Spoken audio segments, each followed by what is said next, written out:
Grand Blue Fantasy Versus Rising.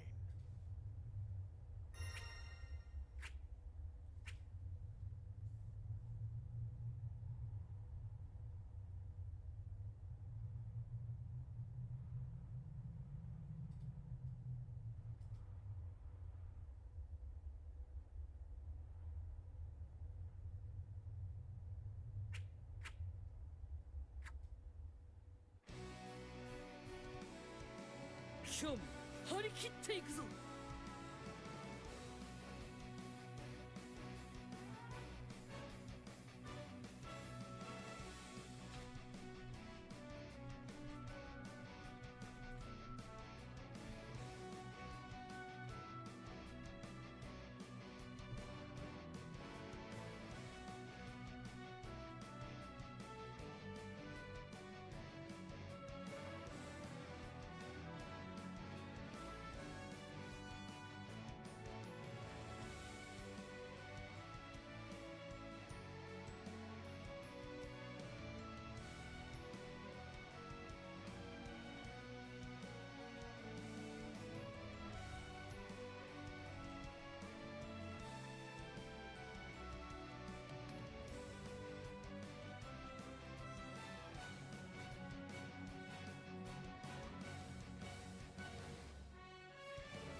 俺がついてる。どんと構えたろって。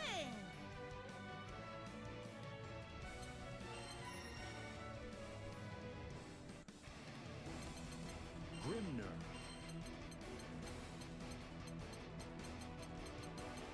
Versusia.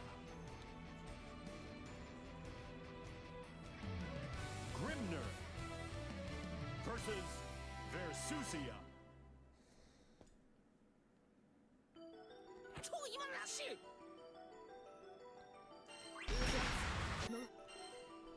いくぞ。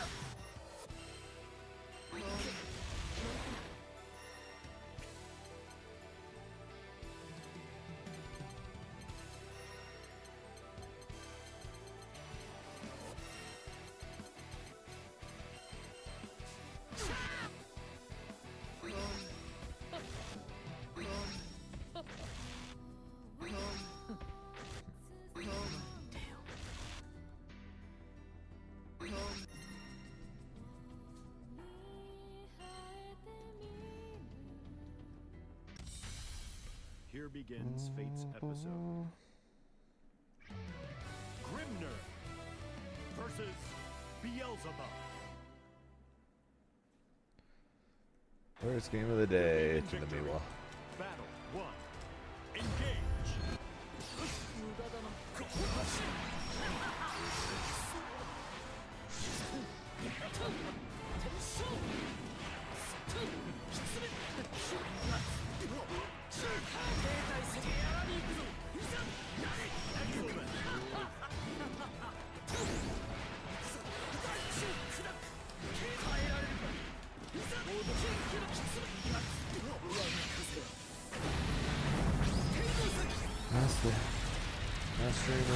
Last stream before Combo Breaker, 2 days before I fly. La la la la la.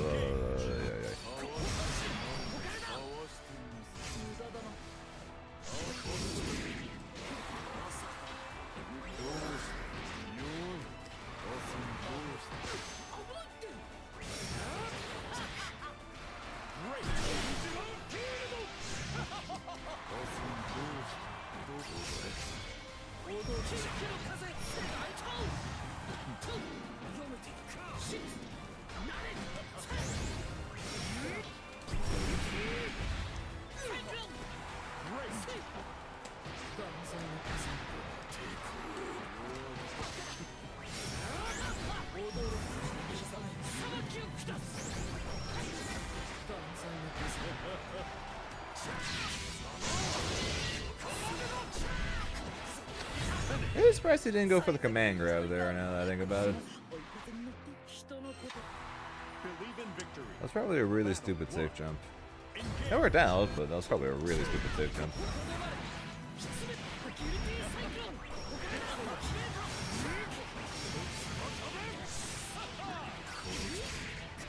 Excellent. 前いざせいそいざ風の Twice I tried the 2H. Probably gonna try the 2H thing.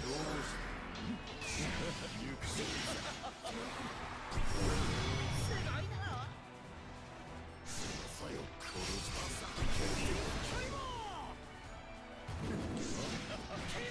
Why does he try to 2H things? Apparently. Only fair, right?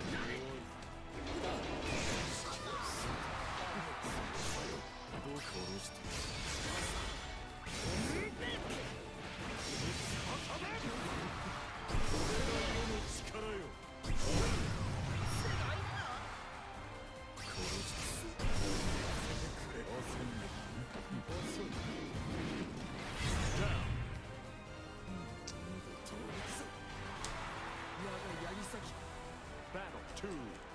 Engage. 飛べ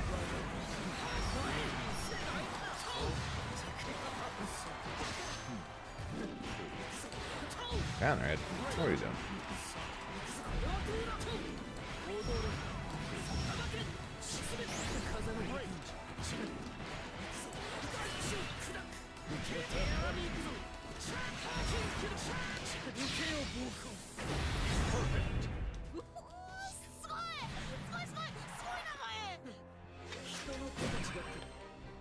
Who thought this was okay?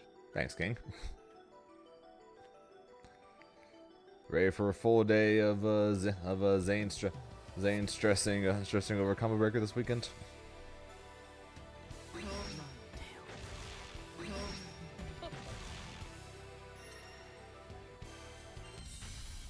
Here begins Fate's episode. Eustace versus Grimner. Off the mail. That's fair. Believe in victory. Battle 1. Engage.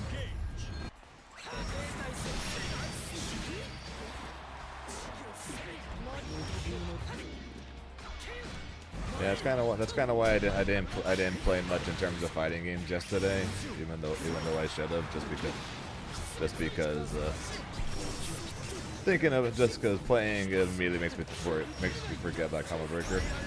But now that we're streaming Grand Blue all day today, there'll be a lot of thinking about Combo Breaker.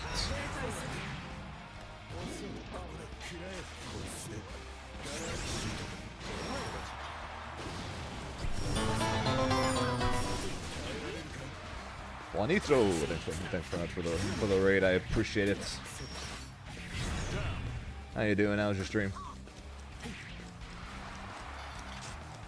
Battle 2. Engage.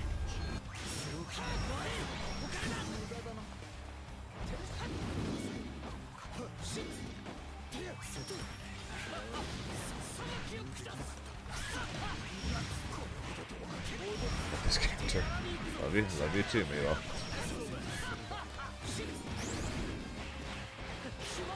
Great.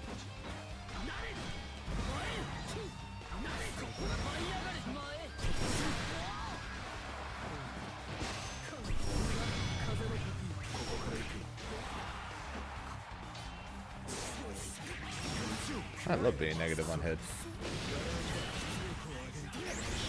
On that stream, appreciate it, man. How you doing, Calavera? How you doing, Alessandro?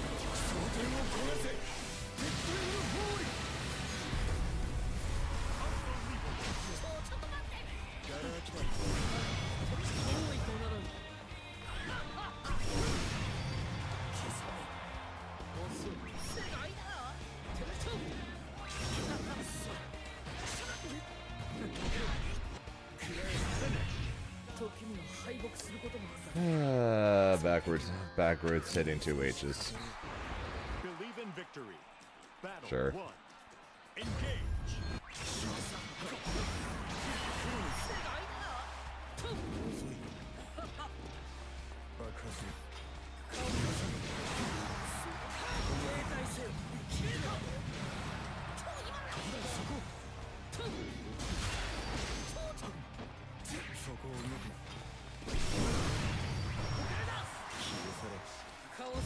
Appreciate that, Royce.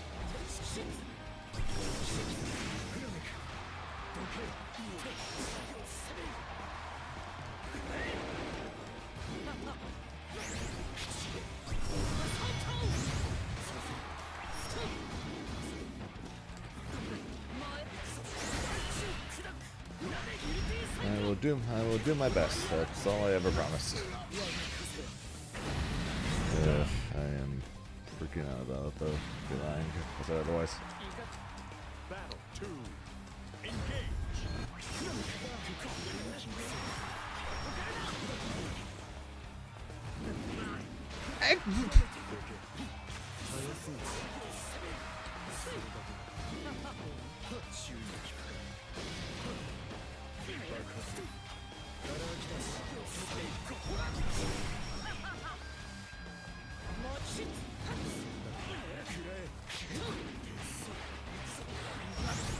I did. I needed one.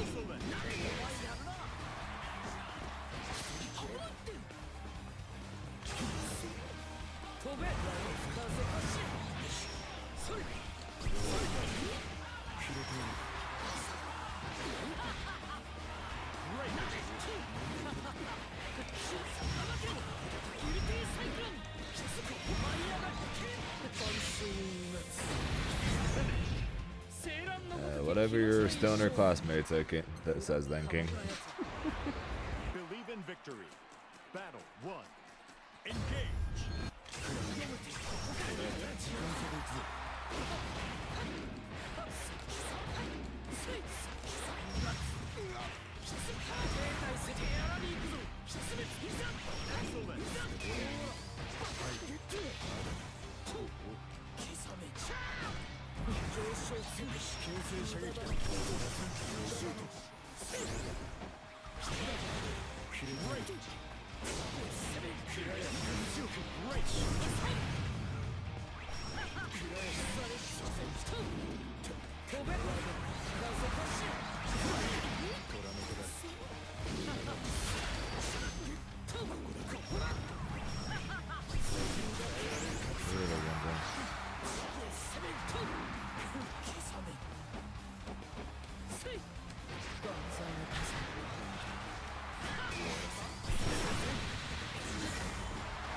I'm sure you will. I'll be around.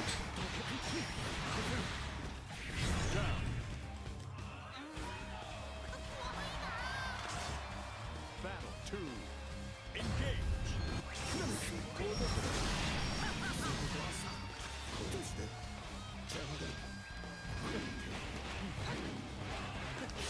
I love Zambi.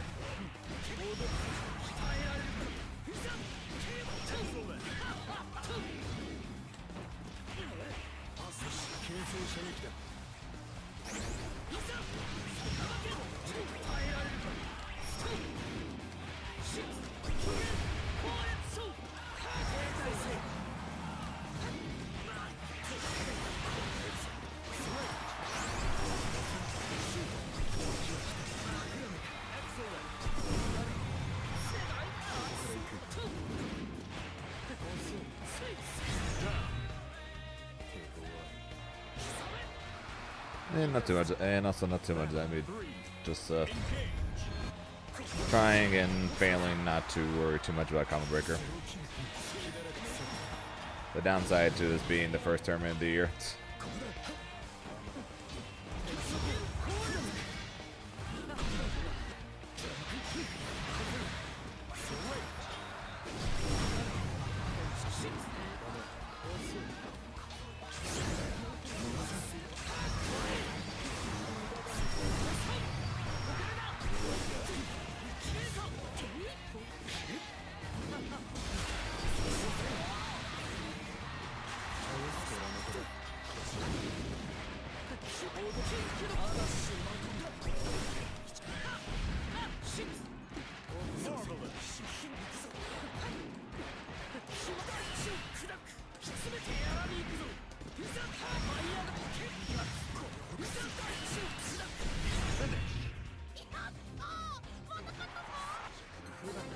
I'll try and remember that.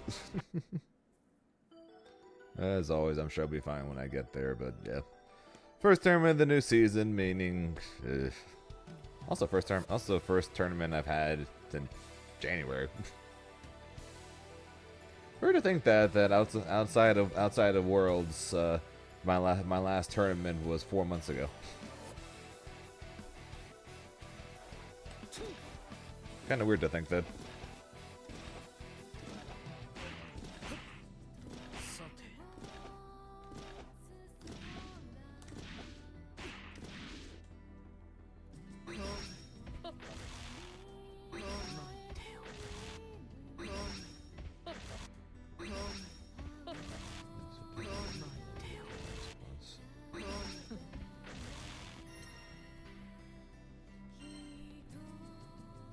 Johto arc now? Basically, yeah. When it comes to Granblue, I'm basically, since this will be my second year playing the game. Versus Cagliostro. Let's see else is on the grind. Battle 1. Engage. It's a whole new world we live in. It's a whole new way to see.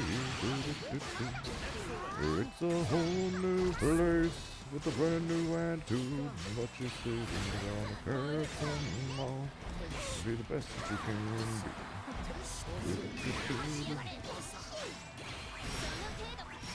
Everybody wants to make us stay down, but everybody wants to show them up.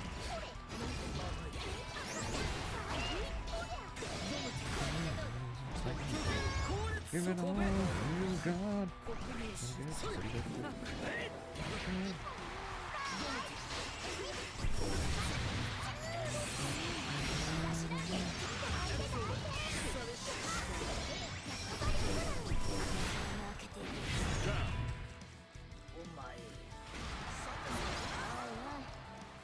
Battle 2.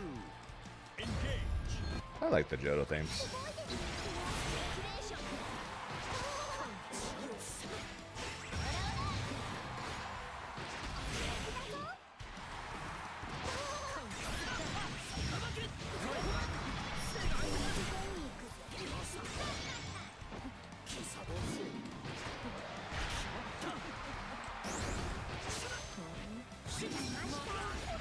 How in the hell does she recover before me there?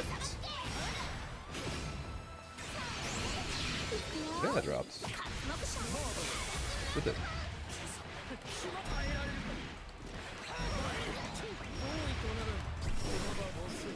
Excellent.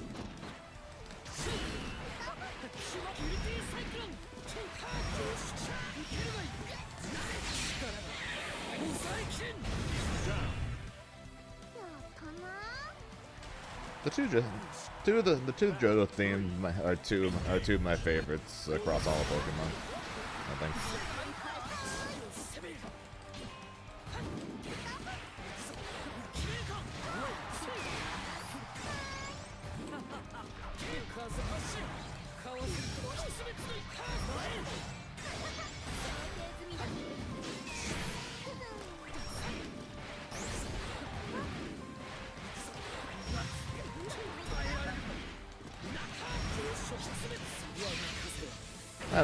As we all know, though, nothing beats the original opening, but Johto's pretty good too.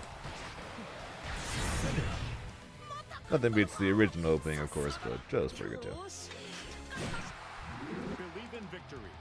Battle 1. Engage. Hey, I'm talking about the anime, not the games. Heart Gold and Soul Silver is pretty good though. Big fan.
Grand Blue and Fatal Fury primarily. Then depending on how I do in both of those will determine will determine whether I actually enter Dragon Ball or not.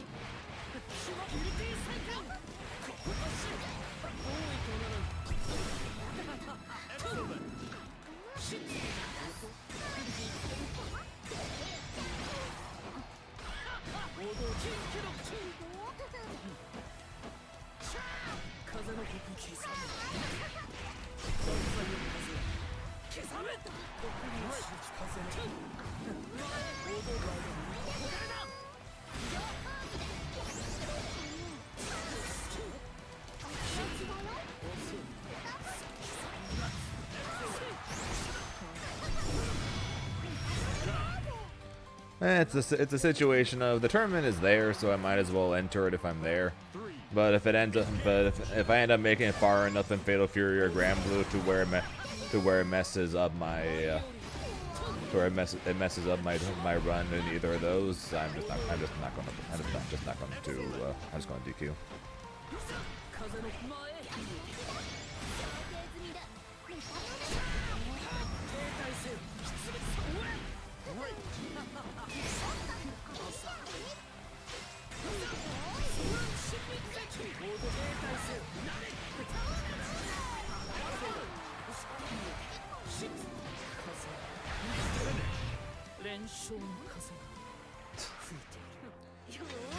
That technically could be what Tyrant says if I DQ.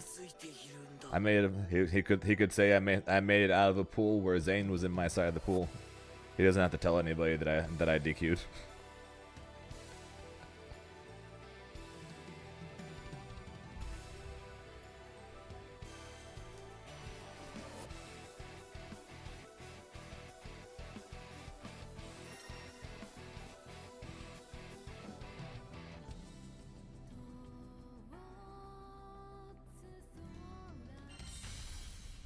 Here begins Fate's Yay, episode. Dairy Queen! I'd be okay with that. Cagliostro versus Someone wants to. Yep. Tyrant FL, formerly known as Tyrant UK.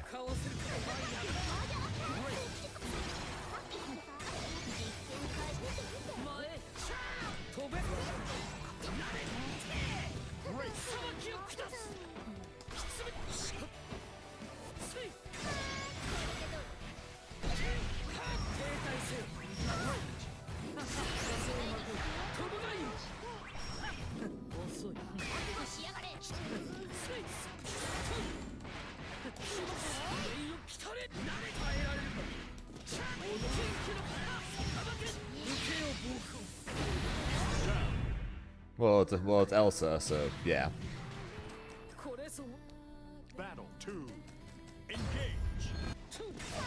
Zane's a big fan of Dairy Queen, even though Dairy Queen basically doesn't exist anymore. Really.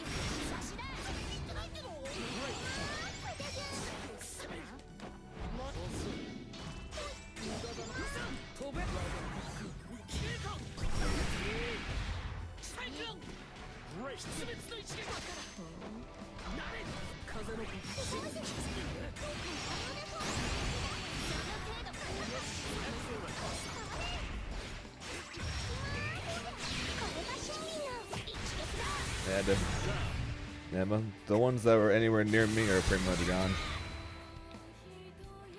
Now the only time I ever get Dairy Queen is whenever I drive to or from Vegas.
Okay, that's funny.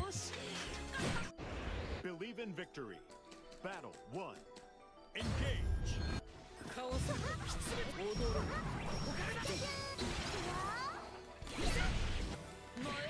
Great.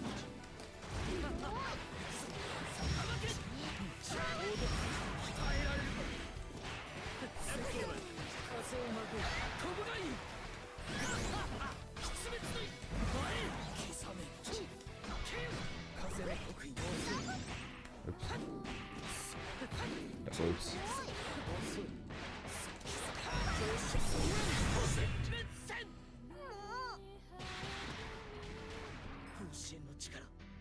Battle 2. Engage.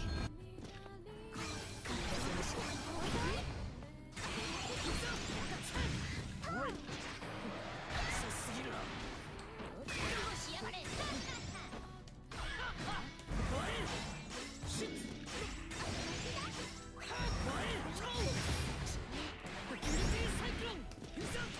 Excellent.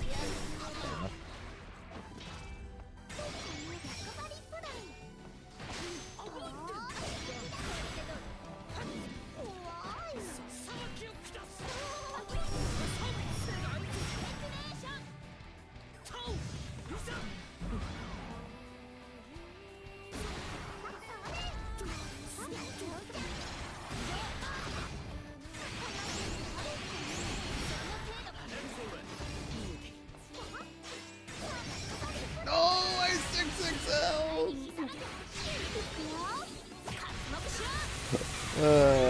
6XL! I'm fairly confident I accidentally pressed 5L before I pressed dash.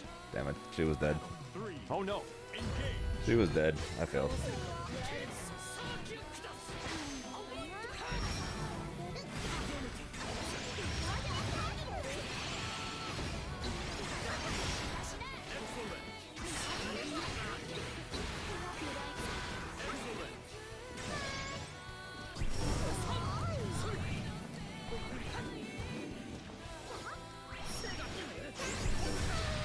Okay, I'm dead. Unfortunate.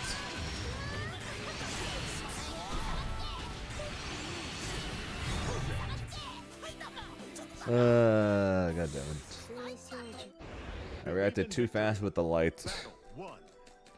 Not fast enough with the dash.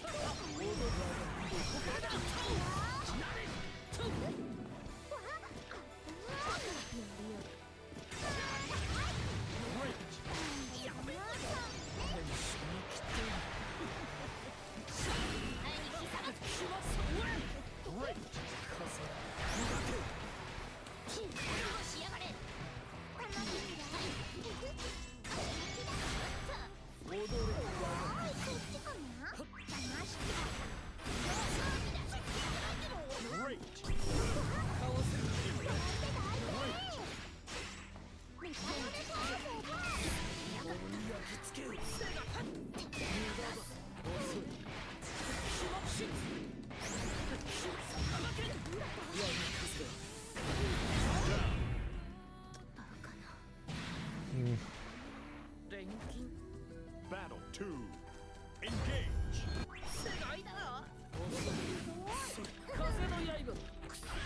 I should have died for that.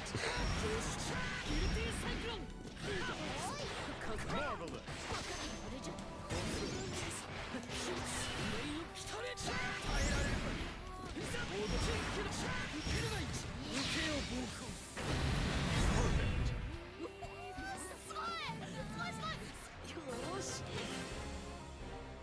Yeah, if I see an EX flash on against CAG, I basically got a 6XL unless she's got a decent gap between us.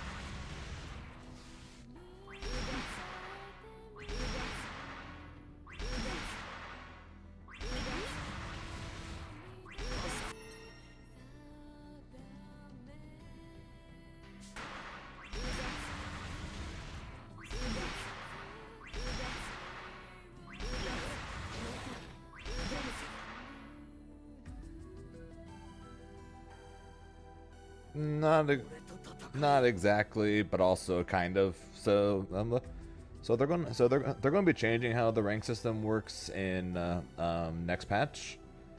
That being said, the way Grandmaster currently works in this game is the top 10 players of every character is in Grandmaster. So 10 Grimnirs, 10 Versusias, 10 Beatrixes, 10 Grands, 10 Jitas, 10 Kags, etc., etc., etc.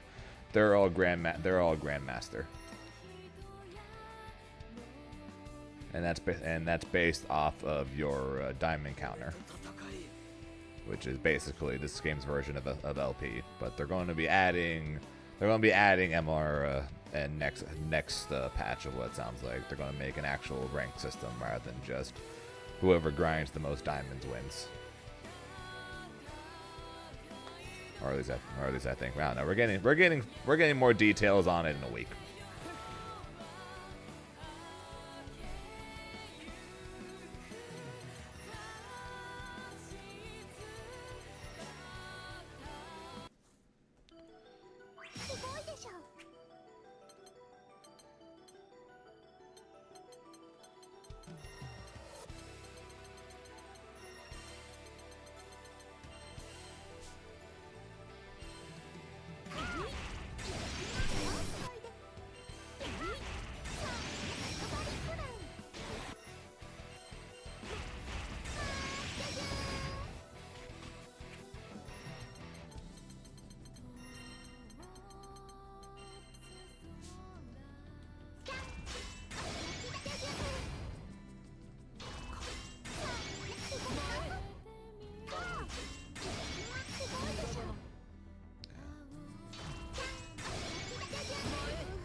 That was okay then.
How am I feeling?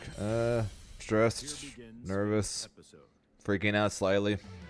Cagliostro versus And apparently the only people online right now are me and Elsa, and we're supposed to fight each other. And we're currently seeded to fight each other to make top 8s. engage.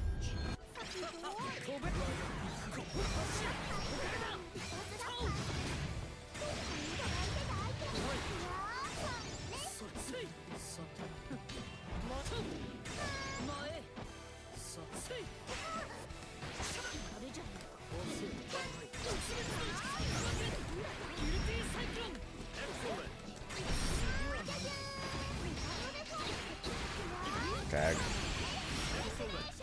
That's all she's been practicing, and all she's currently practicing.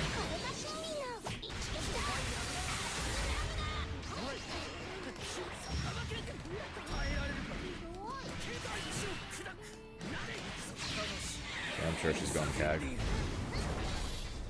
sure she'll have Versusi as backup.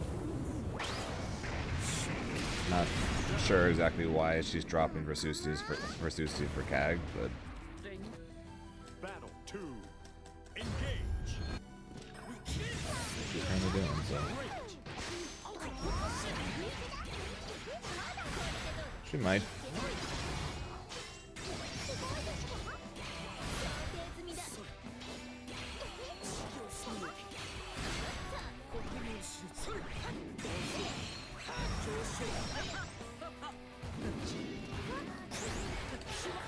She most definitely might.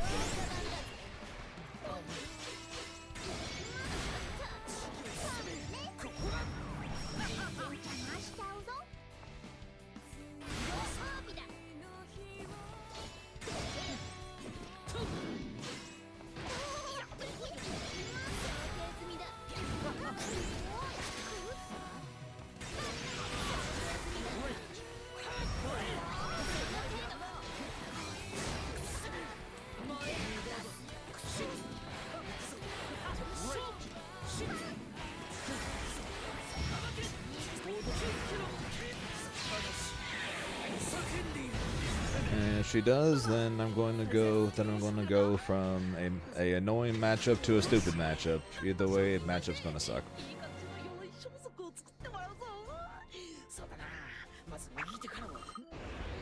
Believe in victory. Now this Cag is more doable than Versusia.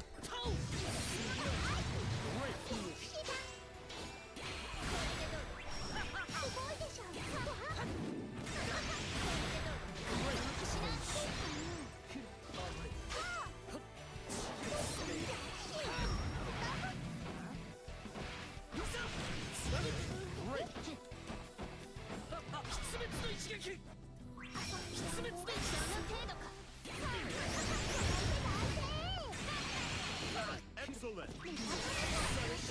Ranks. We definitely will. I'm pretty sure pretty sure neither of us are going to be asking each other to hop in room matches. No, we're supposed to fight each other. Battle 2. Engage.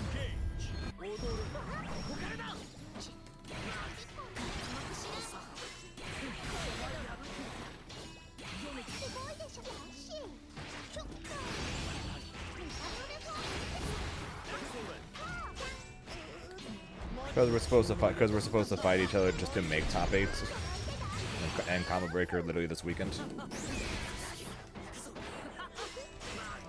People tend to dodge each other when that happens.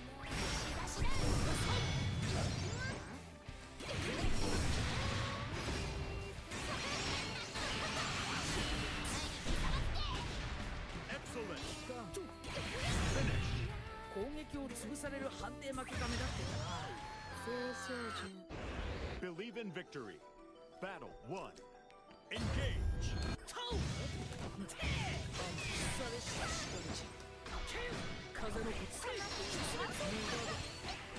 関だ。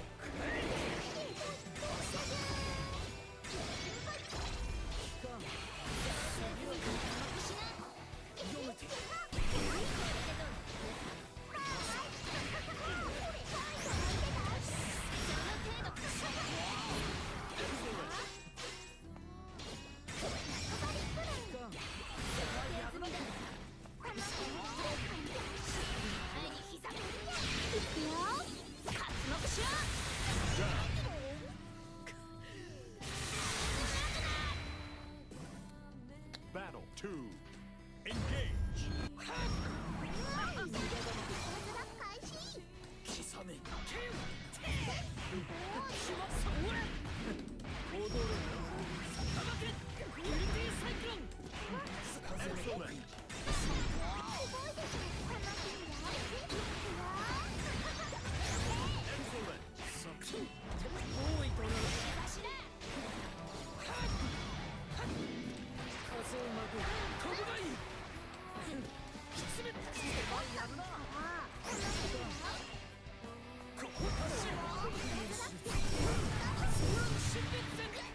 There's no way to outreach this.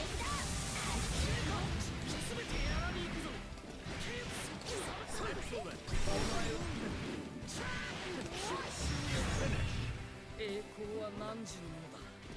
存分に誇るという。よし。 She tried the 2H again. In case you guys are wondering what happened there. よろしくね。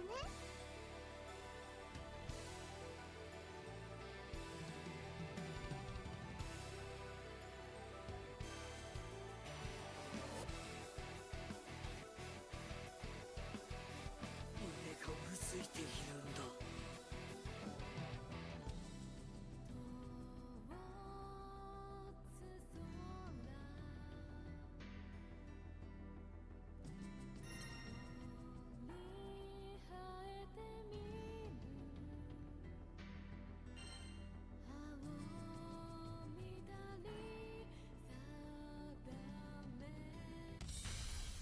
Here begins Fate's episode.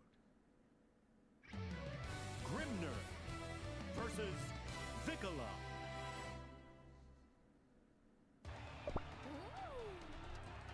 Believe in victory. Oh, it's someone not Elsa this time. One.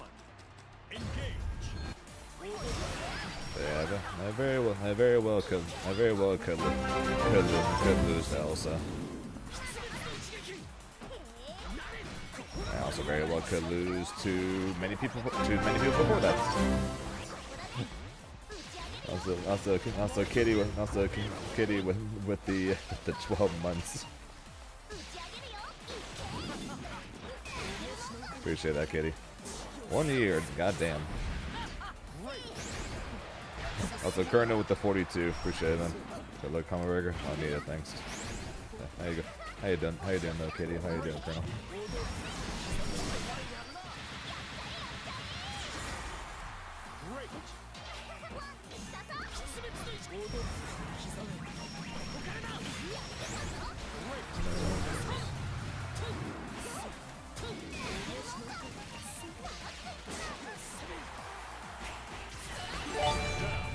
What the hell?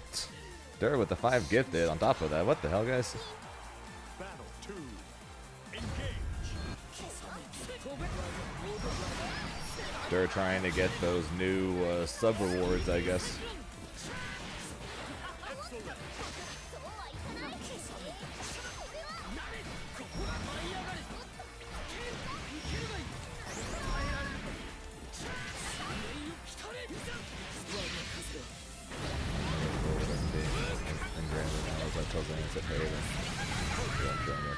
It's true. Yeah, feel free to, Katie. I could definitely use it. On Zara, I'll definitely need a distraction of some kind, more than likely leading up to the event. First tournament of the year, and to say I'm not feeling great is to say the least. Gameplay wise, I feel fine. I feel like I'm playing well, but yeah, when it comes to actually how I'm feeling for the tournament is a different answer.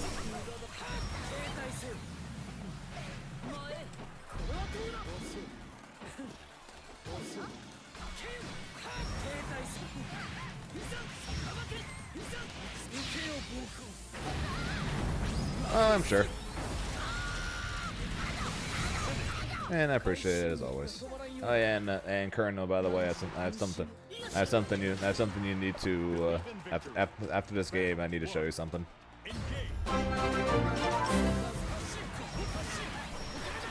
Yo, Kazena with the 5 months. Appreciate that, Kazena coming. I just got hit by 10 hits of Spikeball.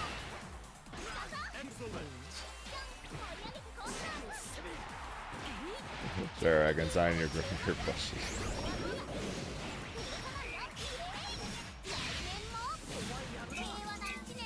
It's nothing I did, to be fair. To be fair, Colonel, it's nothing I did.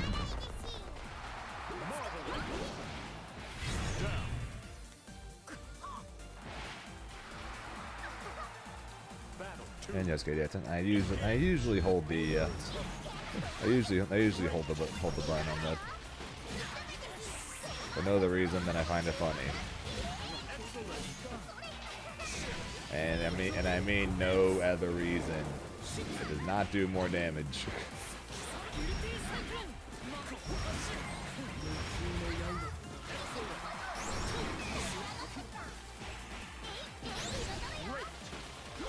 I know.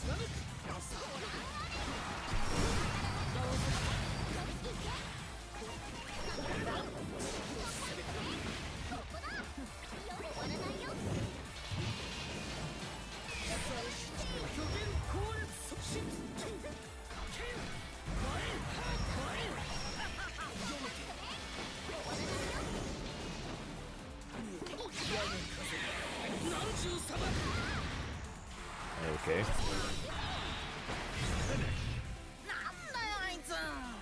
I will try not to let you forget, although knowing me, I will also forget. Victory. Battle 1. Engage.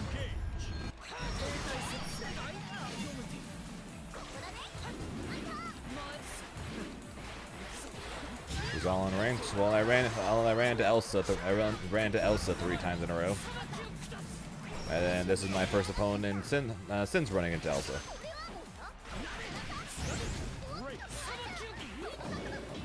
Also, kind of awkward that I keep running to Elsa, since assuming we both make it that far, we're supposed to fight each other to make top 8.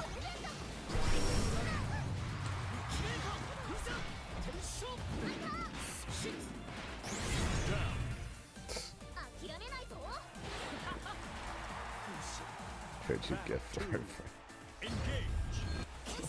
for wait, for what medal? You mean ECT medal?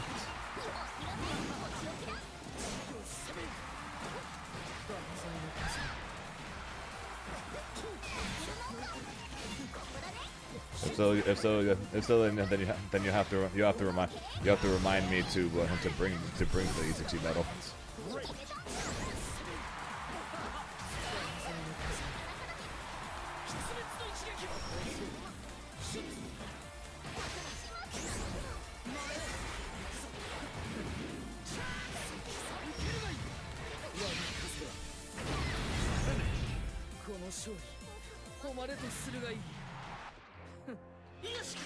But yeah, I have absolutely no idea.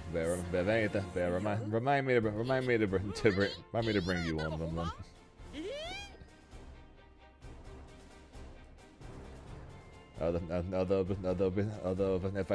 Although if I do make that trade, for the record, you'd be getting the Dragon Ball one, not the Grand Blue one, since that was my first ever Grand Blue victory. Kind of want to keep that one. Okay, so I wanted to show you something, and that something is this.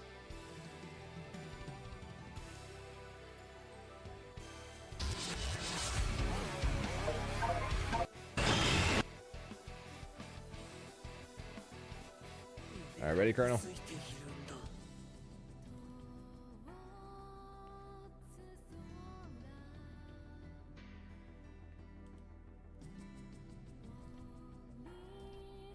Oops.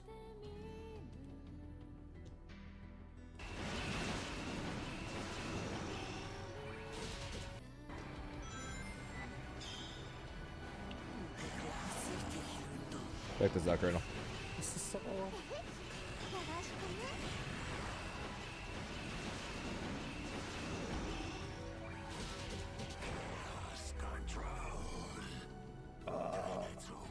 gonna be really close.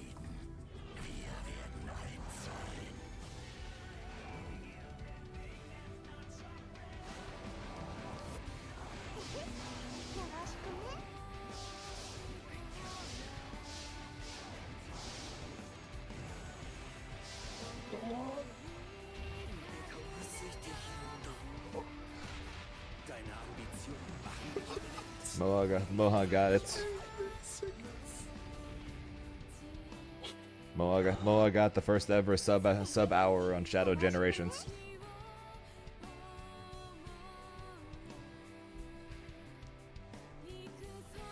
$59.59.9. Ain't that something, huh? よろしくね Well, do be the goats. They're doing what's both the best and saddest part about this run. よろしくね Is watch what happened in Radical Highway 1.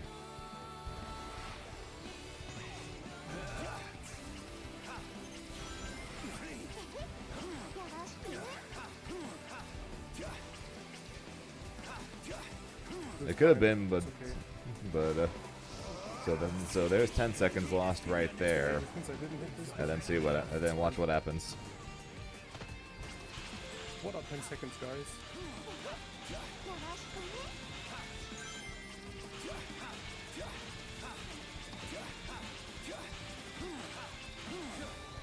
Oh my. I can't believe it. He died.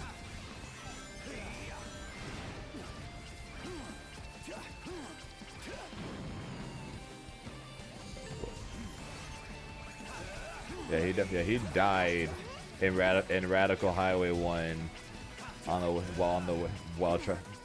while being over 40 seconds past the time required for the first sub hour. よろしくね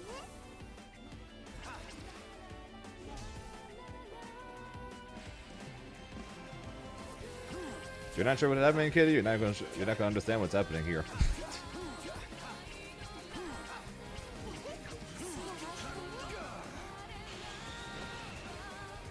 It's okay, it's okay.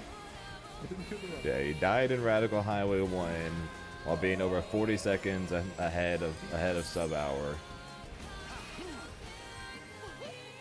Now he's only 10 seconds ahead of sub hour.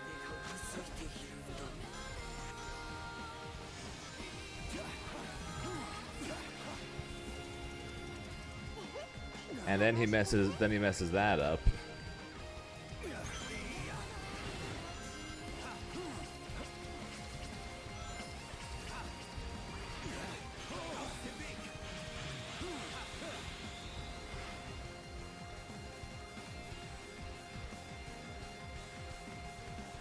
Yeah, I guess you missed the first part I showed you. This is the first ever sub hour from Shadow Generations.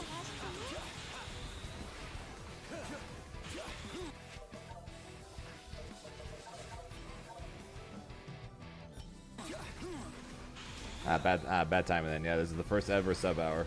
よろしくね He hits the jump, but he gets lost.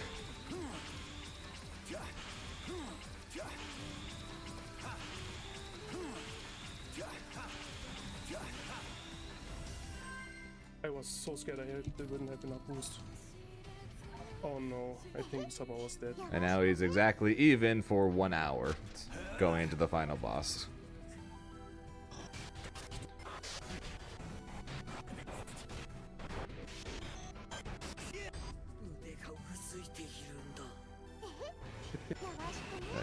That gets good.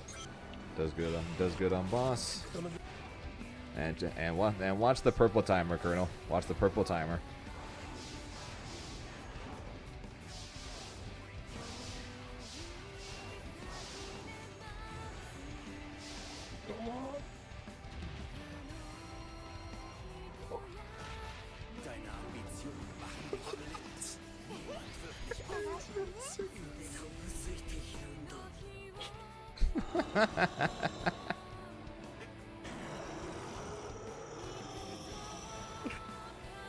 Let's fucking go. Let's fucking leave. Not bad, eh? Mo has the goats. Mo has the goats.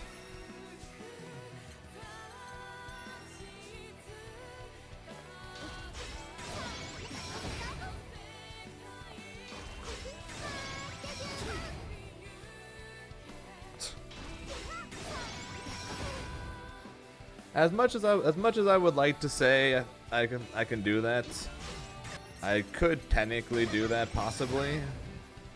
But if I were to do that, I would basically need to give up all practice of fighting games whatsoever and only practice Sonic.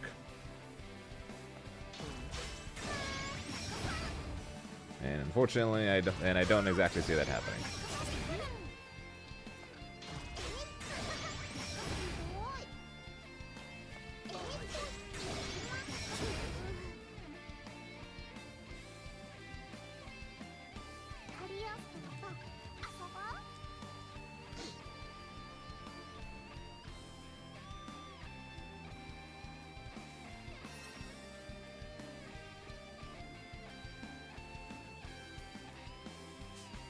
Sounds good. Sounds good, Colonel.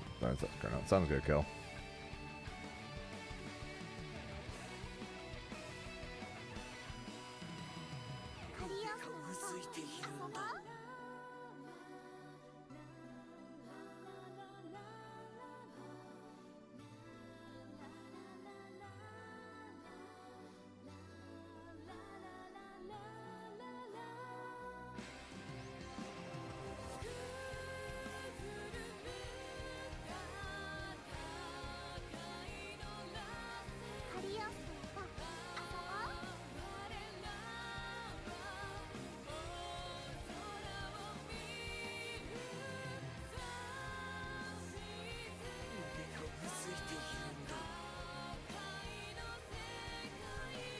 Okay, so Kill will not. Okay, so I guess Kill will not be taking his anger out on me.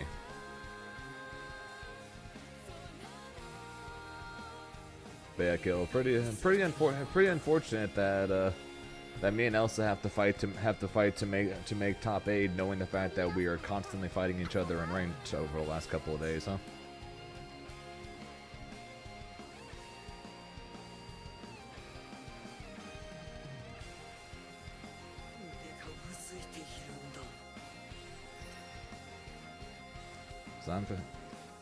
Oh shit, Monarch is first seed. I only just realized that the Combo Breaker gave Monarch first seed.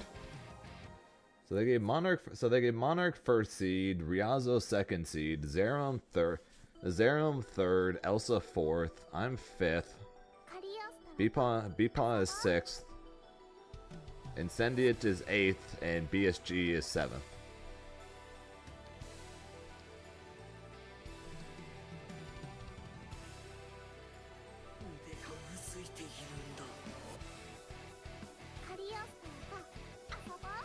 No, not in top 8, Kill. That's to make top 8s. I have to fight Elsa to make top 8s.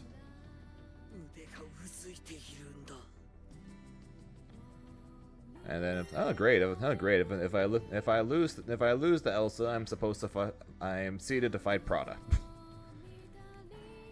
So there's a chance. So in order to make top 8, I have to fight two Kags, and I have to hopefully beat at least one. Oh boy. Battle 1. Engage.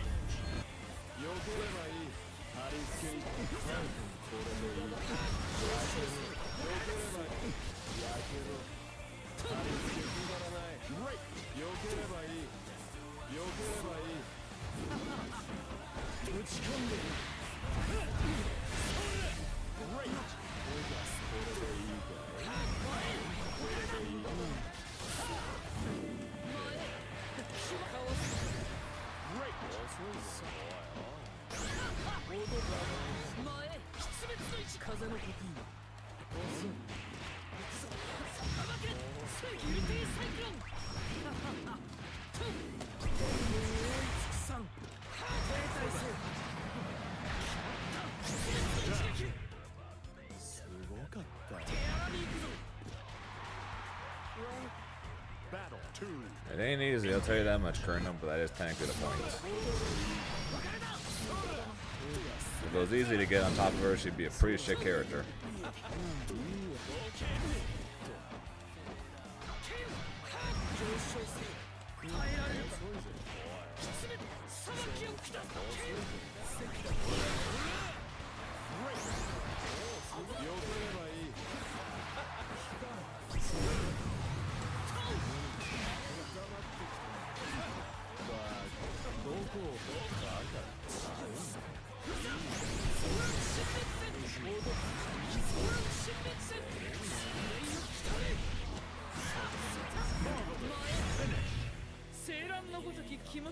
勝利だ貴様がどの Believe in victory.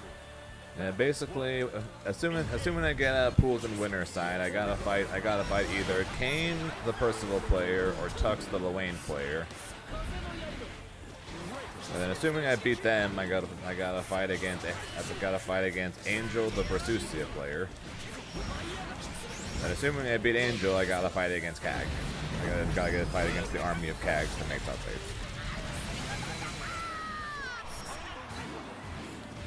So basically, this entire tournament is just going to be me painfully aware of not having a secondary character. Engage. Thanks, Acid. I need it.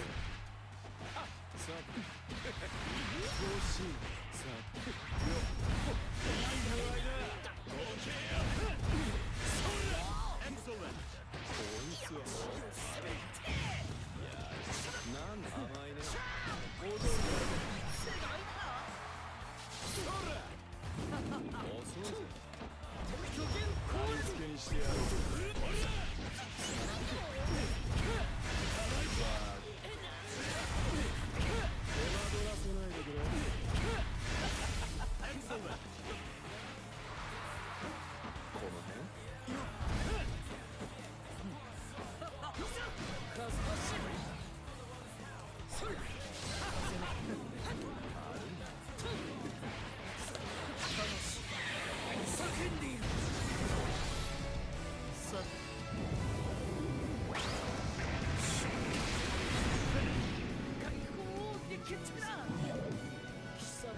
And ironically enough, I'm on the list for top 100 seeds at City of the Wolves. よろしくね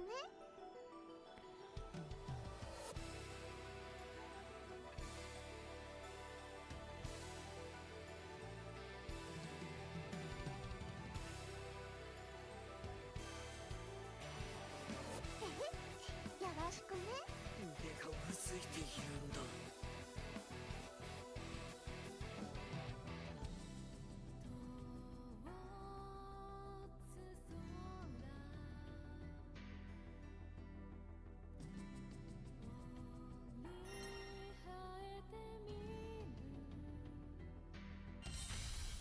Here begins Fate's episode. Grimner versus Cagliostro.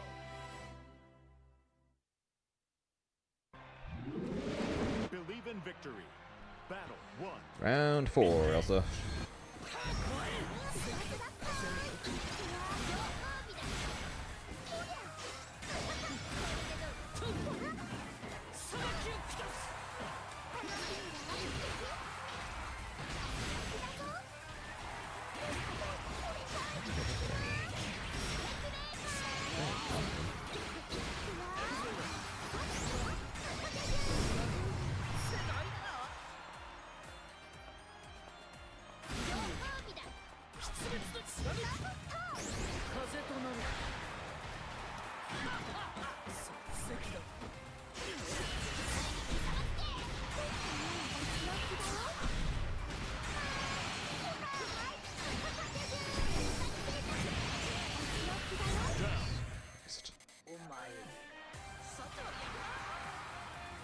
Battle 2. Engage.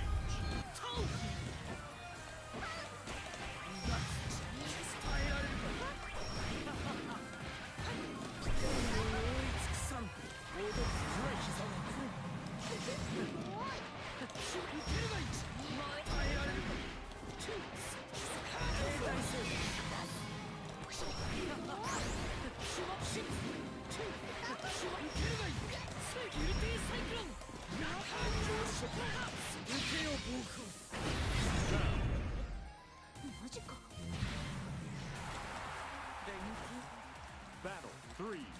Engage.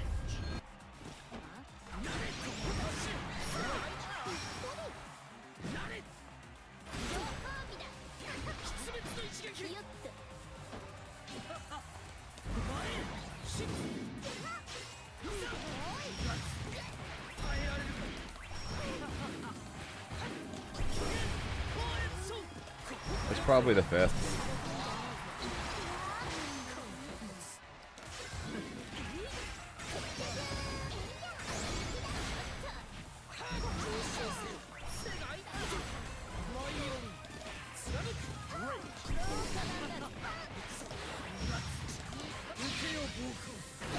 can check the exact numbers after this game, but more than likely, Street Fighter 6 is the most, then Tekken, then if anything, maybe Fatal Fury, then Strive, and then Granblue.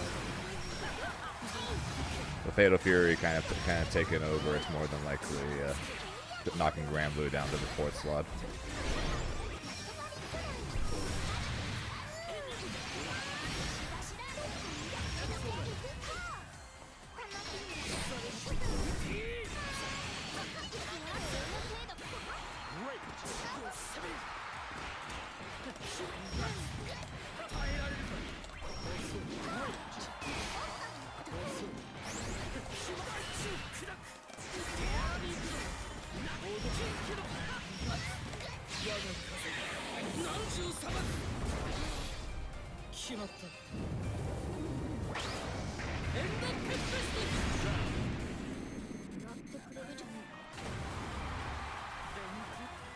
Battle 2. Engage.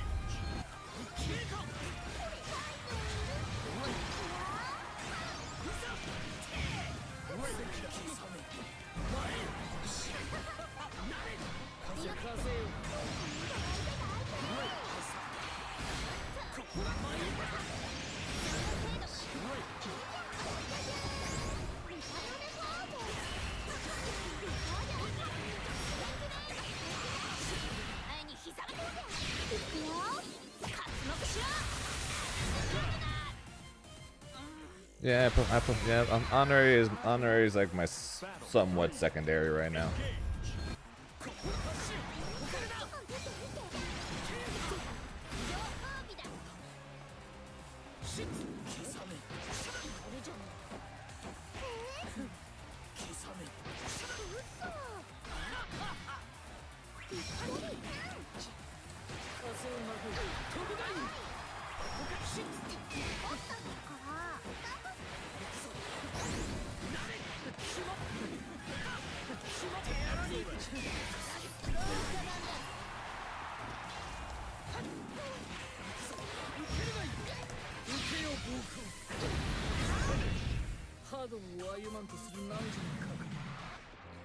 My Honorary was alright, but it was never anything special.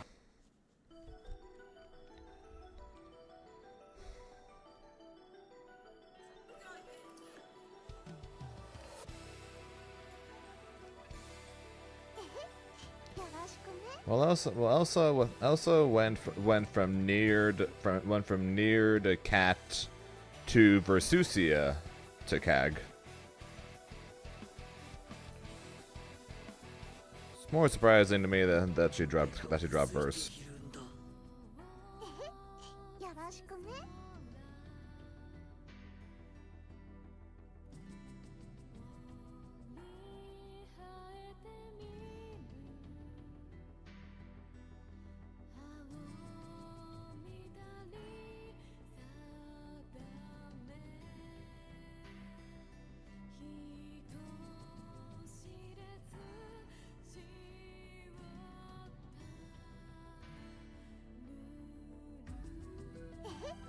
よろしくね。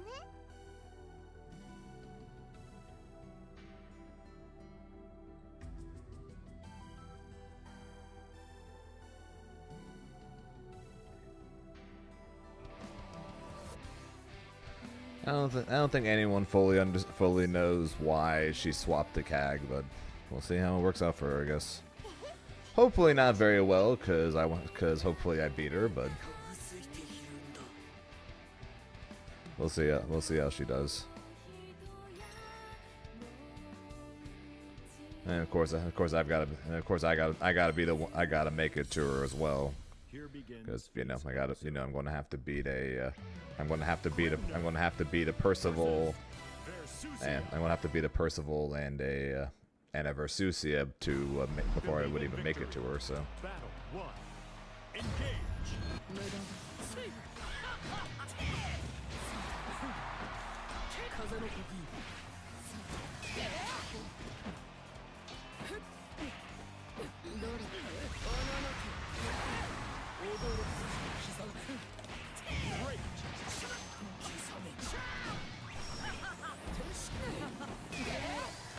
「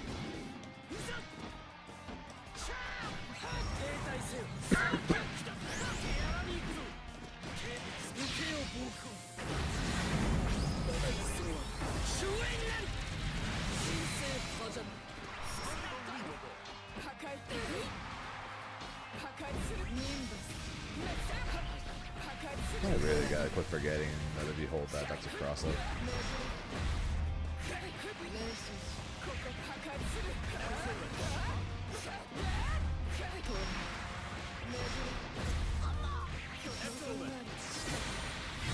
Those got no script. It might as well be a devil.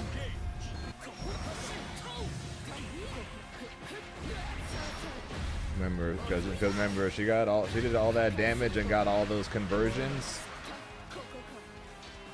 without a single brave point of use.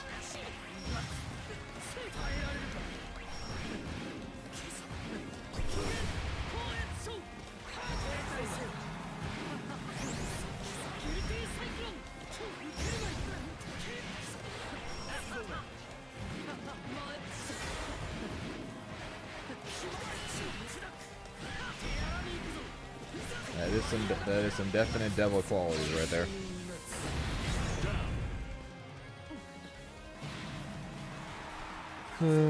She really is the best. What can we say?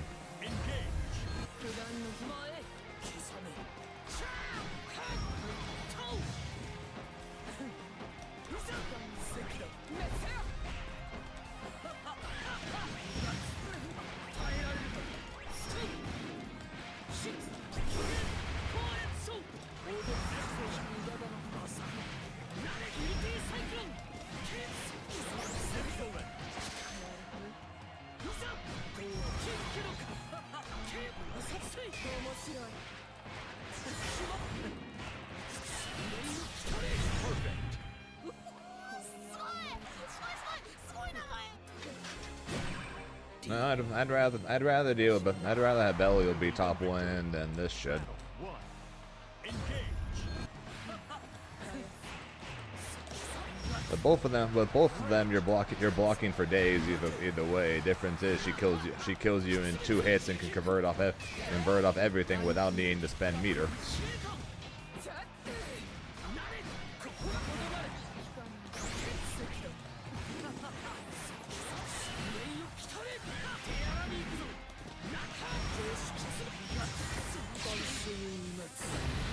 And where Belial, he's primarily just plus off his 2M and far light. She's plus off both her lights while getting full auto combos. She's plus with the use of the 5U off of literally anything. She might as well be plus off of her 2M because of how freaking far it goes.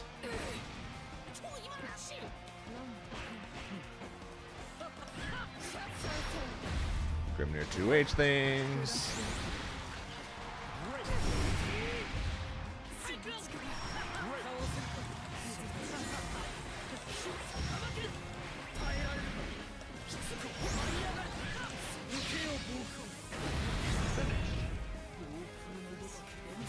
Simple. You block them and let him kill himself.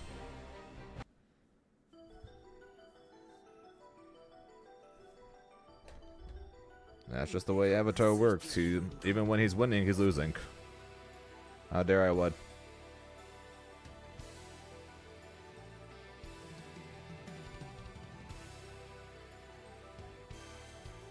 I also just tweeted, I am so disappointed with how my games have gone today so far. I feel bad. I feel bad. I feel bad. I've been in all 4 of our sets.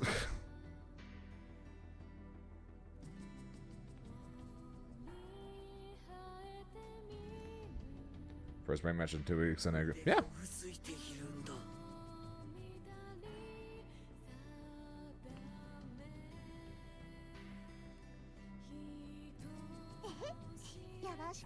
What do you mean saying what the fuck? What'd I do?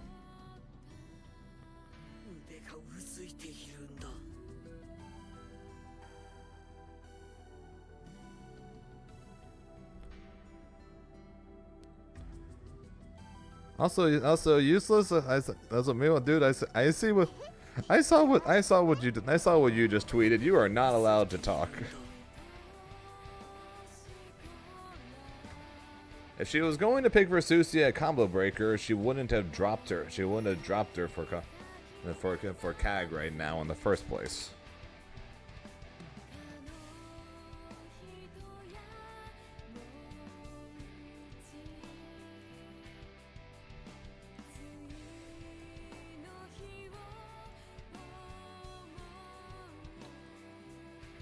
Yeah, Colonel. Apparently this is what you do against Abel.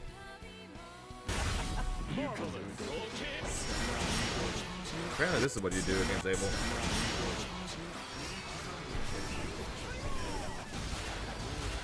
What? Oh! Apparently that's what you do.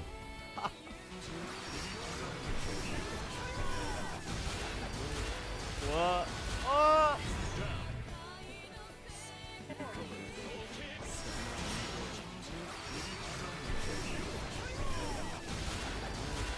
What?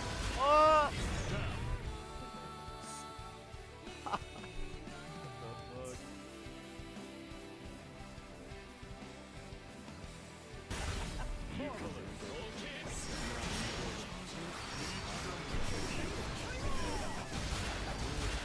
What? Oh! What the fuck?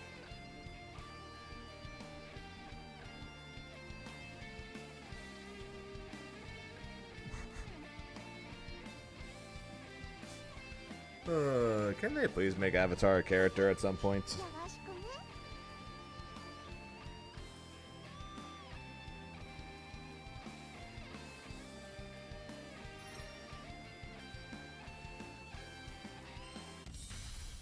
Here begins Fate's episode. Nier versus Grimner.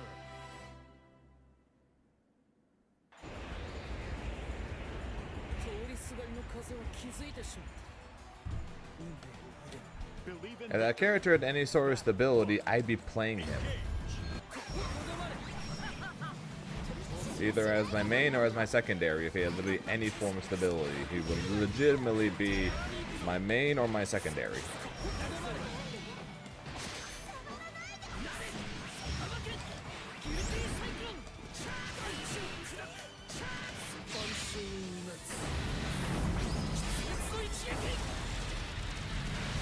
Yes, so please do it so I can freaking have him as my main or secondary, please. Because he legitimately can cover basically all of Grimnir's bad matchups, except for Versusia. Make Abel good, and then nerf Versusia, and then we're literally all good. Abel can cover Bubs, Abel can cover 2B, Abel can cover Siegfried. Abel can somewhat cover CAG. He can't cover Versusia, but we're going to nerf her anyway, so who cares? We'll be all good.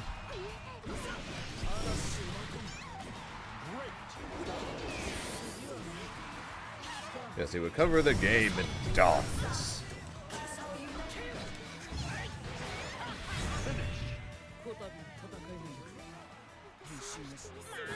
Thank you, Nino. Believe in victory. Battle 1. Engage.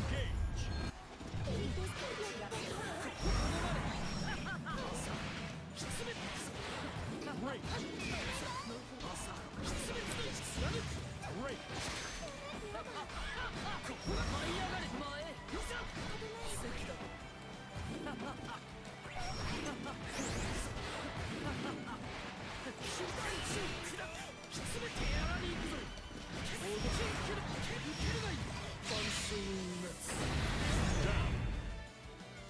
Leave Zeta alone because she's perfect. I'm fine with leaving Zeta alone. Nobody freaking plays her anyways. Like legitimately no one plays her. She basically has 0 results.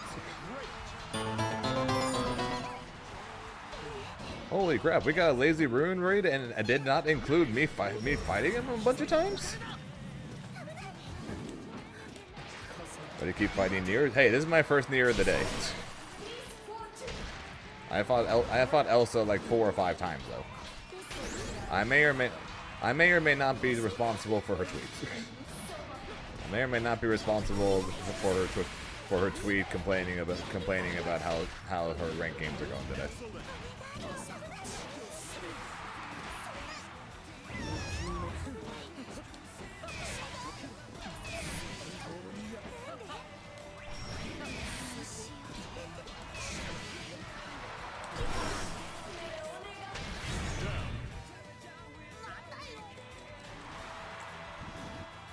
Battle 3.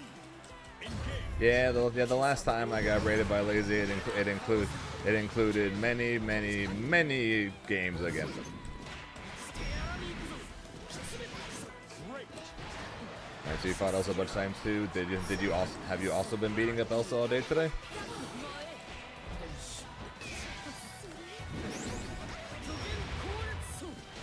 Are you also partially responsible for Elsa's tweets? なんじゃ今勝利の風をまとっている。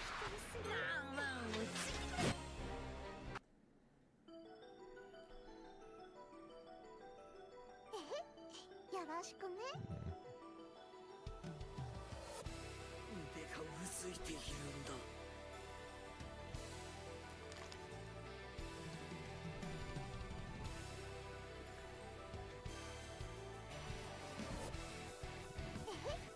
よろしくね。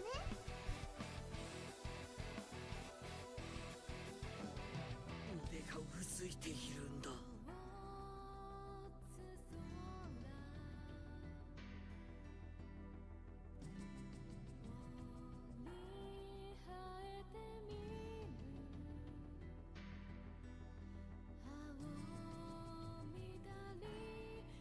腕がうずいているんだ。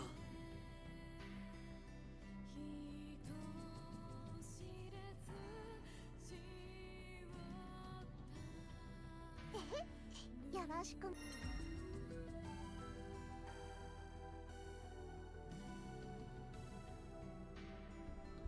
People are so mean to me.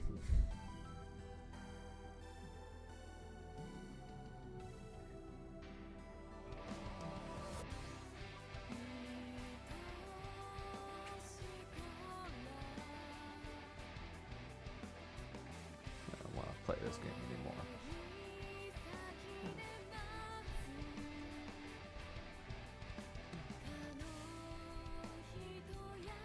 Appreciate that, Padawans.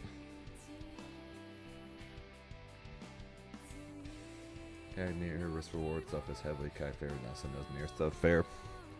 Could be worse though. Could be Versusia near risk reward. Can't even imagine how lopsided that is.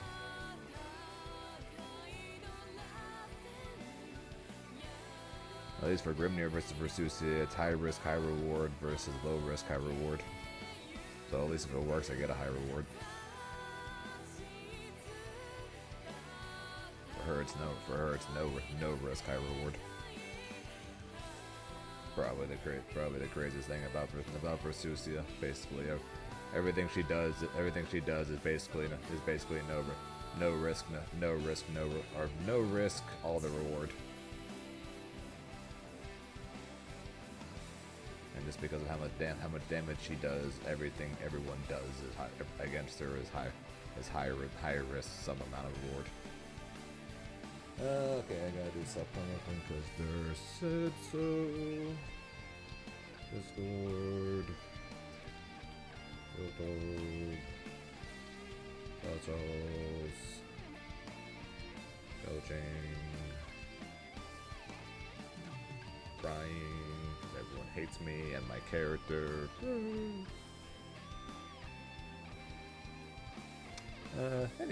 Anyways, hello everybody. Welcome to the Zane FGC Twitch channel. I am the Zane FGC. You guys can just call me Zane. Hope you guys are having a good day so far. Hope you guys are having a good start to your week. Hope you guys are excited for the fact that Colin Breaker is this weekend. For those of you guys who I'm going to see, and those of you guys who are just looking forward to watching, and the fact that we have Galleon announcements going on, and I'm pretty sure a week from today. So if you guys are excited for that. we are going to be watching that, of course, as well as practicing on this. So if you guys are interested in things like that, or interested in just seeing whatever the heck I do with this weird-ass character, you guys go ahead and check out whether or not you are currently following.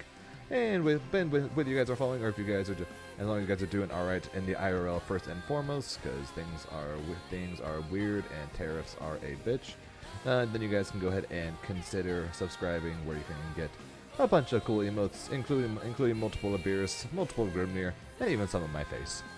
Why we have ones in my face? I don't know, but people like them, so we have them. Besides that, I streamed to both Twitch and YouTube at the same time, so you guys go ahead and check out the YouTube side as well. If you guys want to know whenever the hell I do decide to go live, you guys can go ahead and check out the Discord, where the bot is terrible at his job, but does eventually tell you when I do go live. But besides that, if you guys want to know what's going on with me outside of the streams, especially when I'm at tournaments, which I will be literally this weekend, and I will be again like a couple weeks after that, because CEO was literally like a couple weeks after that. You guys go over and follow me over on Twitter, and if you guys want to get better at Dragon Ball for some reason, or if you guys want to improve at Granblue, being learning basics, figuring out what character you want to play, trying to take that next step up, or if you just want to learn Grimnir, Adelon, thanks for the follow, I appreciate it. You guys go over and check out my Metafy, where I'm pretty sure I am still the second cheapest coach in the Granblue section, as well as the number 2 ranked coach in the Granblue section. Go ahead and check that out. Besides that, sulking done. Let us queue back up for games, because I have been kicked out of queue.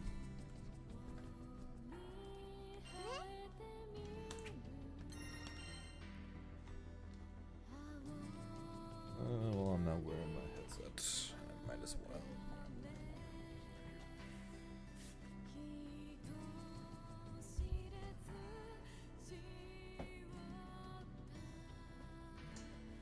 Actually, this time I'm going to get up on purpose this time, and my water bottle is actually empty. I'll be right back.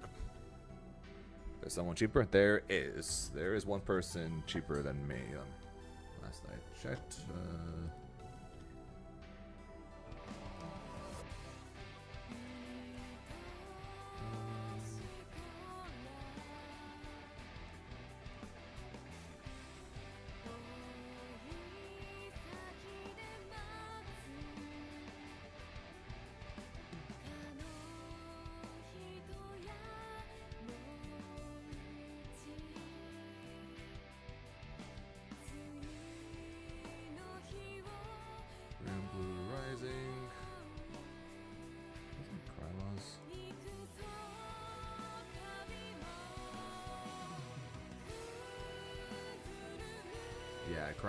Krylons is cheaper. $10 for a 90-minute coaching session.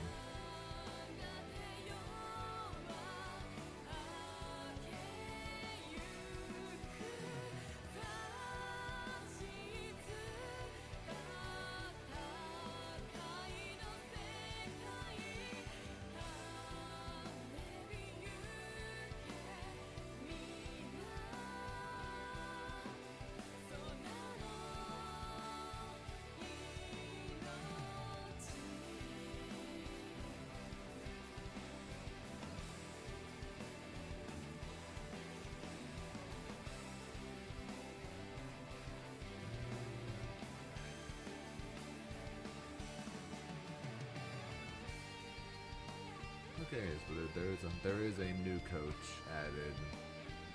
There is one new coach that is the same price as me. So there are 2 people.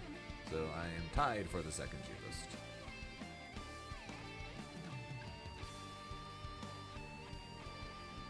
But I'm still ranked number 2 though. So hopefully that is. I don't know either. Okay, anyways, now I'll be right back because I need one.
Okay, now we'll get back to games. Now we'll get back to games.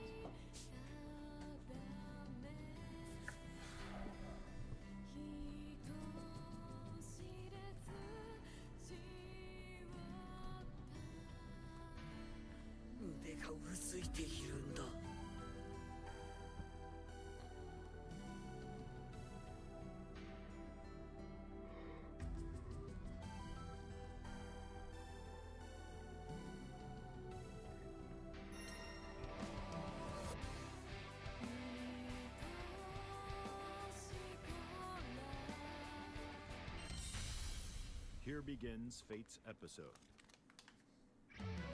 Percival versus Grimner. Percival. Believe in victory. Battle 1. Engage.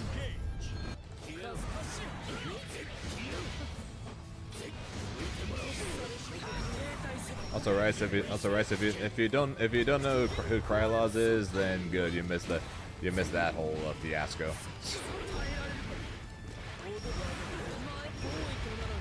That was yeah.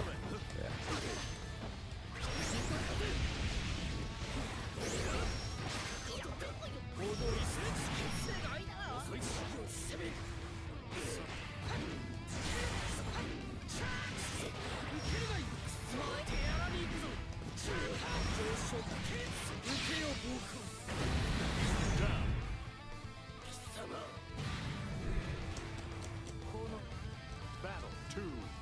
Engage.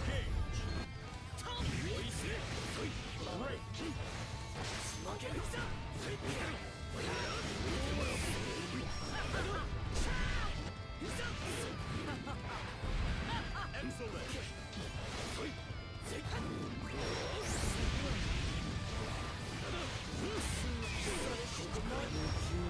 Thanks, Masanga. Use all the luck I can get. Now you're curious? Okay, so basically, Krylos is a Belial player, or at least it was a Belial player. I have no idea what he's playing now. I assume he's still playing Belial. And so as I tend to do online, I beat him up a lot and steal a lot of his points. And basically, whenever I would beat him up, or especially on times where I would beat him up multiple times in a single session, then I will end up seeing him immediately tweet out some shit about Grimnir.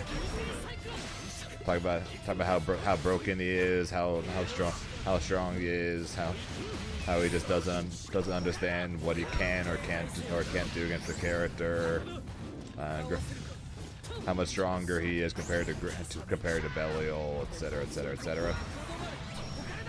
And so at some point he rated me, which was, and then said I owe him like multiple thousand crystals at this point. Believe in victory. And then at one point, one night he's streaming, I'm not. I end up fighting him, and normally whenever we fight, there is basically no lag. But for some reason, for that night, it was incredibly laggy. And so he ended up one and doneing me after that, which I get, it was horrible. But then afterwards he just started going off on me pretty much talking about how much he'd rather drink not bleach. I don't know, drink acid or something like that, drink poison, I don't know, drink whatever. Than ever have to play against my stupid ass Grimnir on my stupid ass hotel Wi-Fi. And then after I listened to him say that repeatedly over and over again on his stream, I proceeded to say, man, that match was almost as bad as all your shitty as all your shitty complaints about Grimnir all the time. And then apparently he took that as a reason to go off even harder on me, and then proceeded to blame that comment on why he spent all that time talking shit about me, basically.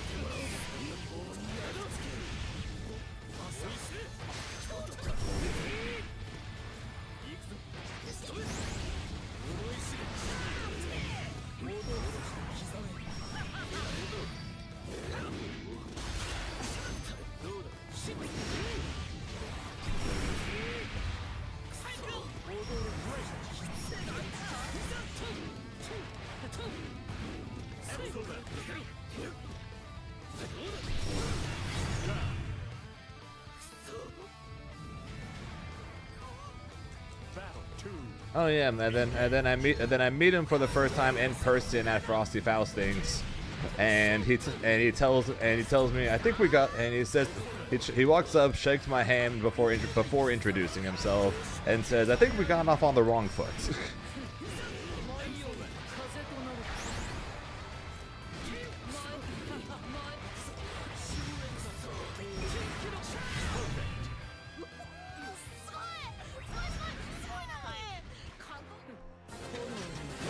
Oh yeah, and after that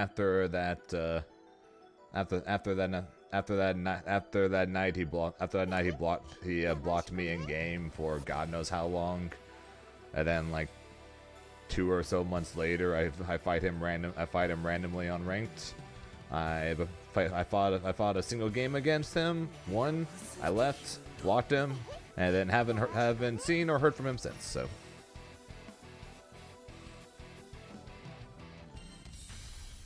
Here begins Fate's episode. Grimnir versus Charlotte. Yeah, and basically during the course of that entire story, pretty much was during the time that most people agreed Belial was top 1.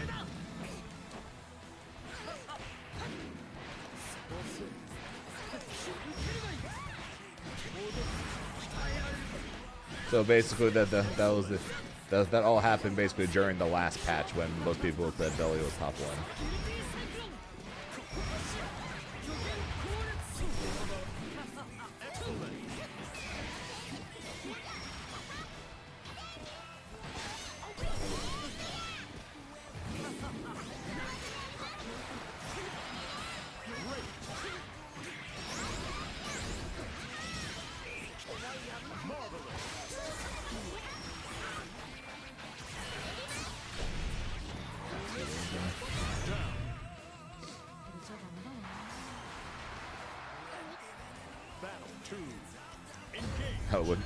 We changed their name?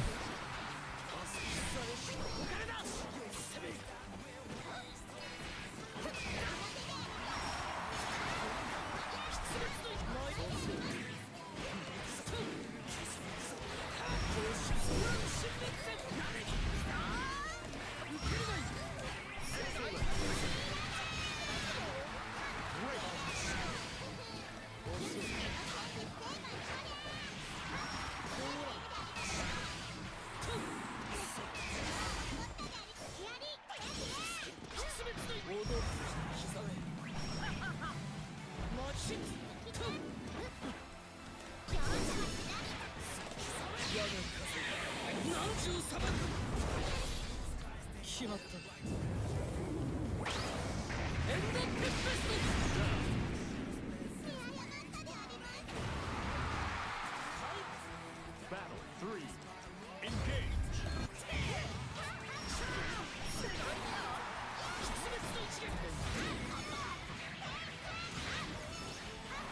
Great.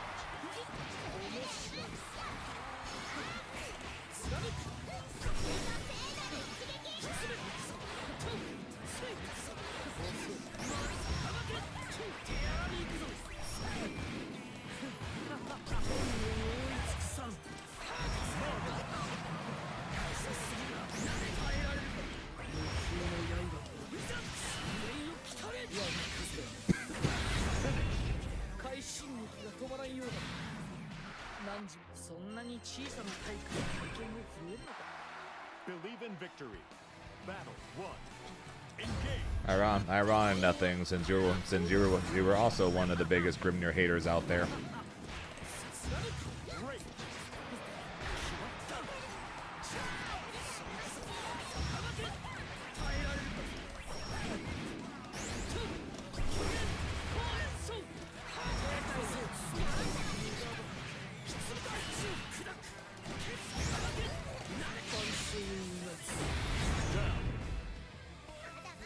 True, but you are the only person that ever told me that there's no reason to bow and no reason to say GG's since I play Grimnir.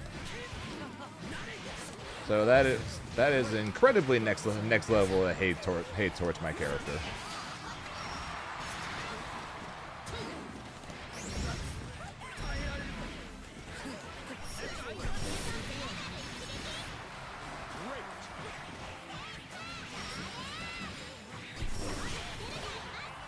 Not really.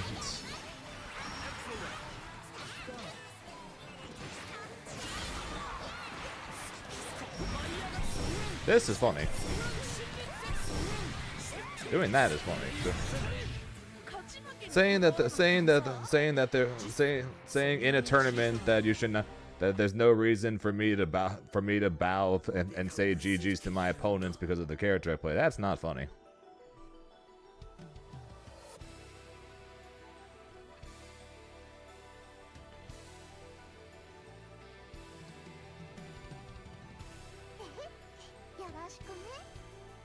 That combo is not optimal anywhere close in the slightest. Alright, doing this is funny, but it is not what you should do. This is not optimal in the slightest, it's just funny. Like doing this is more optimal. And then doing this is way more optimal. So doing the triple is just funny. What's up, called up? So what the hell's up with your name? With your in-game name change there, dude? There, dude. I'm waiting for Meg, aren't we all? It's one of the reasons why I hope I managed to somehow pull out the win this weekend. Because if I do, I could literally just wait for Meg. Believe in victory. Battle 1. Engage.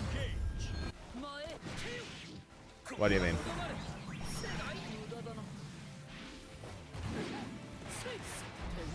Like in what regard?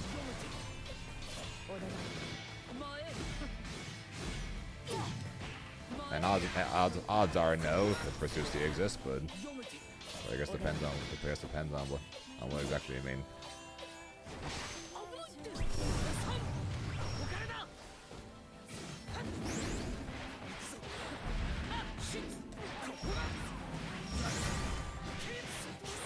Marvelous.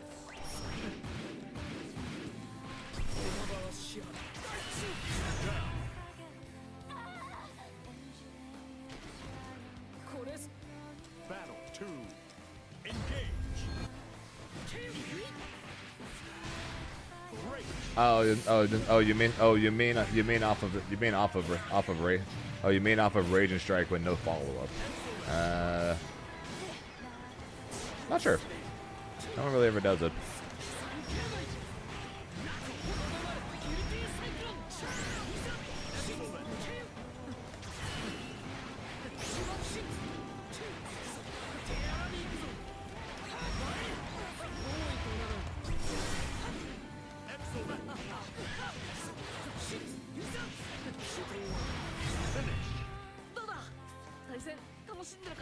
Because you need that's one of the few benefits to Believe in victory. to Grimnir's 2H going so high. Engage.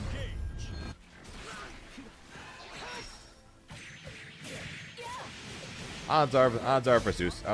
Yeah, probably can, but Great.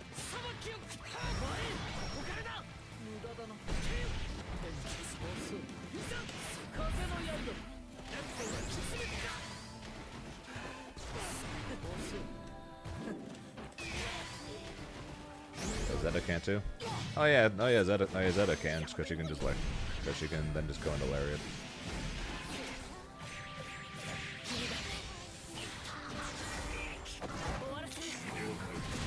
Hey, I'm more than okay with that if they give me some freaking horizontal range.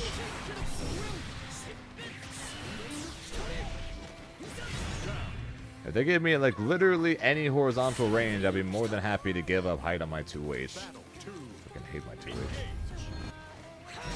Literally the only time his 2H is ever useful is against 2B, and only if she's literally right above my head. Which most 2Bs will be more than happy to avoid against Grimnir. I might not even reach her. That's what happened there.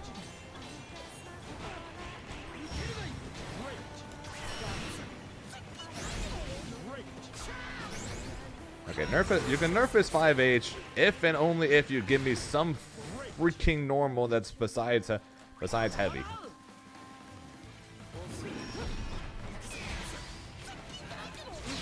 Goodbye.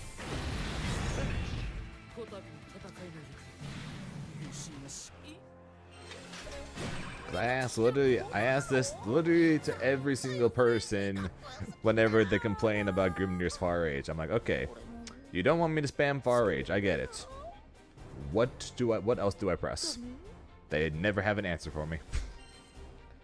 They never have an answer for me. People say, oh yeah. People still hate on his far H just like they hate on everything.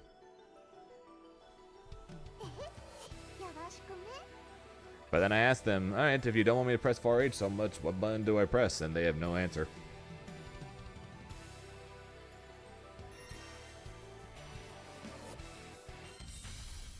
Here begins Fate's episode.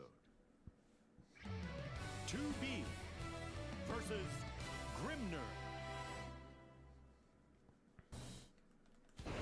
Believe in victory. Battle 1. Oh, incredibly so.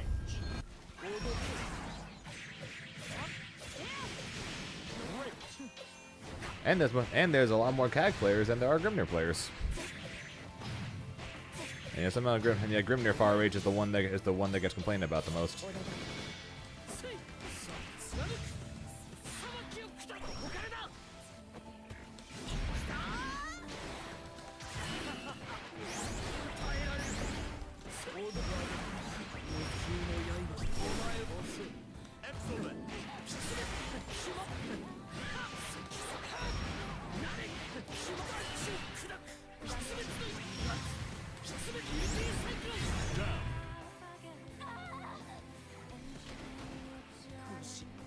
Battle 2. Engage. So she's far enough. Oh yeah, use it. We'll just use his 9 frame far M, and we'll use his stubby ass far L.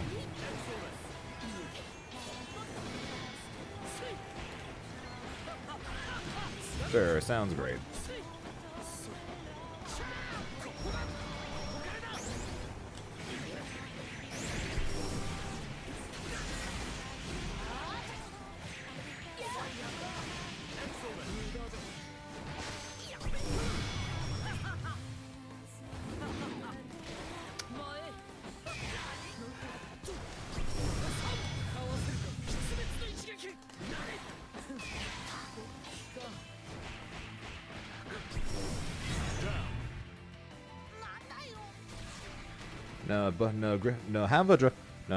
Have a drop Bubbles for Beatrix for Sucia.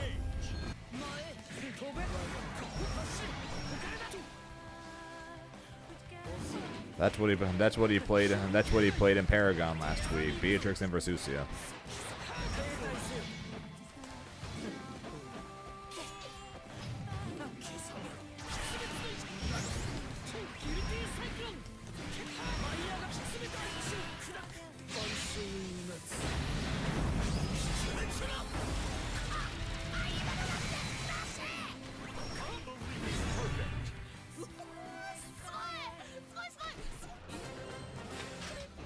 Believe in victory. Battle 1. Engage.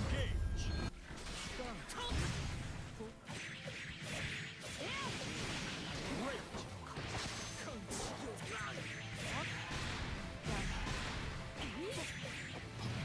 Unless you're fighting against Grimnir, because even if you know what he's going to do, you pretty much still have to hold that shit.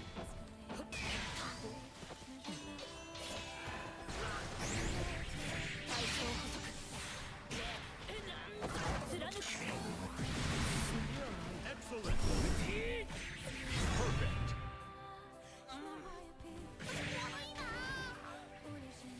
Battle 2. Engage. Great.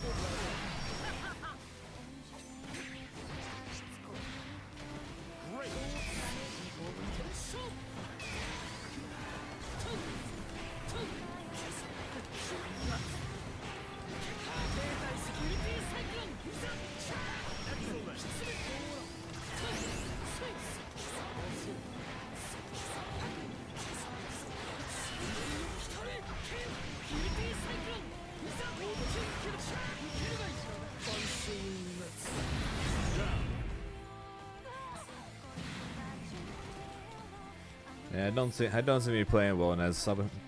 Dude, there's a chance I'll play Meg though. So basically, I'm waiting for when it comes to Granblue, I'm waiting for her.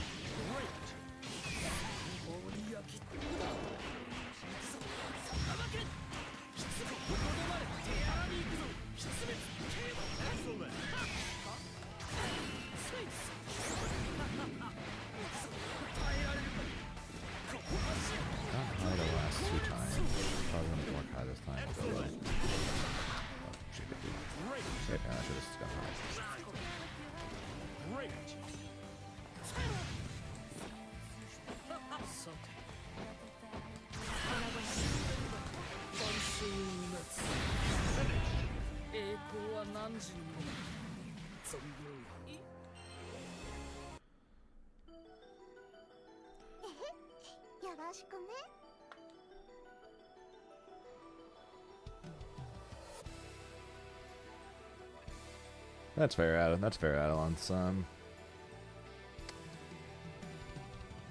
We'll see what Ilsa does. There's a chance I could be interested in Ilsa. At this point, I pretty much have no hope in Galleon. We'll see what the rest of her kid looks like when we actually get details on her next week. I have no hope for Wilness unless they make him completely different than what we're literally all assuming. But then again, they made Galleon different than what we all assumed, so it's possible. Meg and Ilsa I could see me possibly playing. So we'll see what happens when those times come. But unfortunately,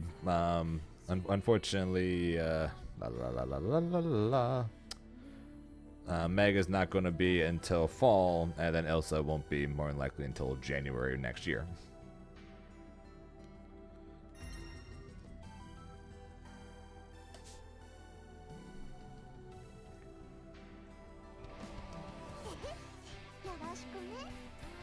Imagine if they made a DBZ2, and then they actually added more stages, and then they actually put skins in the game. Then they actually put skins into the game.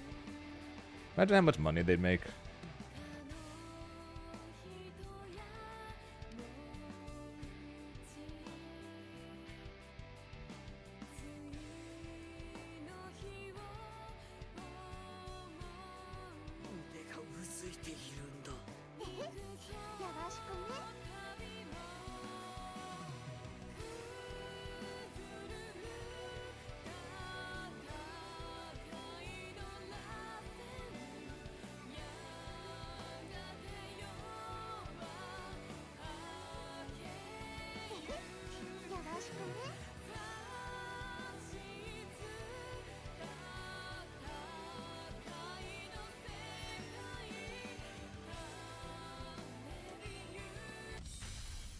Here begins Fate's episode. Grimnir versus Vaseraga. Believe in victory. Battle 1.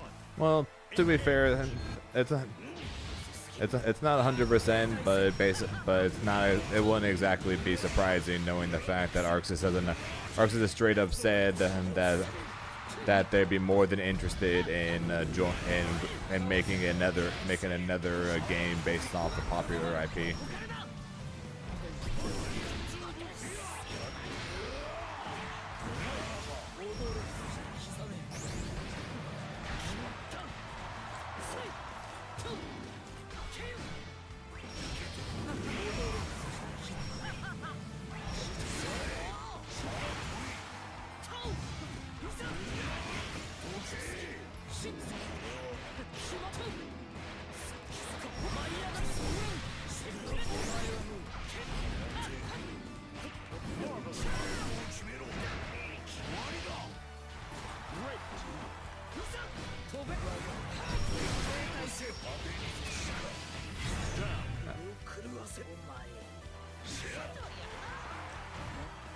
Battle 2.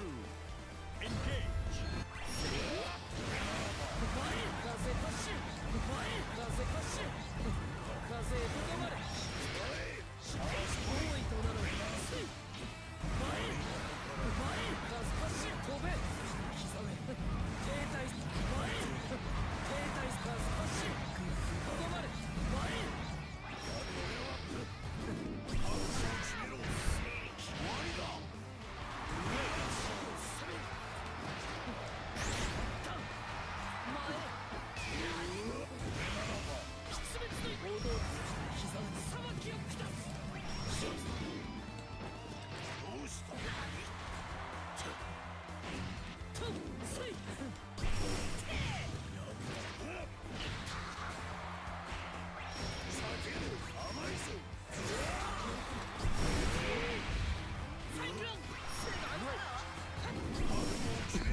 I got thrown at my 6XL.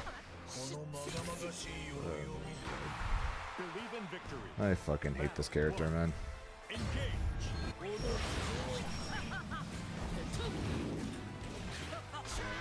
I don't care what people say about the Grimnir Vasaraga matchup. I fucking hate this character.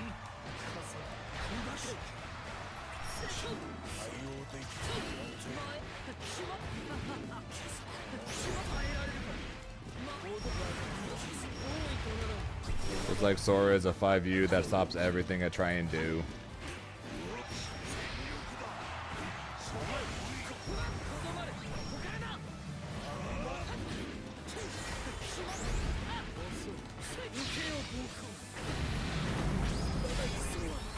Big ass normals that Grimnir can't go anywhere near.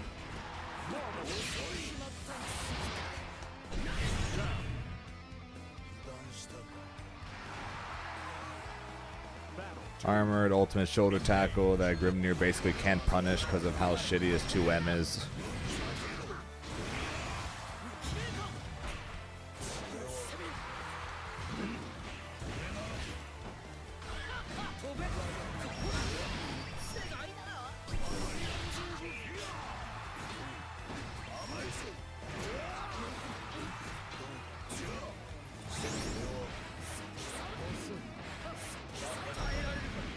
It's so annoying.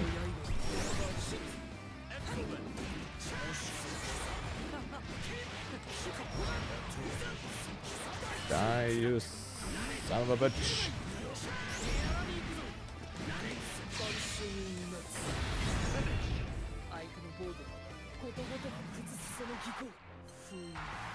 Believe in victory. Battle 1. Engage.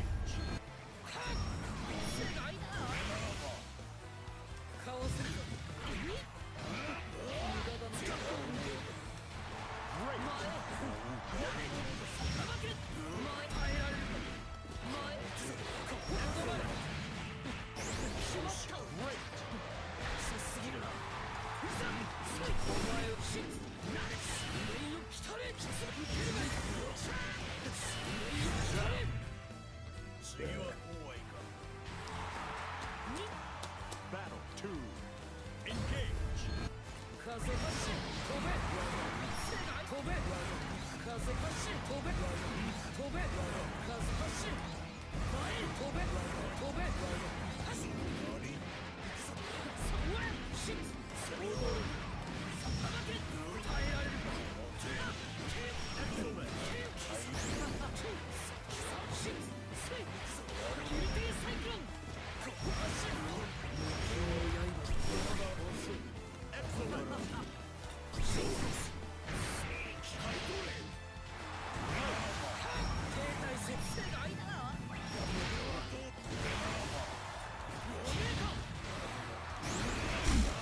Okay.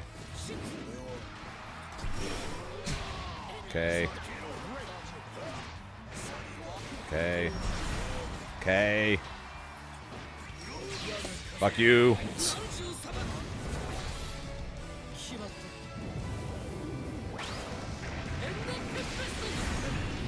どうだ対戦かもしれない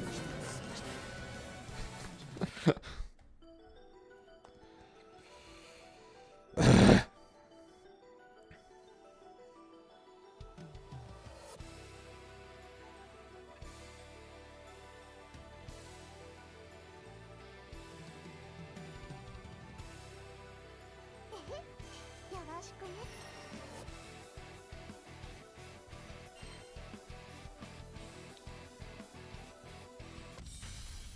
Here begins Fate's episode. Charlotte versus Grimner. Oh, we found Wii again. Believe in victory. Battle 1. Engage.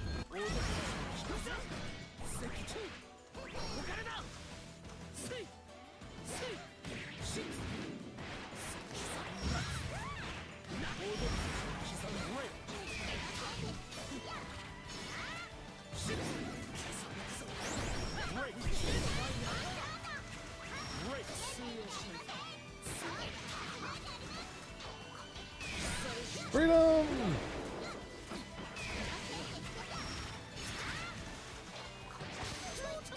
Freedom!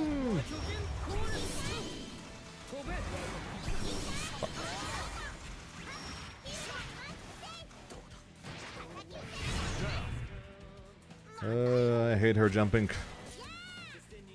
Battle 2. Engage.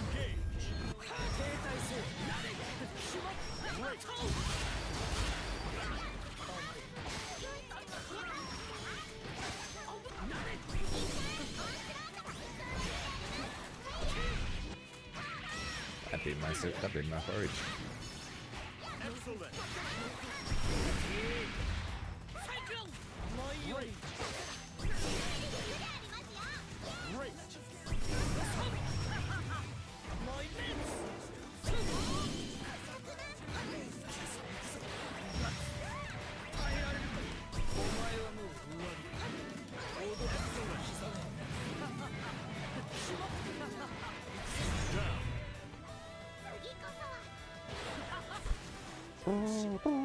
Battle 3. Engage.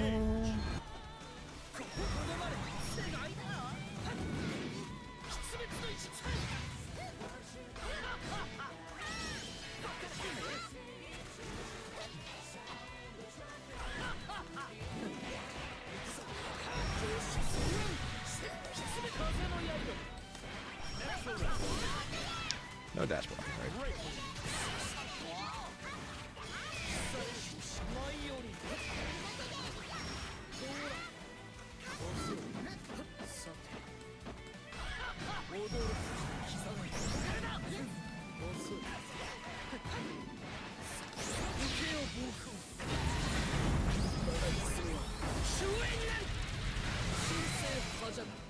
Excellent. I suck. And then I just sat there. I sat there twice and did nothing. Probably just dealt with everyone there. Not a good sign for me fighting Zera on my combo breaker. Believe in victory. Battle 1. I duck the throw and then I do nothing.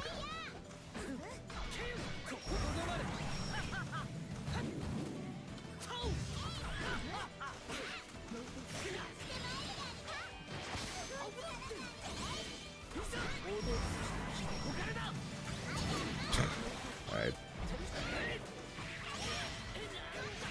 Forgot about that light. Excellent.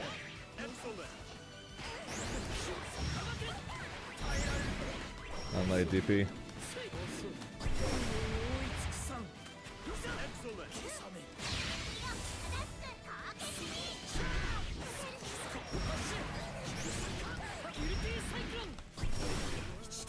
Excellent.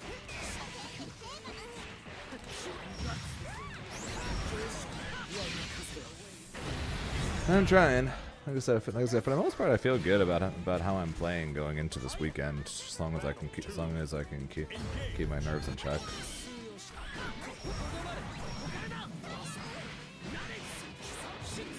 Main thing I'm concerned about is the fact that on my way to top 8, I'm fighting a lot of Grimnir's bad matchups. Typically matchups I've managed to avoid in the past.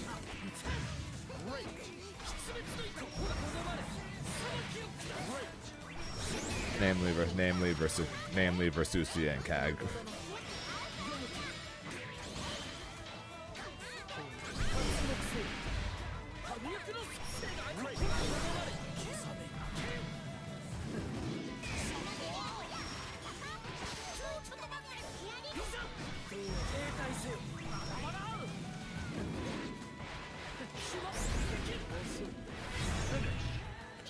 Well, we'll see how it goes.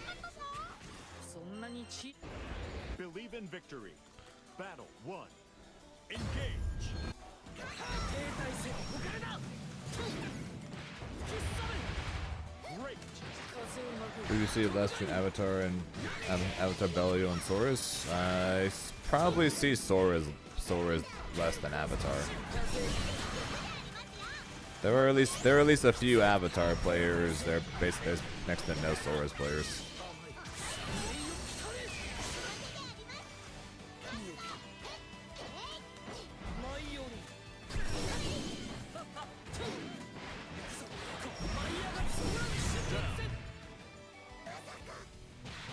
Or at least very few that I ever run into. Battle 2. Engage. 停滞せよ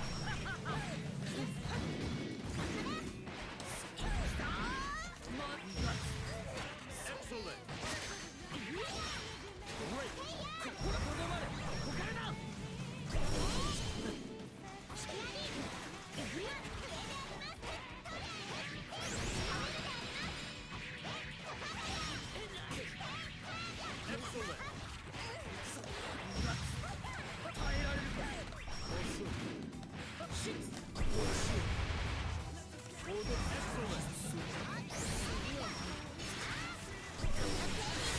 Why not hit by that? Right, I don't have the button thing on screen. Battle 3. Engage. Great.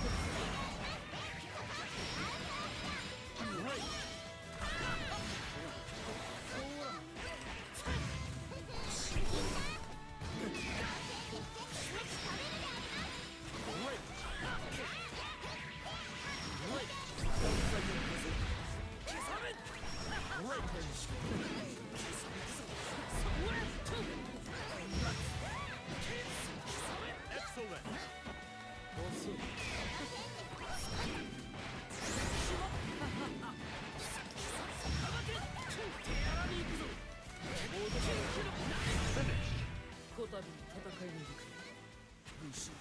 I'm explaining, you know, I pretty much never play casuals.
chick's so bad. I can't retire mirror matches.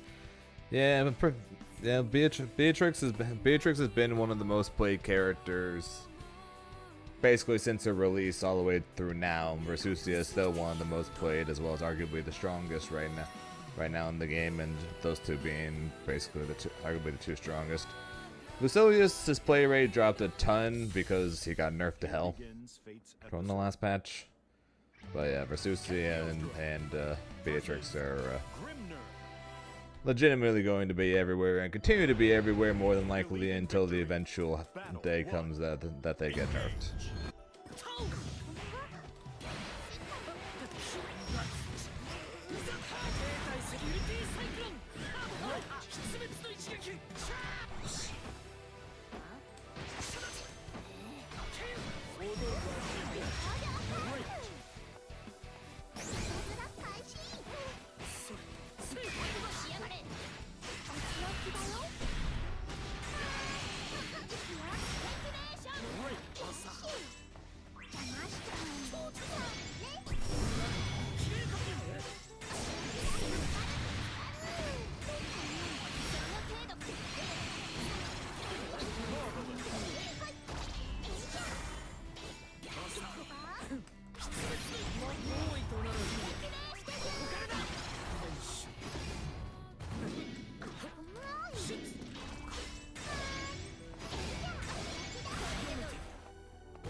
Battle 2.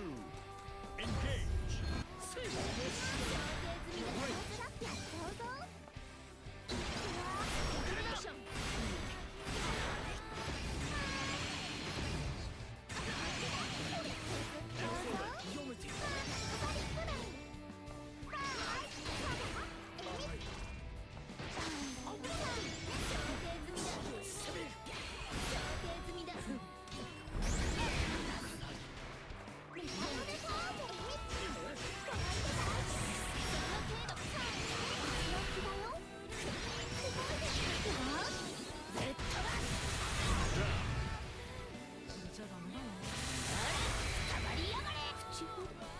Battle 3. Engage.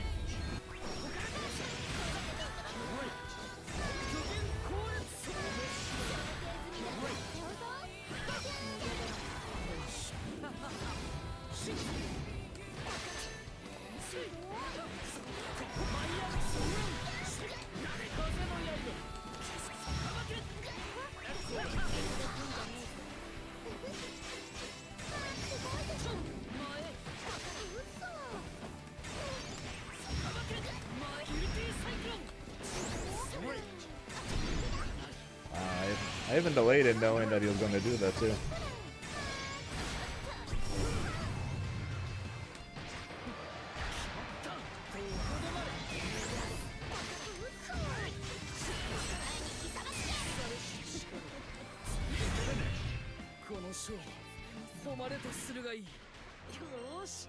I probably should have just supered if I'm being honest.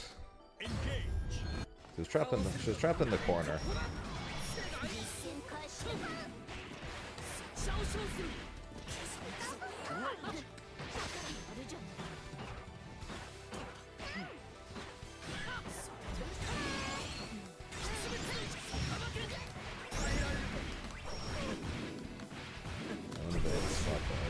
Chip kill, but it's fine.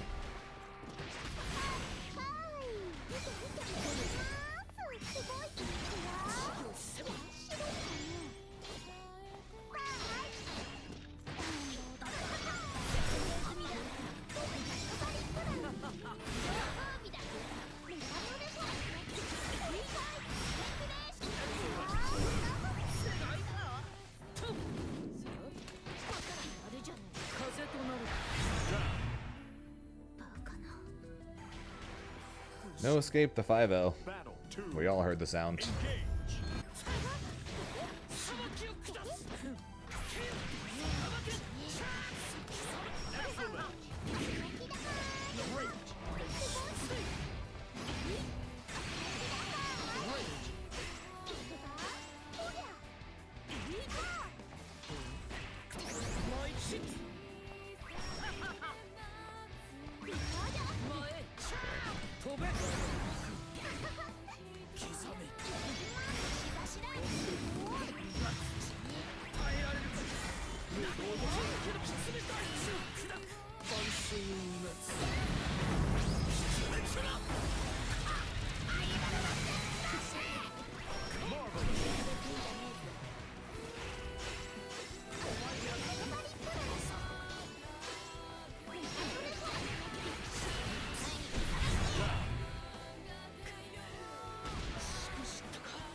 She literally does what Grim does versus plus.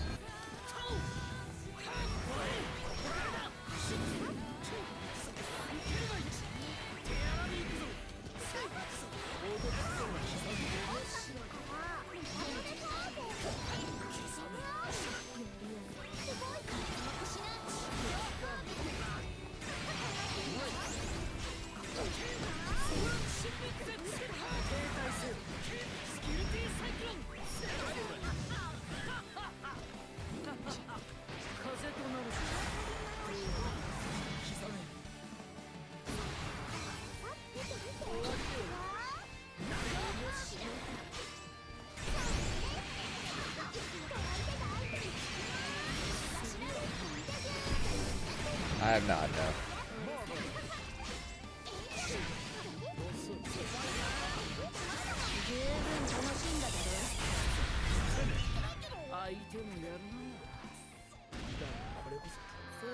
I heard about the leak, but I never actually saw them. Engage. No. I don't really care. I don't play Strife.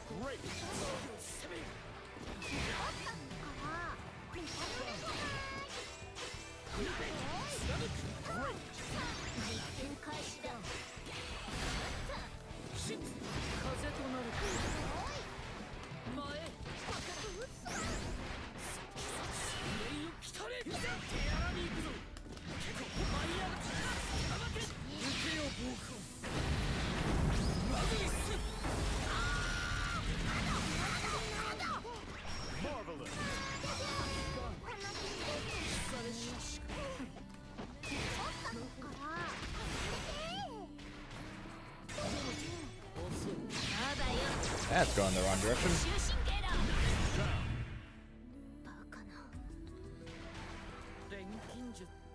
Battle 2.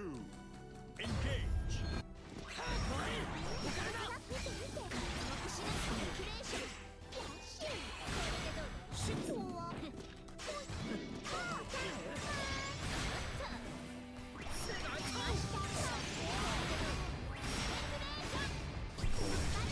Excellent.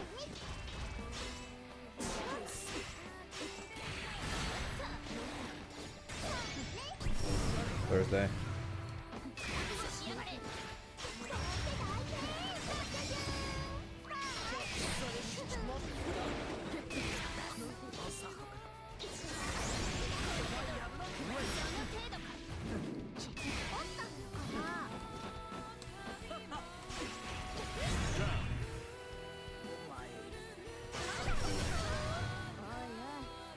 Battle 3. Engage.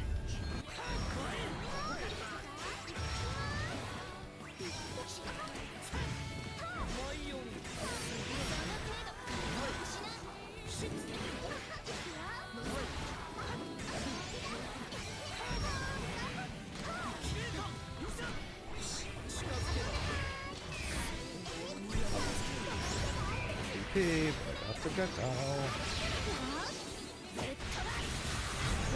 There's a finally got one on me.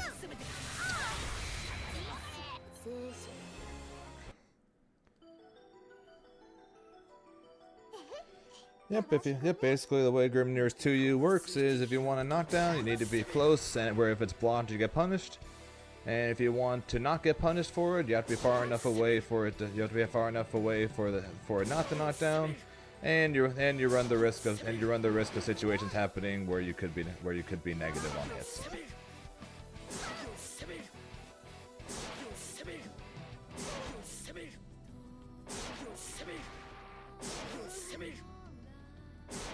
Oh, I'm counter hitting. That's why I was like, why is it not doing that? But no, it's counter hitting. There you go. I was gonna say, I was like, why the hell am I plus that much? I don't remember that happened. Yeah, no, there you go. Shout out to being negative on hits. If I want to be safe, I gotta be negative on hits.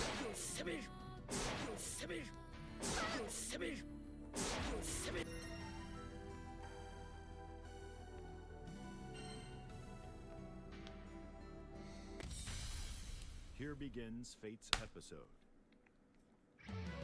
Grimner versus Siegfried.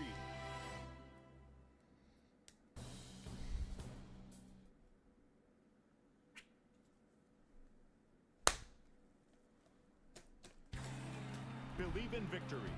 Battle 1. Engage.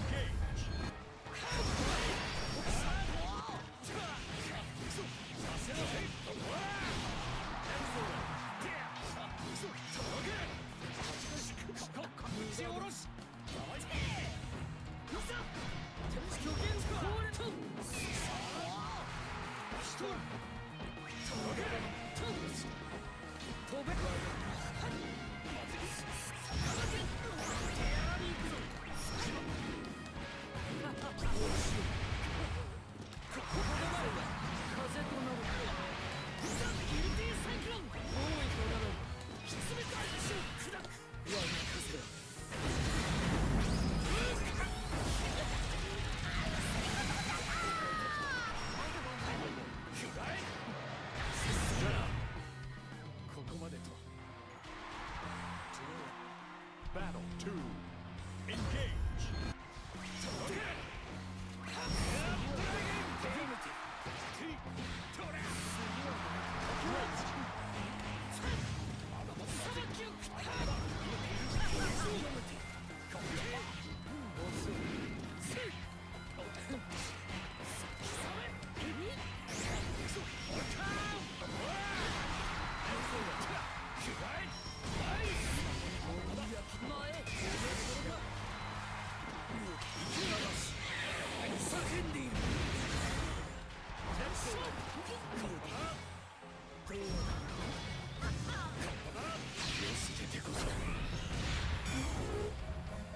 Don't worry, his gets animation from that far.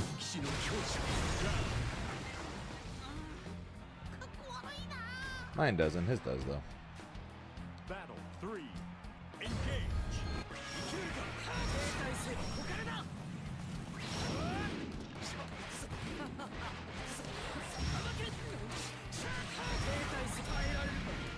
Don't worry, his sweep is special cancelable, mine's not.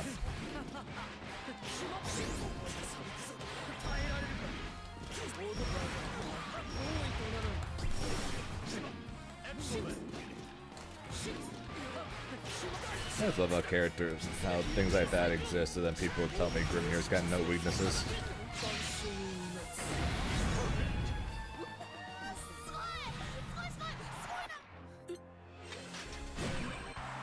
Believe in victory. Battle 1. Engage.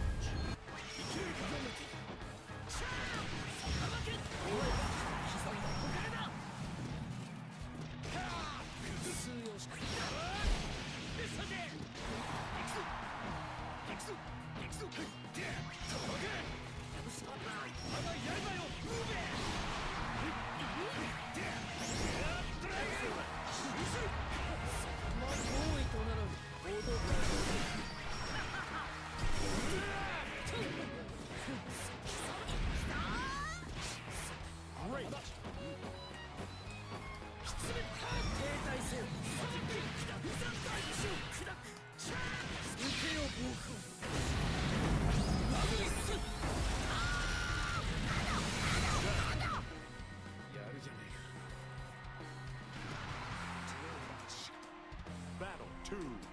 Engage.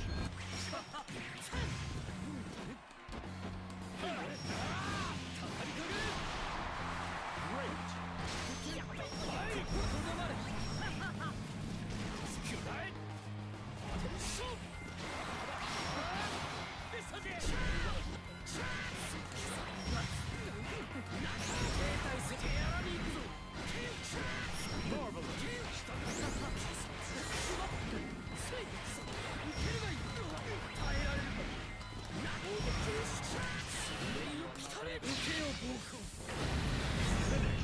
快進撃が止まらんようだな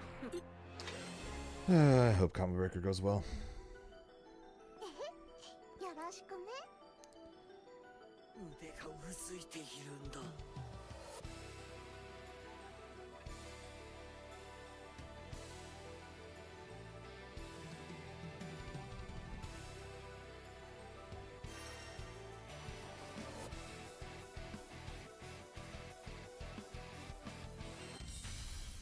Here begins Fate's episode. Vaseraga versus Grimner.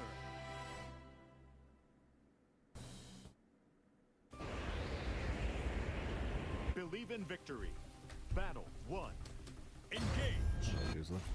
カズハシ前へ飛べ置かれたカズハシ前へ受けカズハシ飛べカズハシ携帯飛べ遅い飛ぶ受けるがいい携帯席やらに行くぞ Excellent. 天使席かわせるか I don't even know. I don't even think I was negative on that either. That's playing for it. 風走る前へ面白い決めた飛べ踊れ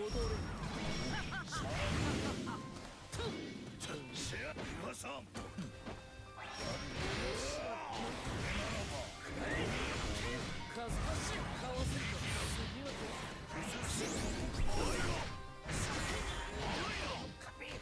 Great.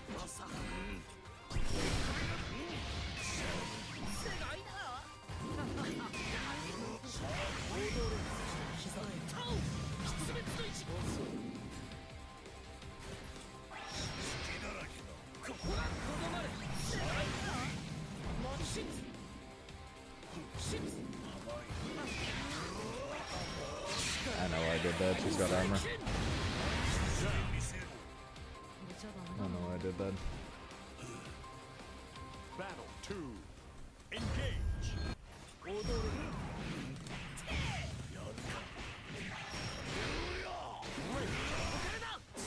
攻める通用しないシッいざとどまれギルティサイクロン出滅 Excellent. 舞い上がるソウルシェブレッドシ And block one check. And you failed. Down. 見たか Battle 3. Engage. 風かしかわせせい Great. 世代だ Great. 前かわせ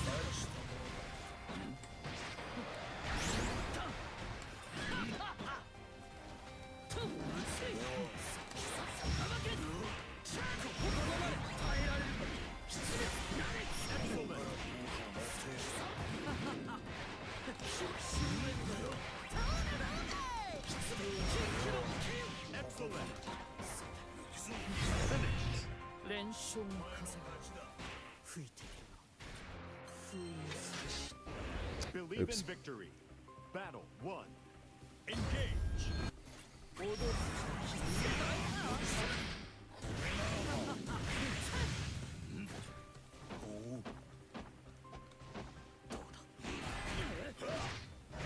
飛べキンキの風子供はやるな活躍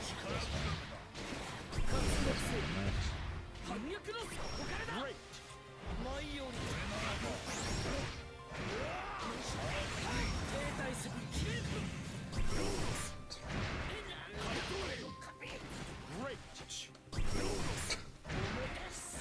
I hate my floaty jump. キンキのギルティサイクロン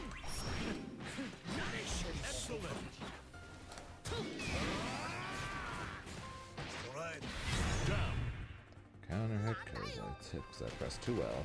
So I got no escapes. Engage. Fucking 飛べ 刻め停滞せよ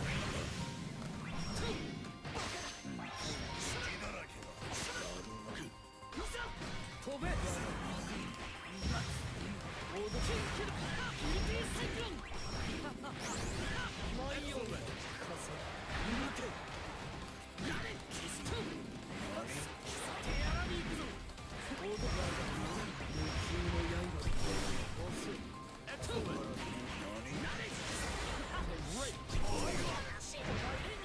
Asaraga. Sometimes I don't reach the seal against Vasaraga. 見たか Battle 3. Engage. ここからだ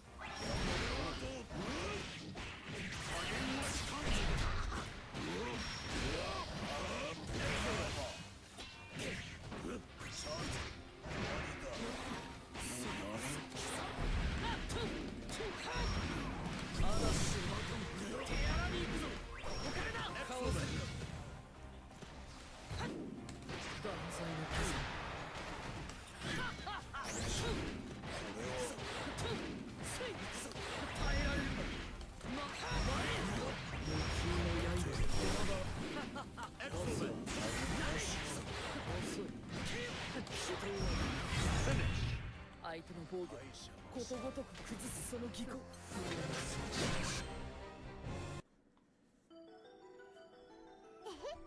よろしくね。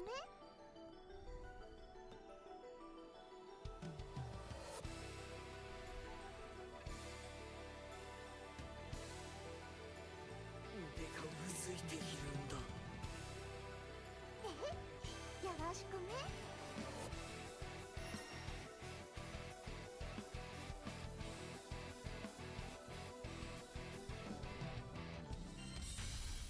Here begins Fate's episode. Sandalphon. Sandalphon. Grimner. Another Robin. Batman and Robin. We have like 8 minutes or something like that till Battle 1. Steam maintenance for this Tuesday.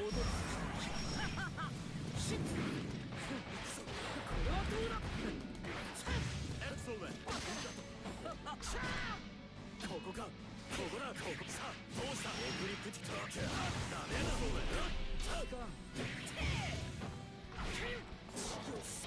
ここか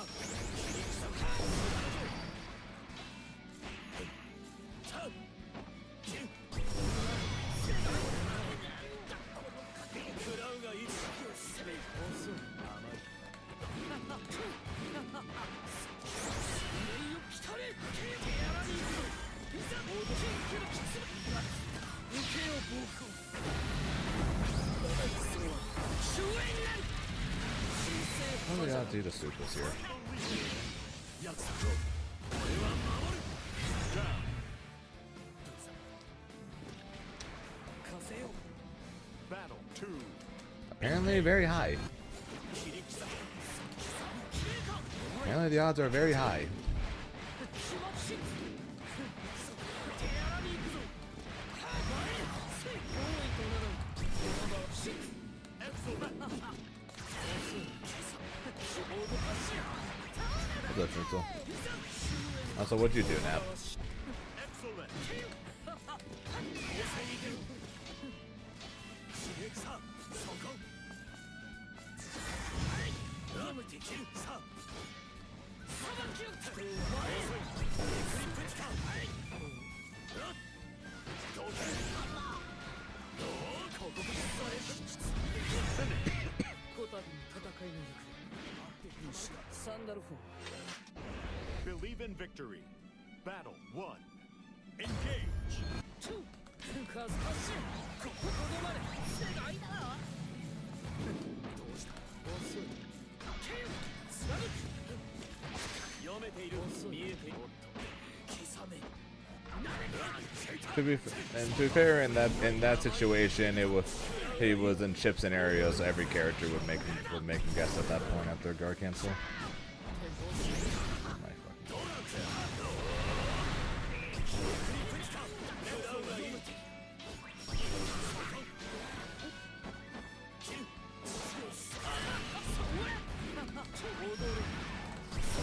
hell?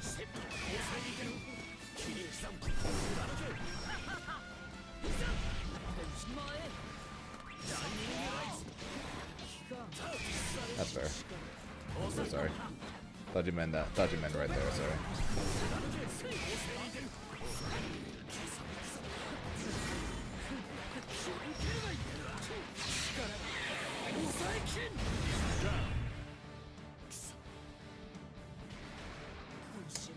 Man, I am not feeling good about Combo Breaker right now.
Thought for sure I had that there. Battle 3. Engage.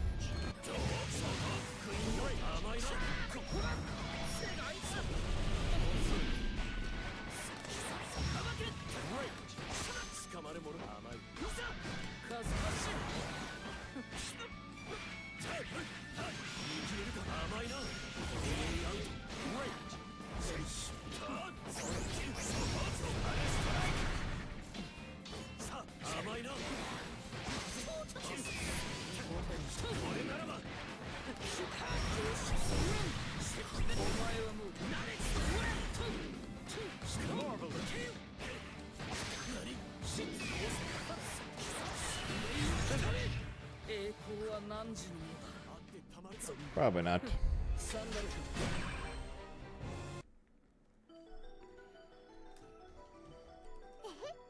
よろしくね。腕がうずいているんだ。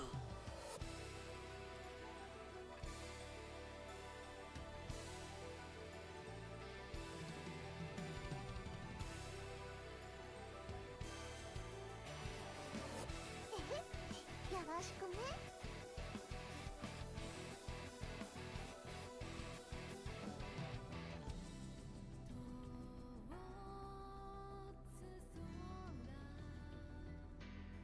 腕がうずいているんだ。よろしくね。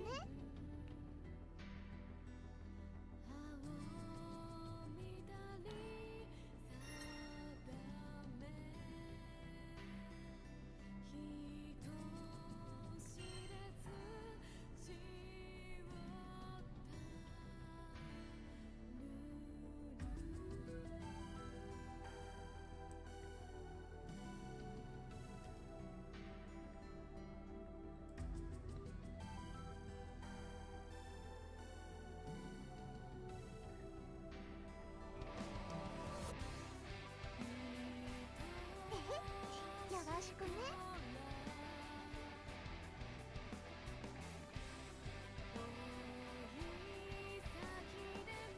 がうずいているんだ。よ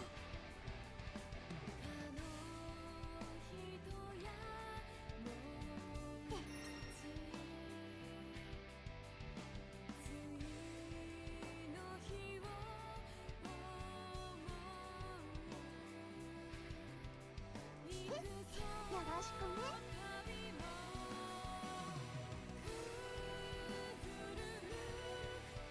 No, I tend to not talk to. I don't think I've ever talked to either of them for a long period of time.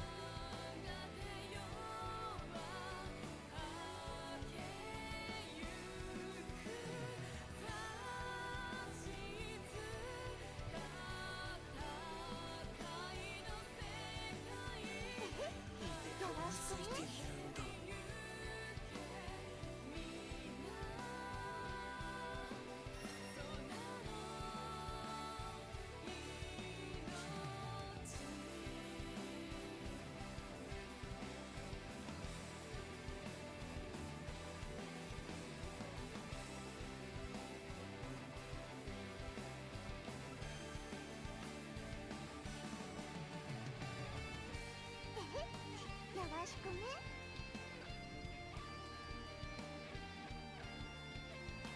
目が薄いているんだ。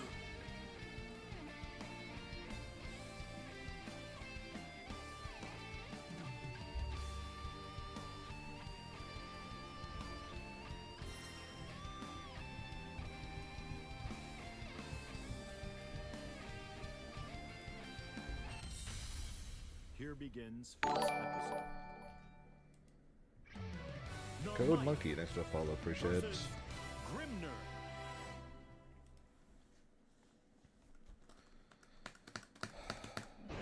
Believe in victory. Battle 1. Engage. That is true, he does say dude a lot.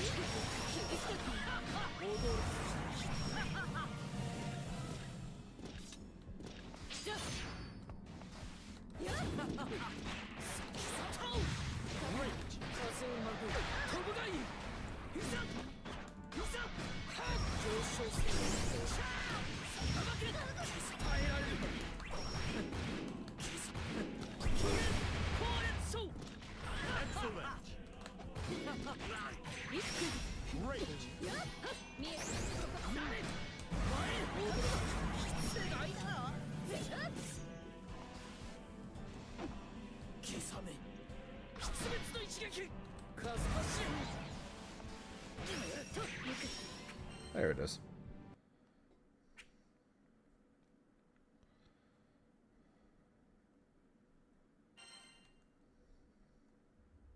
Grand Blue Fantasy versus Rising.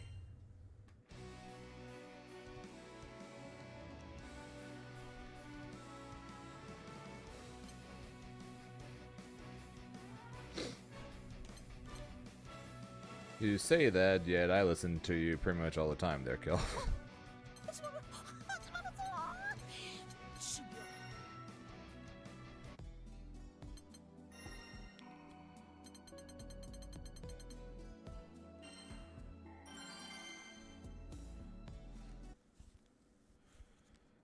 It's Tuesday there, Miwa.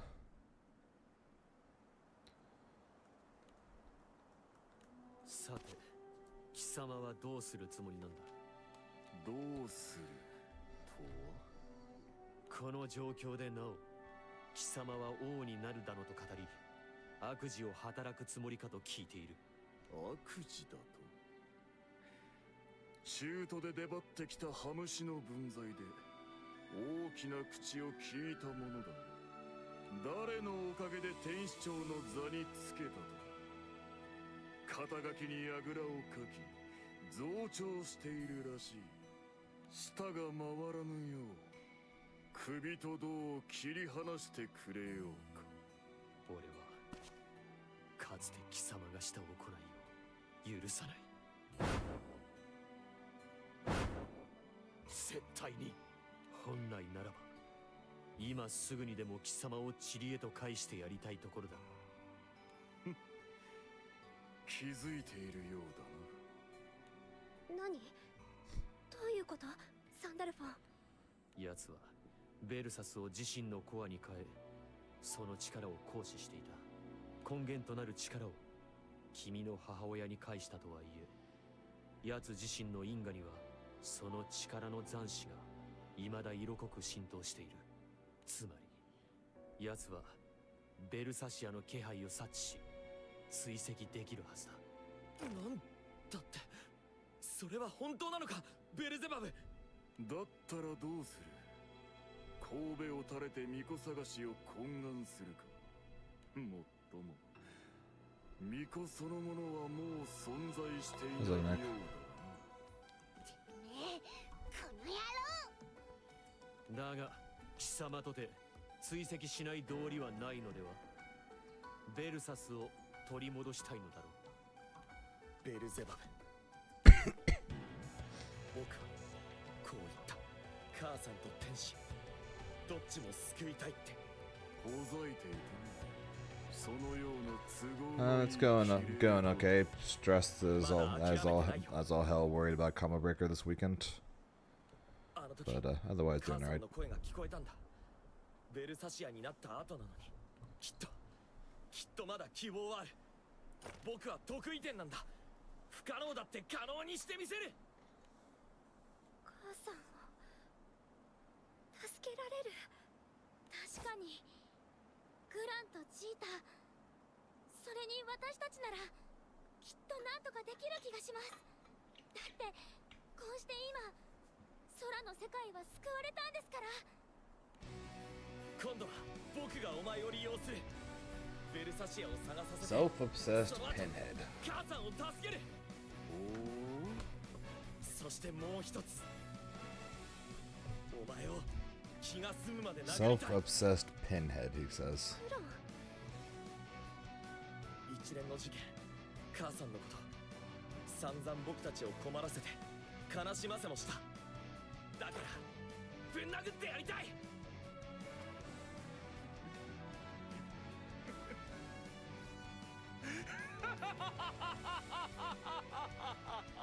Who are you calling pinhead? 世も貴様が得意点として並び立つのが尺だったからな。存分に殴り合おうではないか。得意点同士の衝突、また空の危険にさらされるのは。じゃあ危なそうな時はサンダルフォンが止めに入ってね。おい待て。私もこいつをぶん殴る。愉快愉快、まとめてかかってくるがいい。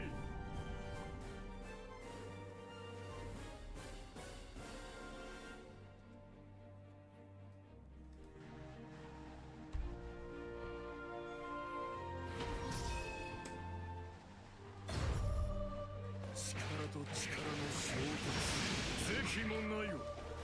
全力をもってこのベルゼバブを楽しませよ。お前とはここで決着をつける。ここまで我慢してたこと思う存分ぶつけさせてもらうから。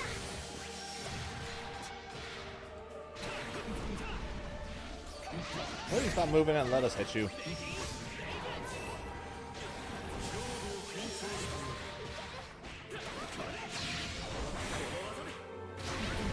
Apparently not.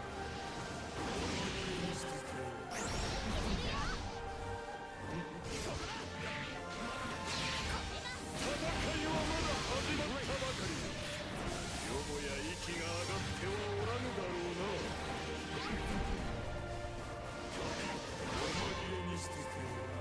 後悔しながらし。細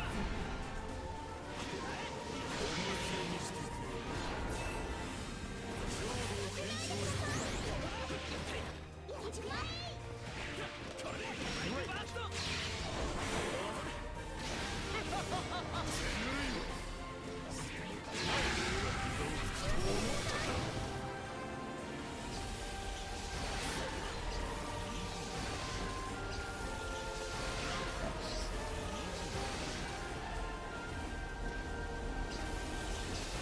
君らがしてくれたように今度は俺が支えよう。何度でも。無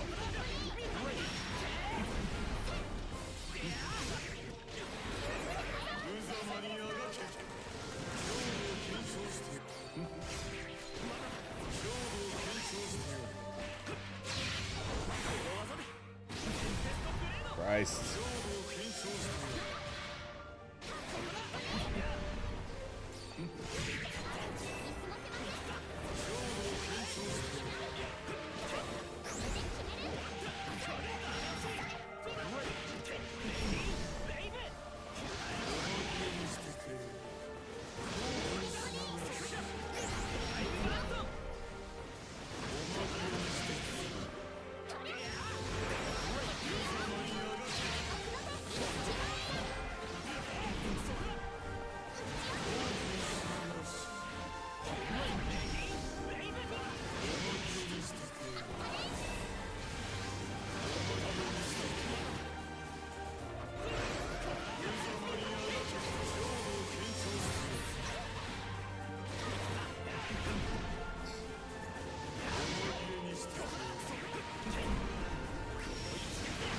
This might be the stupidest fight ever.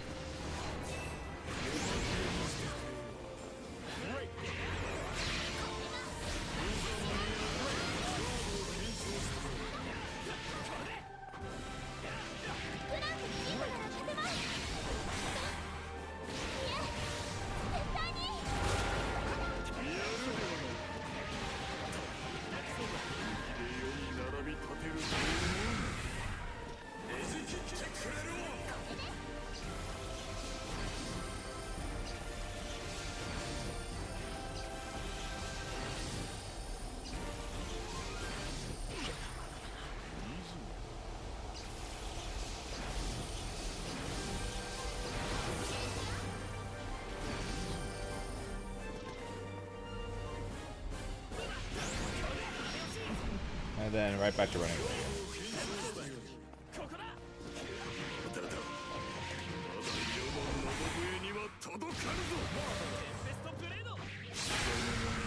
And we're doing this again, huh? Oh, jeez.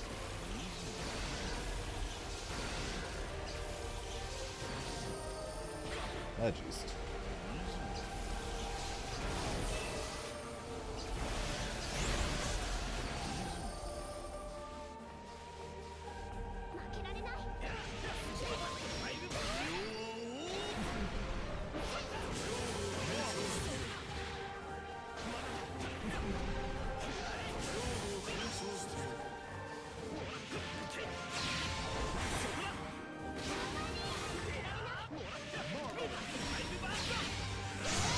Again.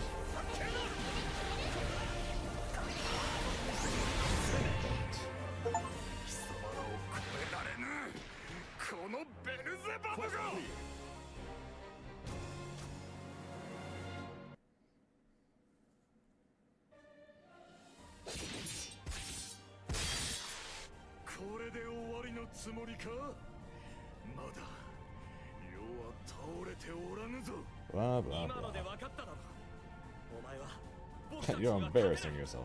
それこそ神の力を宿したベルサスをベルサシアから奪いでもしない限りね。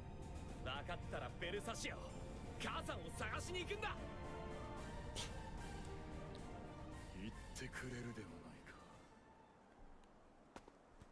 ベルサシアはまだあの空間に残されているのか。 Sounds good. Have a good day at work there, Zambi. Appreciate it, man. ルシファーとコーチが抵抗しているのだろうな。だがその方が都合がいい。まとめてほふってくれるわ。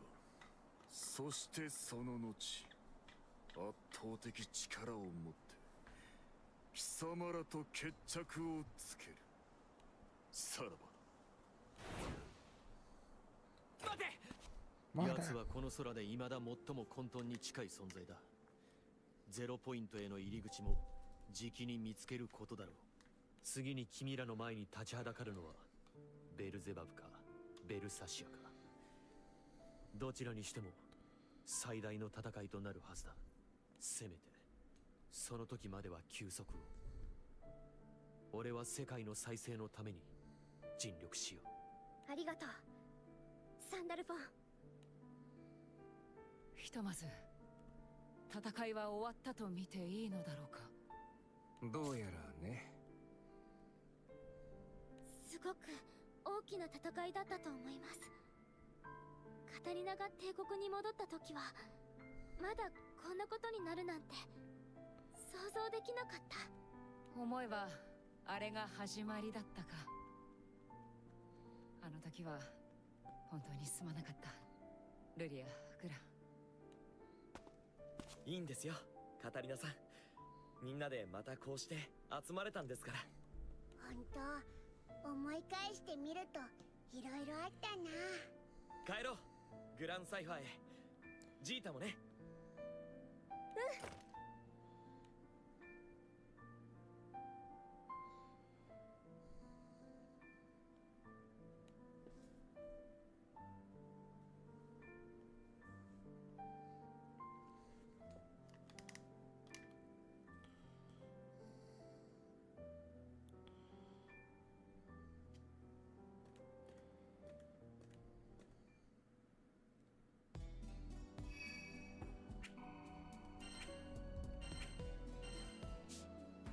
We back yet?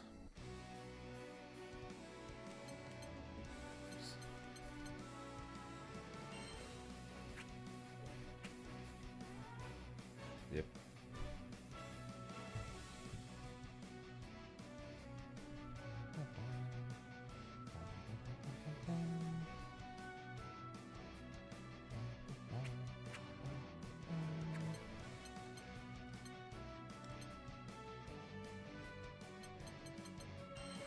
Tell me the ones I got.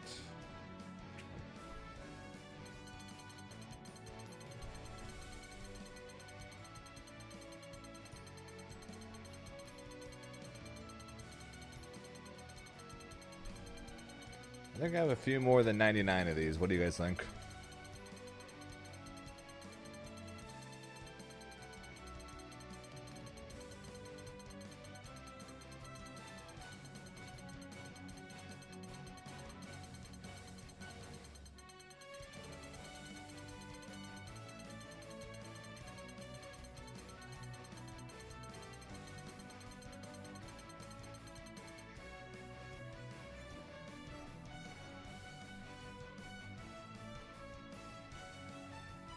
So I've been saving them since August of last year, apparently. Yeah, so I've had these apparently since August of last year.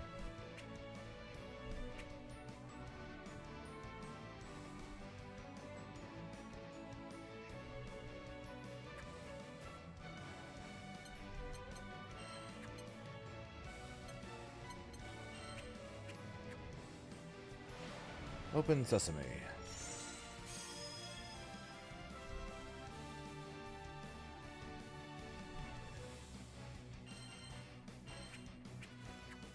Open sesame.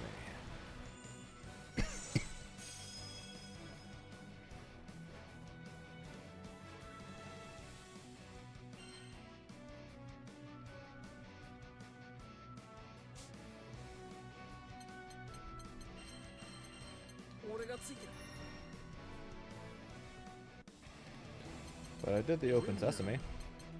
Avatar Belia. Grimner versus Belia.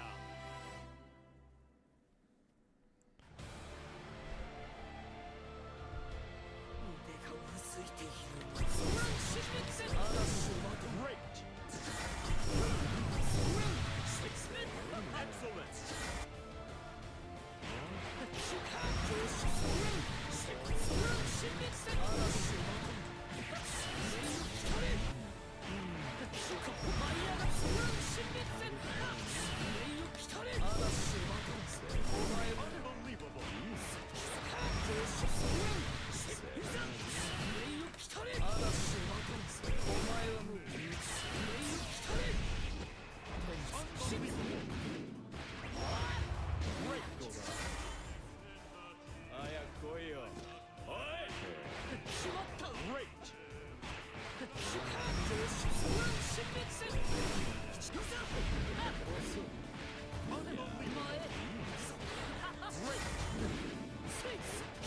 Excellent.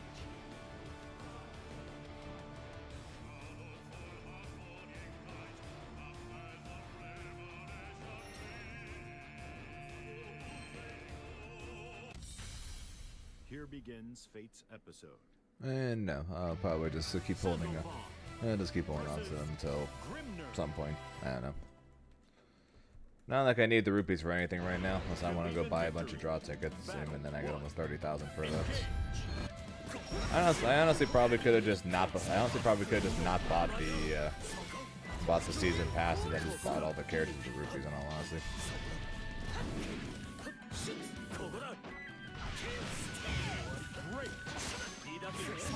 Maybe I'll do that for the season 3 pass.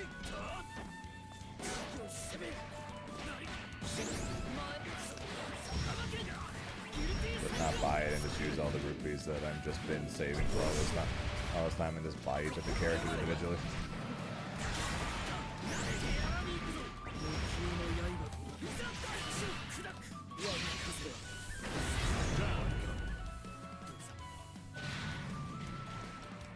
Good question. I actually don't remember.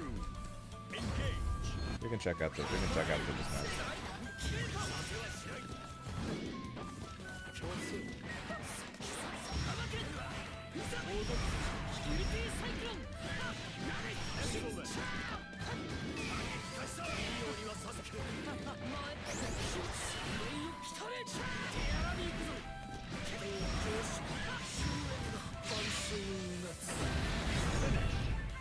If it was 30k, then I probably wouldn't be able. Then I might not. Actually, I have no idea.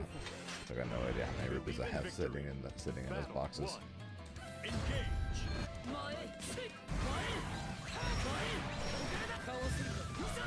I know I've got several thousand of them.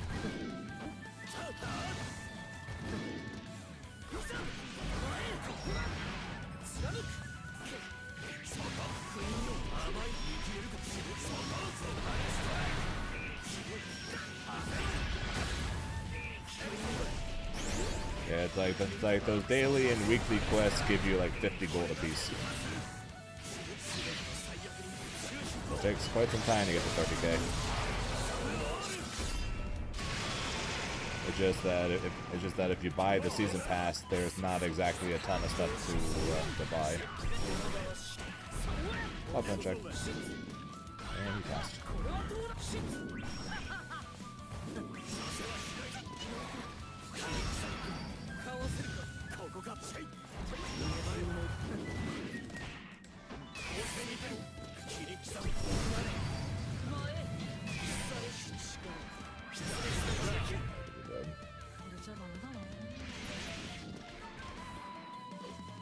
Battle 2.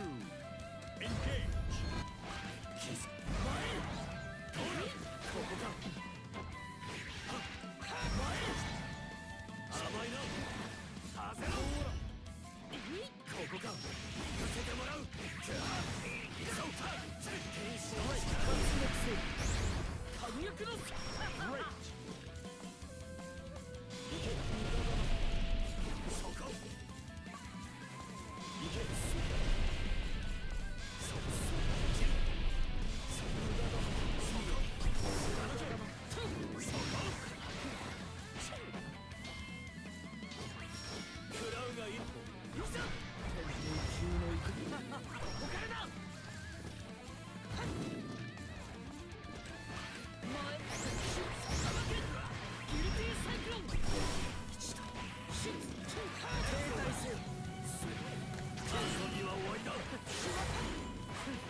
Battle 3. Yeah, DLC outfits will probably end up being what I'm going to end up spending on eventually.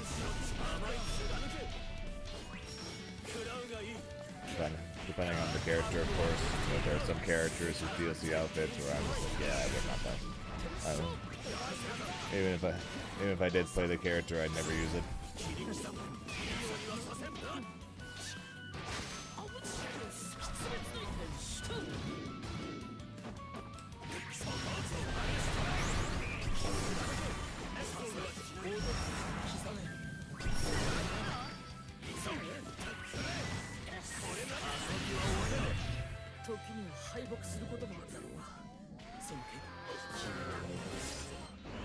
Believe in victory. Battle 1. Engage.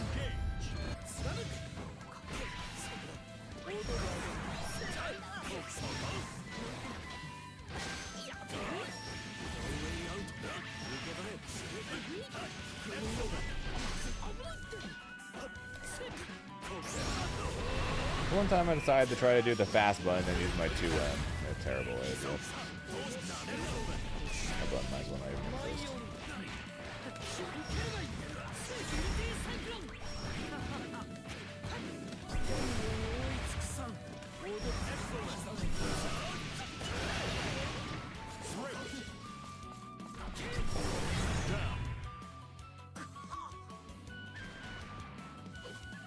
Battle 2.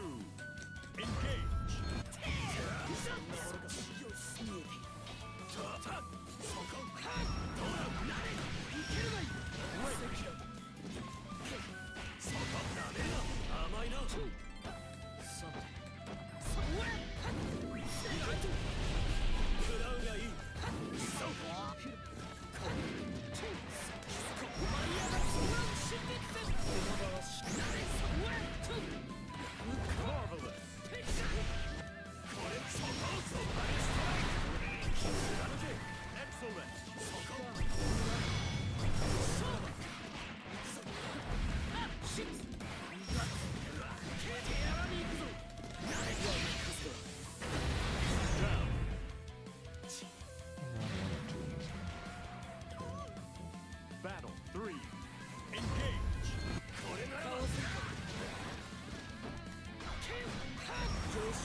They never expect you to dash right back to them after you run away.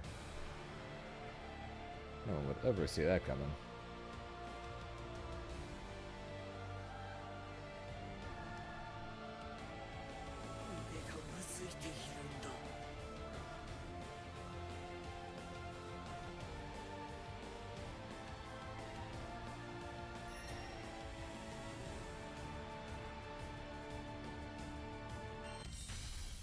Here I did not begins mean to Fate's accept that, but- episode. Charlotte versus Grimner. Okay, that was fine when we played the last couple times. It's a little higher than Believe it in was earlier. victory. Battle 1. Engage.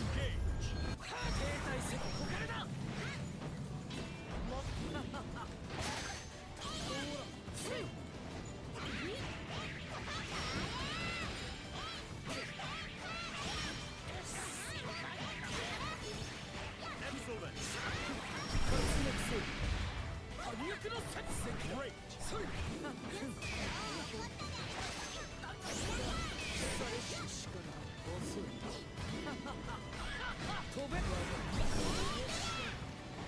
Oh, gosh, gosh.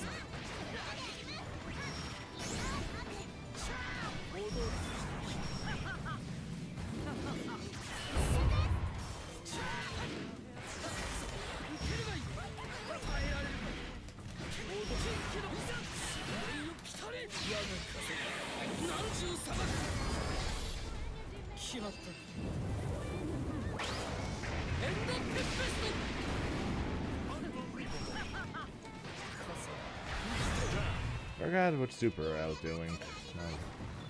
My LC plan kind of went out the window there. 2. Engage.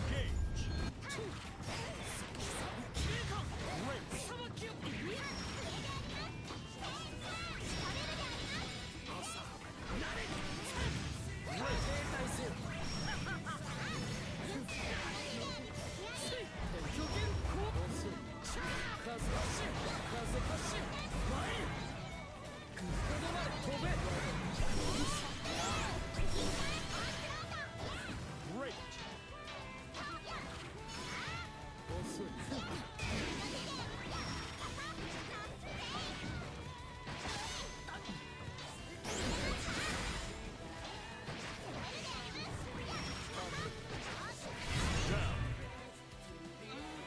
I really hate no escape. It's like the fourth no escape in just these 2 rounds.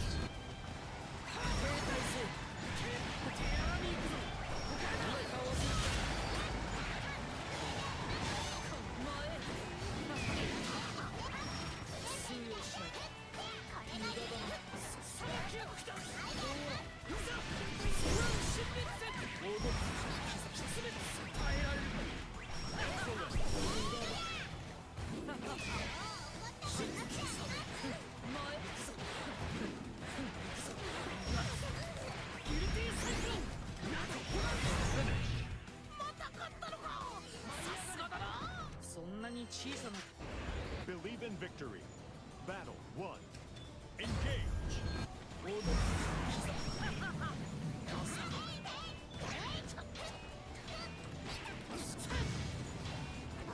No.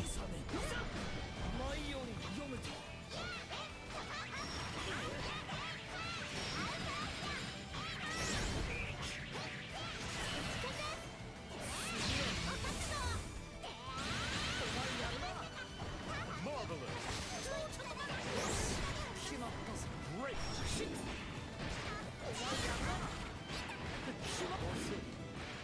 Great.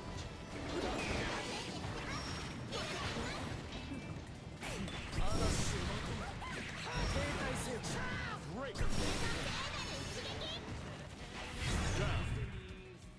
Down. No say it was Paragon today. Battle 2. Engage.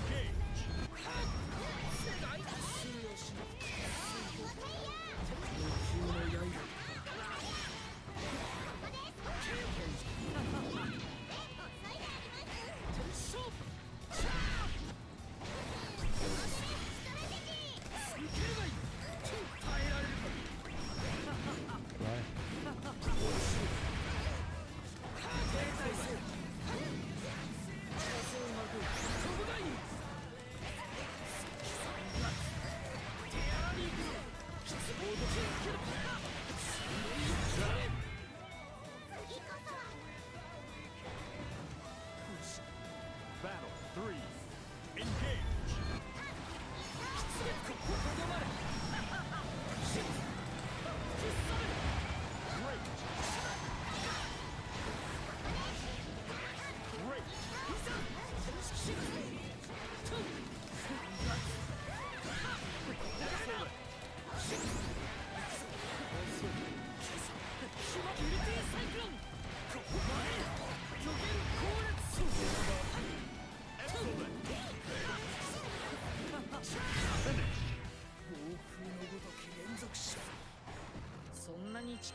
Let's go check out the shop. Since I didn't do it before.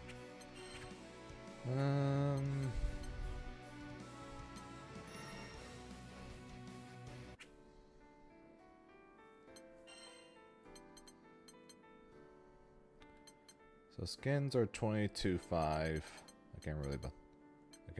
I can't really check how much the characters are, since I already have them all.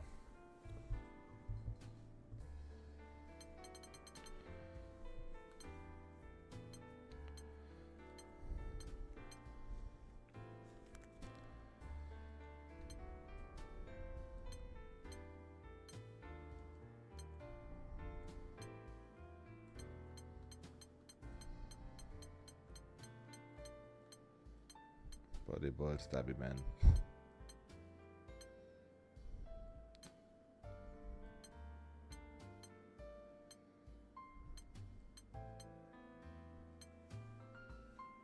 No, you're good.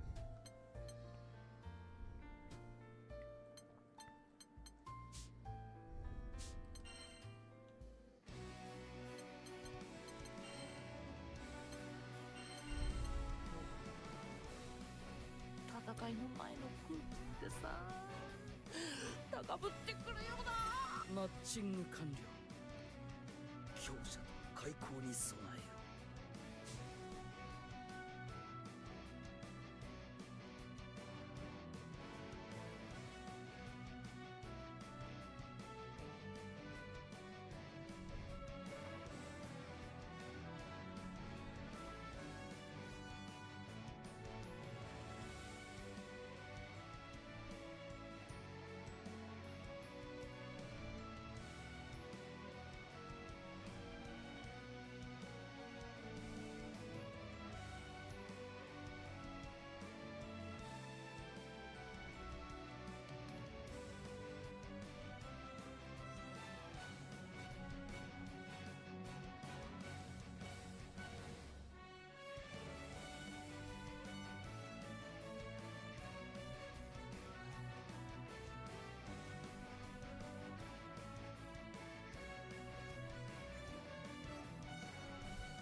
I'm gonna try Absolute, but I am not feeling great about it right now, if I'm being honest. Gameplay wise, I feel fine, but by the tournament itself, I do not feel great.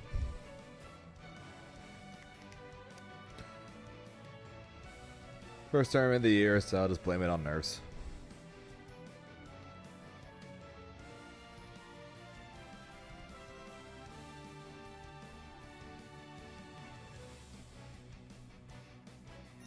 マッチング完了。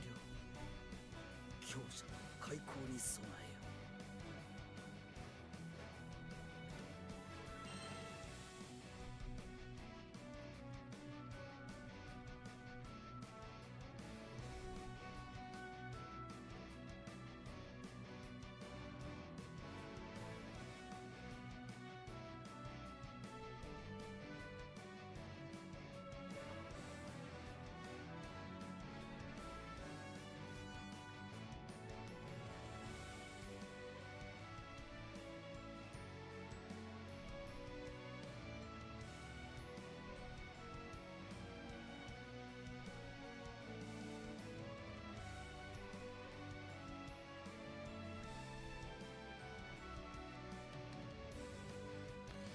I'll try Absolute, that's all I can say. I'll definitely try.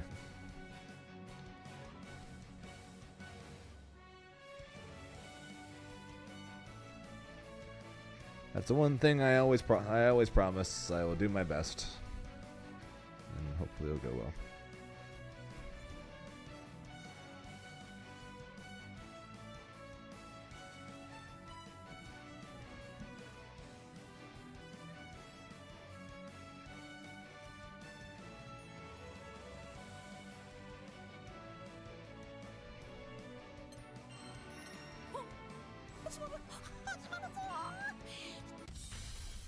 Here begins Fate's episode.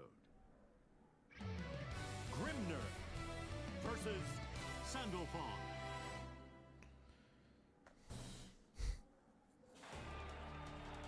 Believe in victory.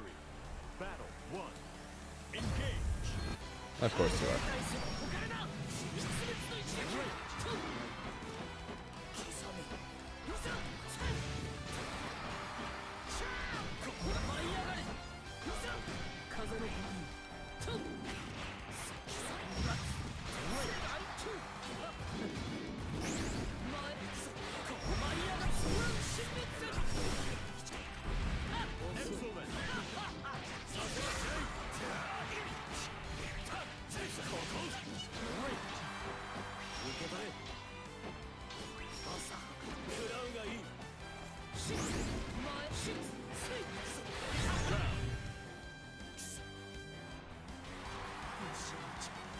Battle 2. Engage. Great.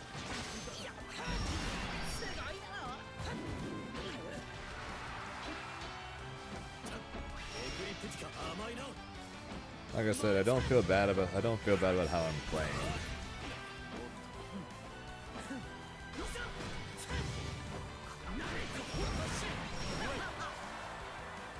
I feel fine about that.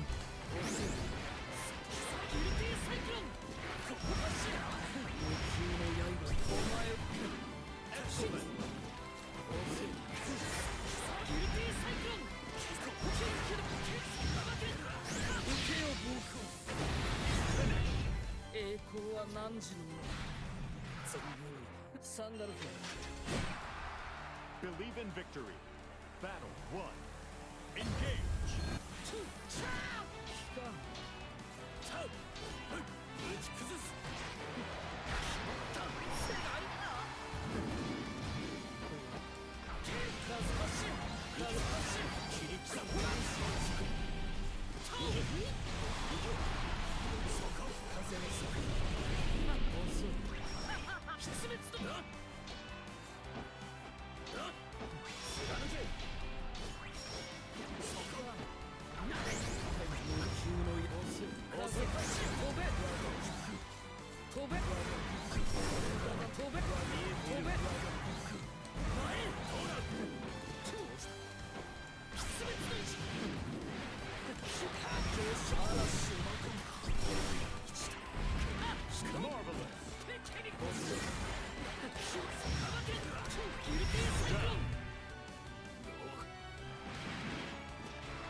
Battle 2.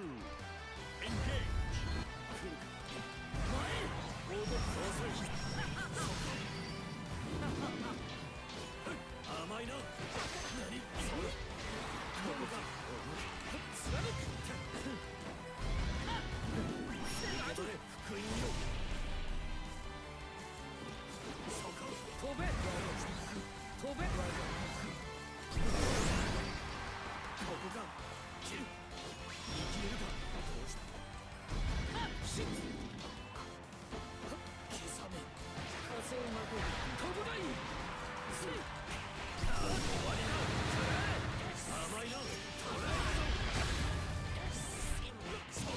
Excellent.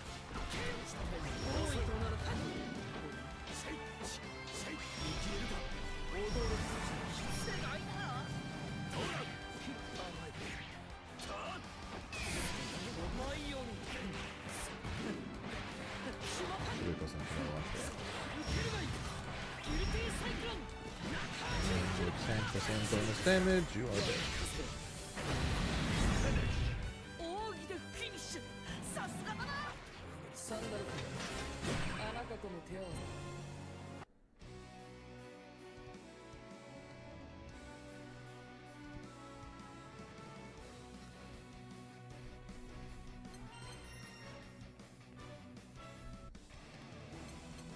Grimner. Lucifer. Grimner versus Lucifer.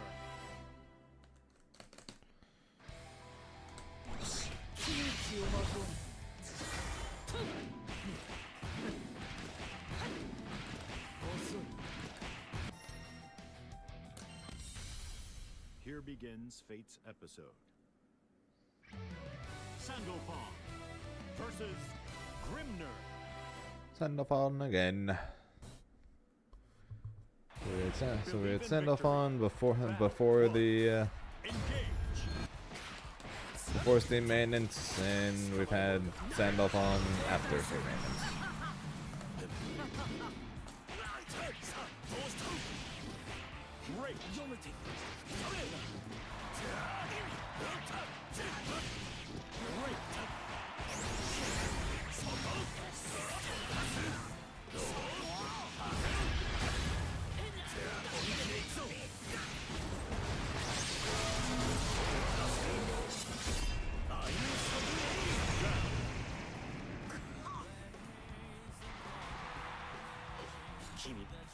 Battle 2. Engage.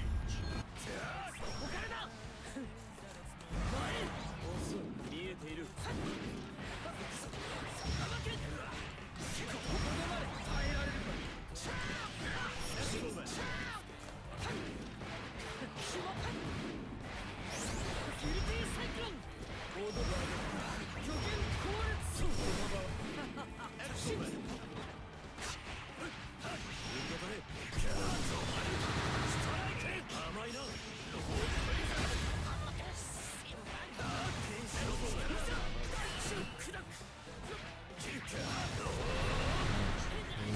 It's not supposed to be a ricochet.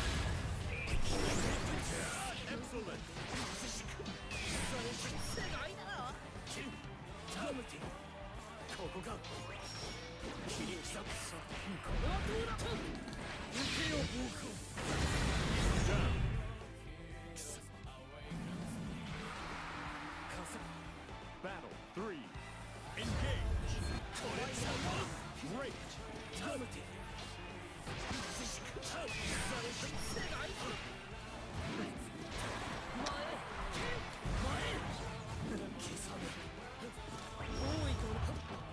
An accident. Hit that button.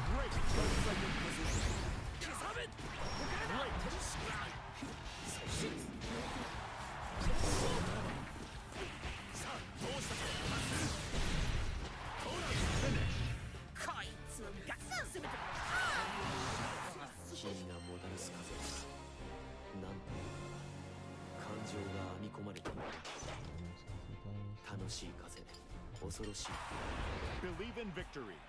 Battle 1. Engage. 無駄だな。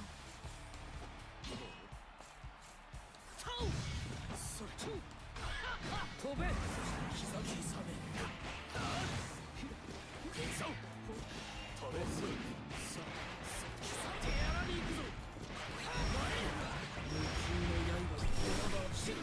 Accident.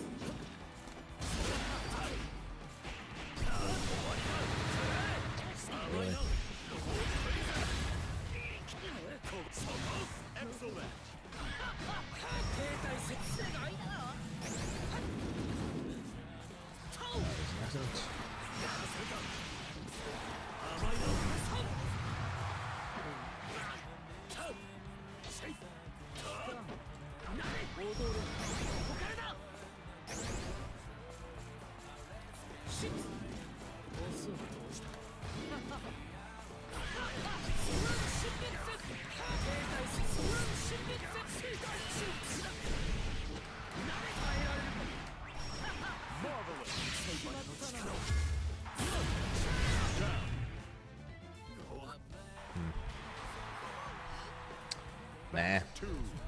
Engage.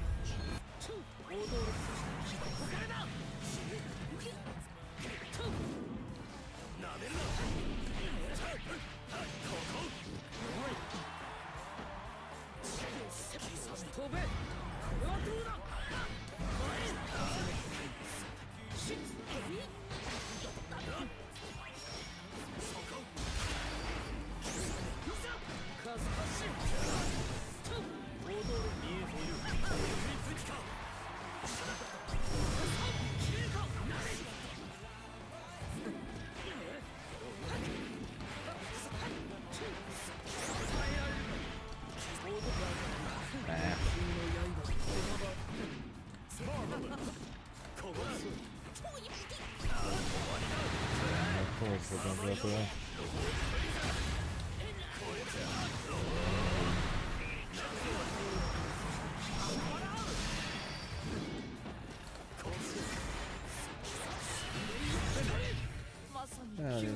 doing.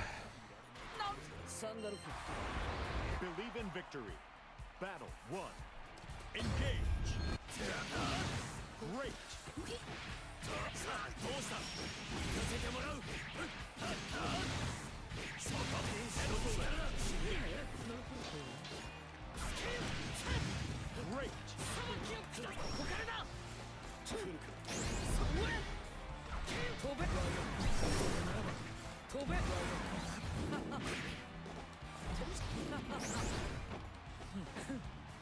め来るかさ出滅数発進舞い上がれ先ほどならばせいギ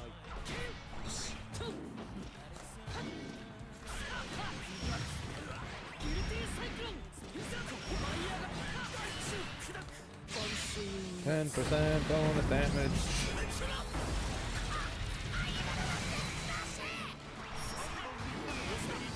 %10 bonus damage. Battle 2.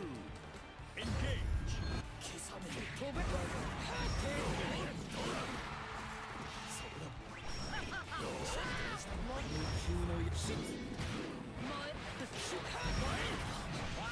ン 2, 3. ギルティサイクロン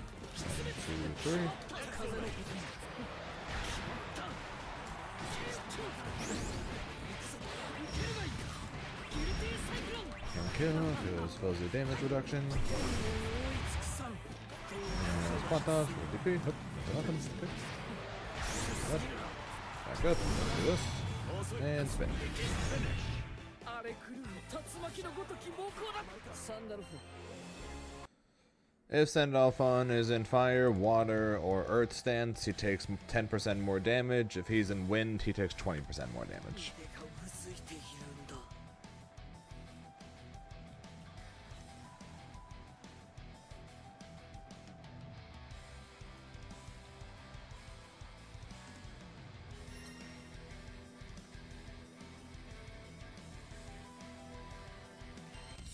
Yep, that was Here destined begins twice in a row. this episode.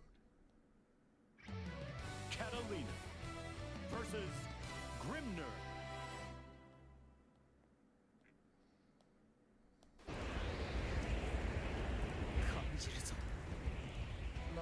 Believe in victory. Battle 1. Engage. 停滞せ世界だと軽いせいこれはどうだせい Great. 風発進前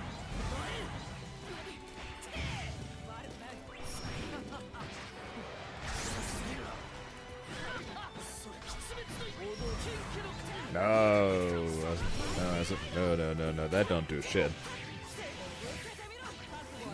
People have been joking about it to me forever though that it does more damage if you make him scream, scream that he messed up the wrong line. But no, it's just a joke.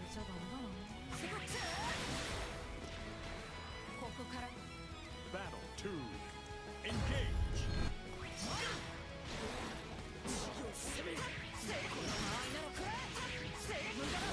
Excellent.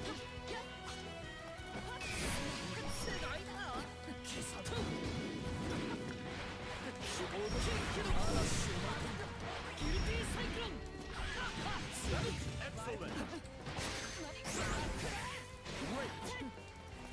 Well, I basically do it every time because it's funny.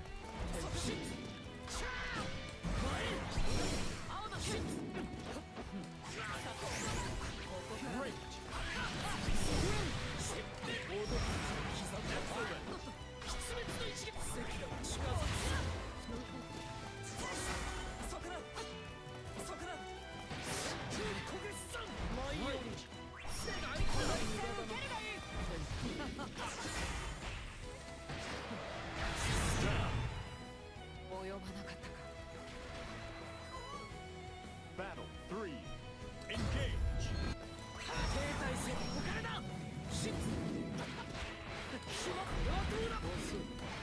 Great.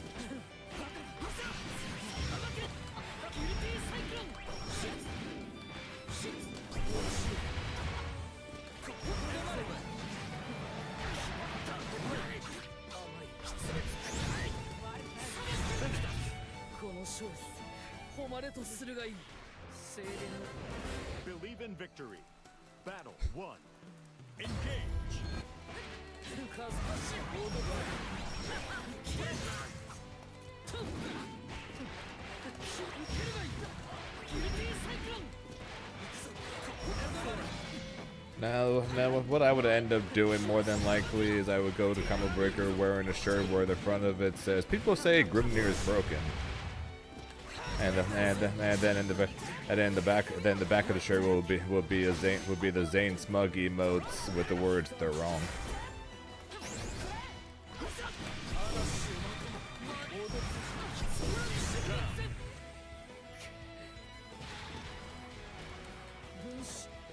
Battle 2. Engage. That would more end up be something what I would do.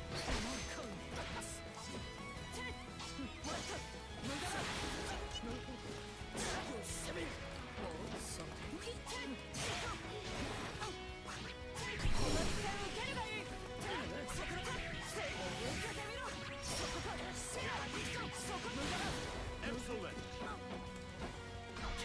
ここがとどまれ世界だそこだ読めているせっはい見えたそこだそこだここだ俺の間合いなのこ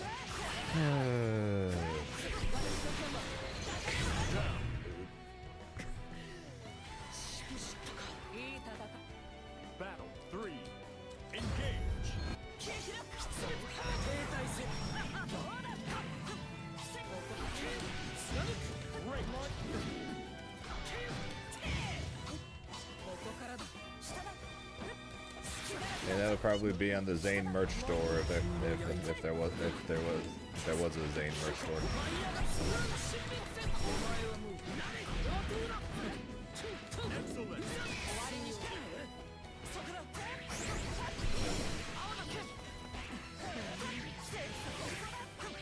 Great.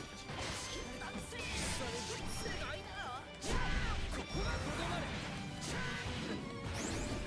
万象をうなつ熱の一撃権限奥義でフィニッシュさすがだな気持ちのいいし精力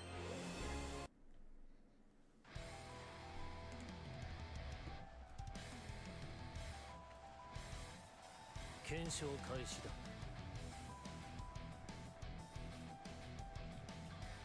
腕がうずいているんだ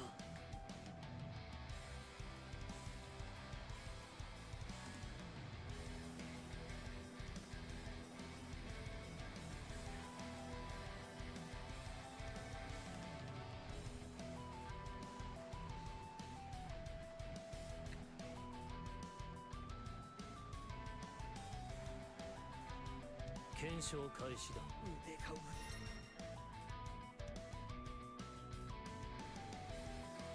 Oh god. Here begins. It jumped up to 150 right as I hit A. God damn it.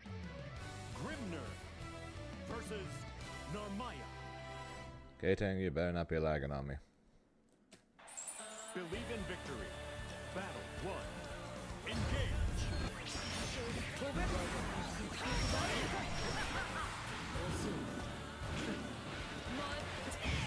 Great.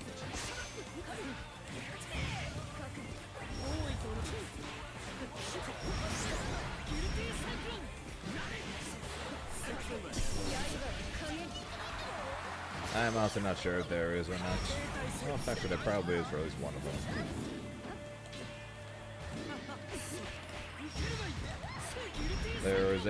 There is Zane Smirks and there's basically Zane Smirks in just about every tournament I've ever gone to at some point. So Battle 2. Engage.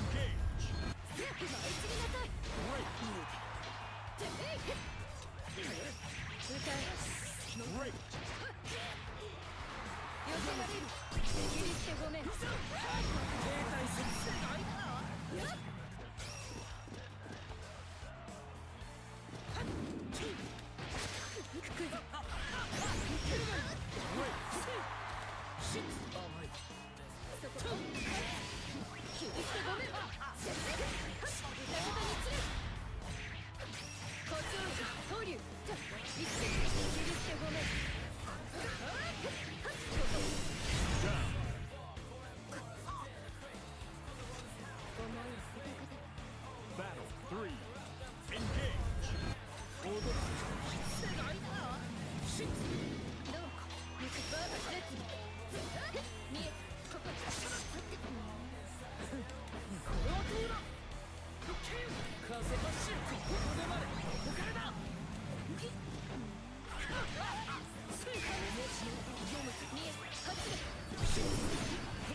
See what Gabi came in and did.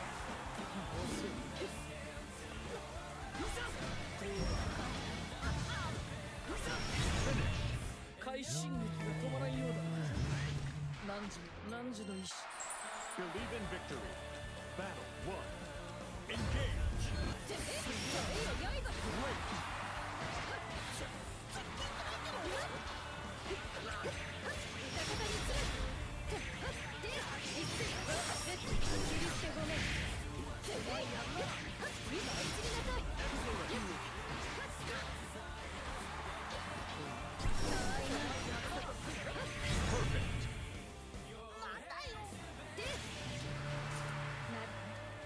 Battle 2. Engage.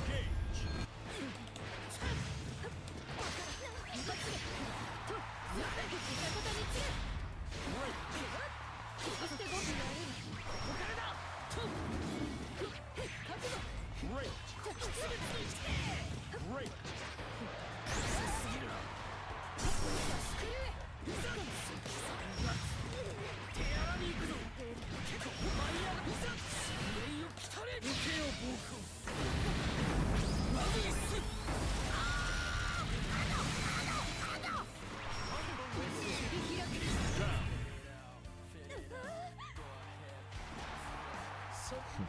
Battle 3.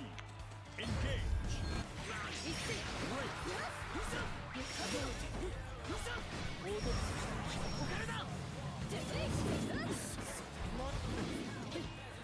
The funny part about the idea of it.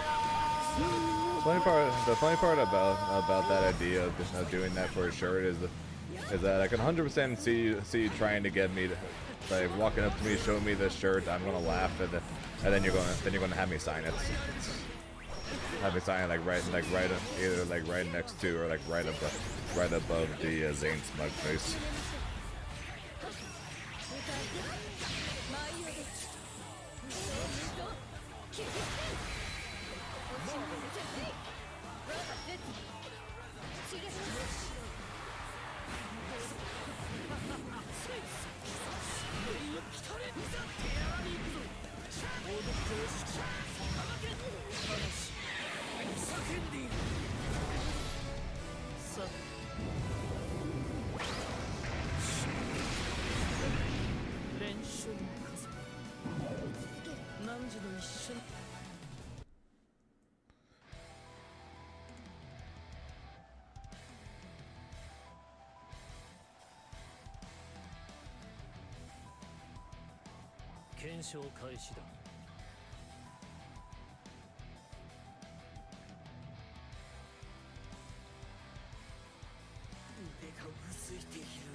Yeah, imagine losing to a Vegeta. Couldn't be me or anything. It's not like Vegeta's like my lowest win rate on Grimnir or anything. Here begins Fate's episode. Grimnir versus Vikala. Believe in victory. Battle 1. Engage.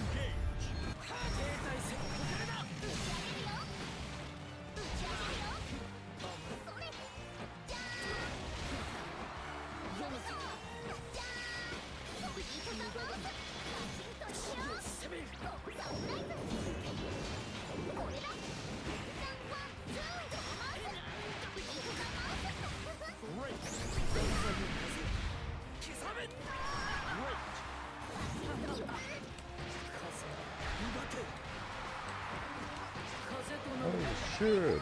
Alright.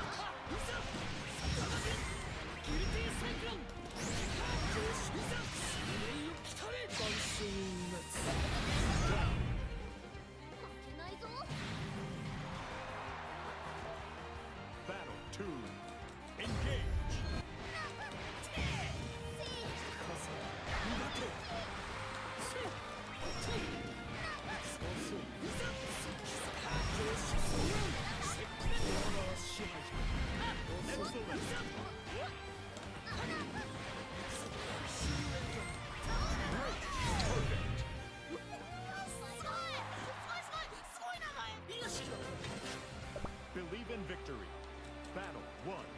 Will they reveal anything in Combo Breaker? Probably not. Because we're getting the Galleon trip. We're getting the podcast show thing or whatever for Galleon the week after Combo Breaker.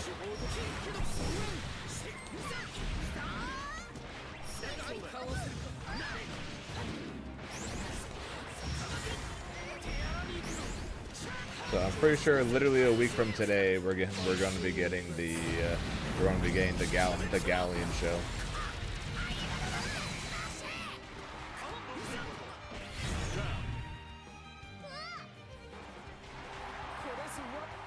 Battle 2. Engage. Vasutia? Or Galleon?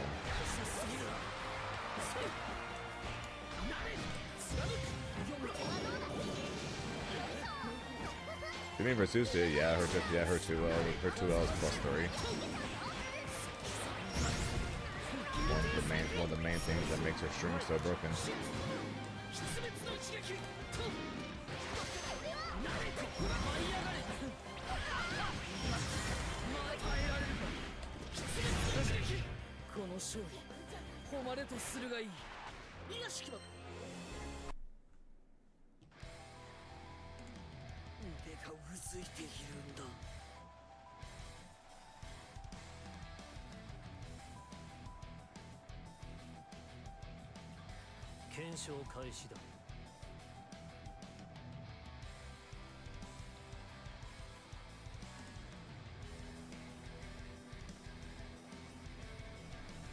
Yep. So both of those 2Ls are plus 3, and the far L is also plus 3. So that block string is plus 3, plus 3, plus 3.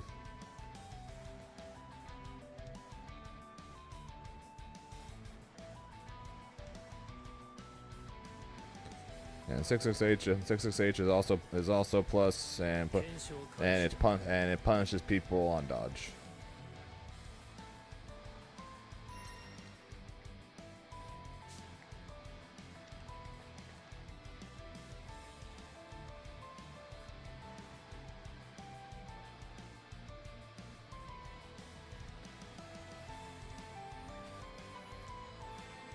And somehow people still find a way to lose with her.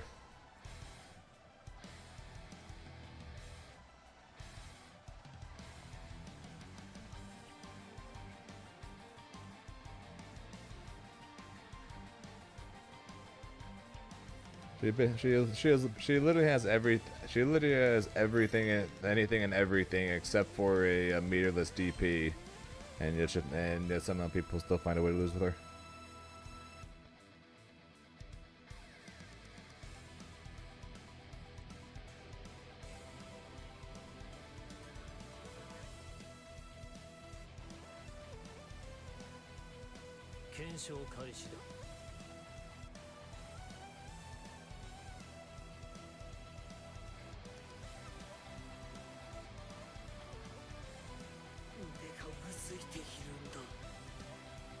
Pretty sure most people would be more than happy to trade their five frame close L for a 7 frame medium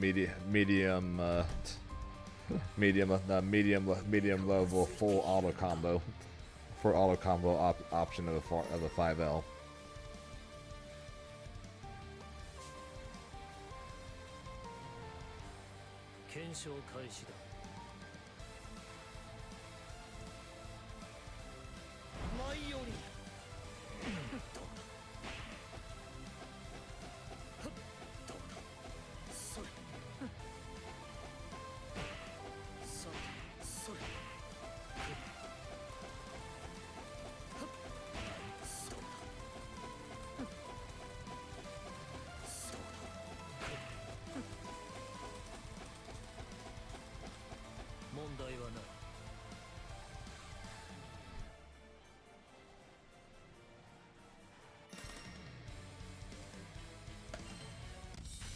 What's up, Aqua? Here begins Fate's episode. Catalina versus Grimner. What's up, Believe in Tef? victory. Battle 1. Engage. 停滞せよ遅い前 Excellent. さすぎるなさばけだ手荒に行くぞせいせい追いつきさん踊って刻め前手荒に行くぞ受けるがいいバカな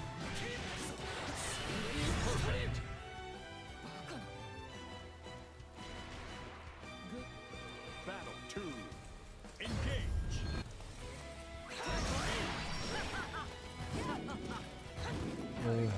Her being insanely tall does not make much of a difference because literally any character that's as tall as that's basically as tall as Percival or taller works the exact same way.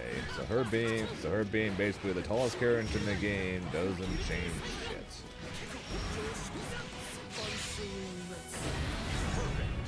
こたびの戦いの行く西のし精錬など Believe in Also, I victory. disagree that she doesn't have 6XL pressure because anyone foolish enough anyone risky enough to challenge her at any point basically will typically will end up dying. So she typically ends up being able to get 6XL off anyways, even with her slower startup, just due to the sheer fact that her normals go a literal mile.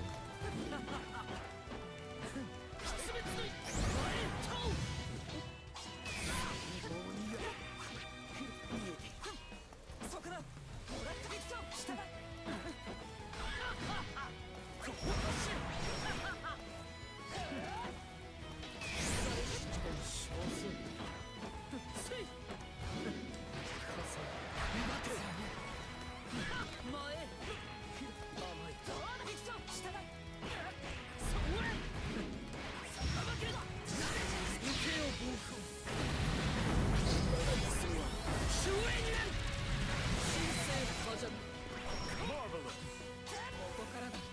Also, just in case you don't get the sarcasm that is Aqua saying she's tall enough for Zeta to fuzzy her.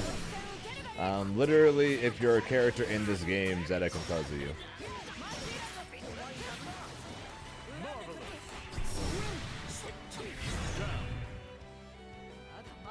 For anyone that doesn't get that. Battle 2. Engage.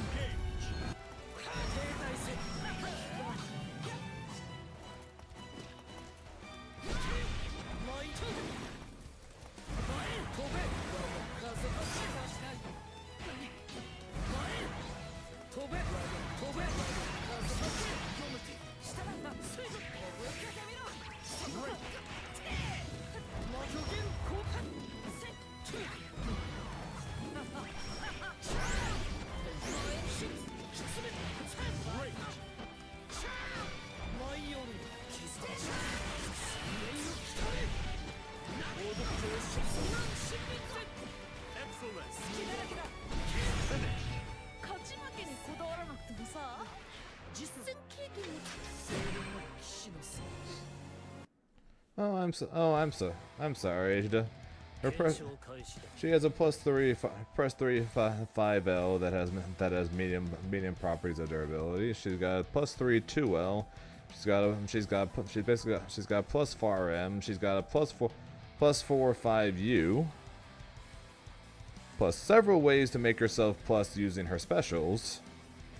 So her pressure would be bad if her far L wasn't as broken as it is. Okay. Why not?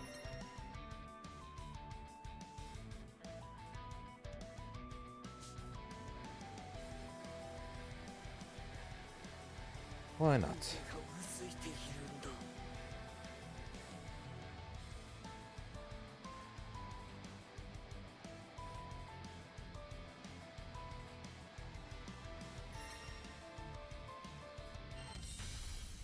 Here begins Fate's episode.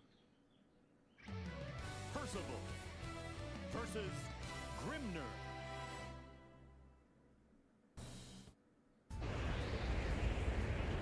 Believe in victory. Battle 1. Engage. I rotate who characters who are tall enough for me to do the fuzzy loop combo.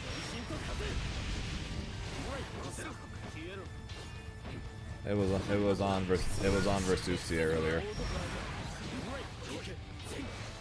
And again, I was also lapping something against her.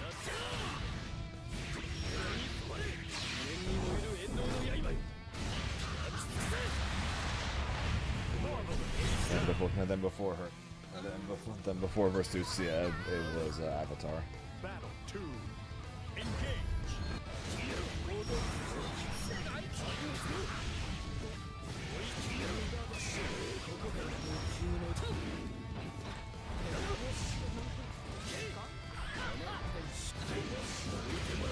Excuse me?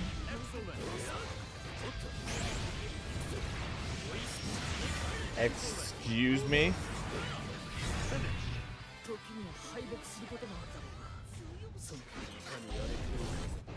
Believe in victory. Battle 1. Engage.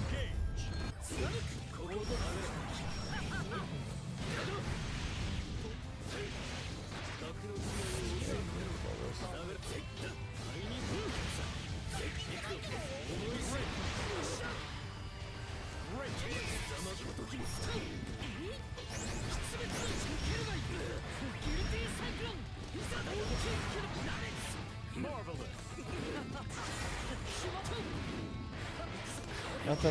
Nothing like going up against a character who swings the wrong direction but still gets the hit, huh? I wonder what that's like. Battle 2. Engage. Great.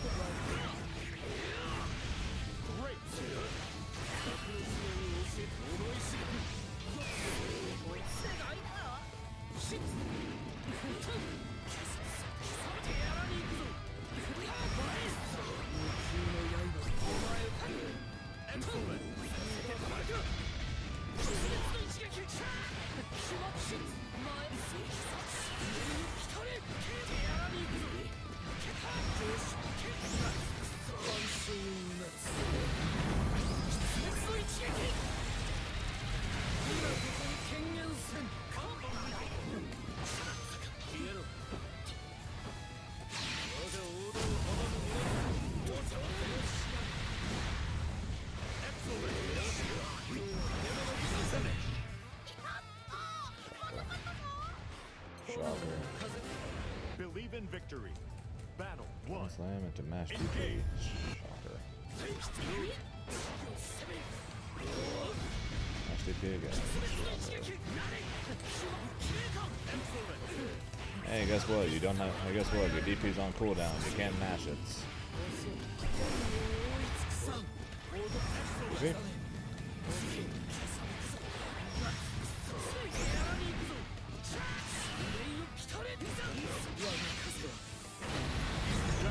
This guy reminds me of Antolin. There's two things and two things only.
Here begins Fate's episode. Grimner versus Fairy.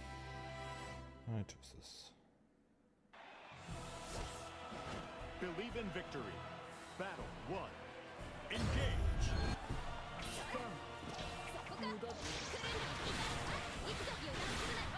Great.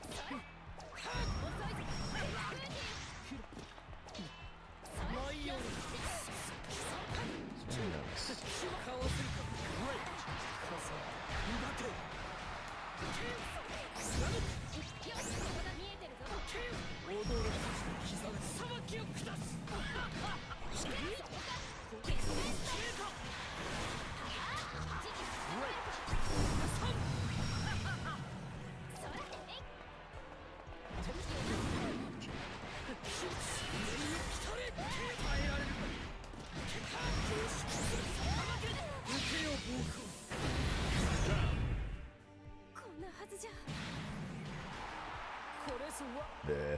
Battle 2. Engage.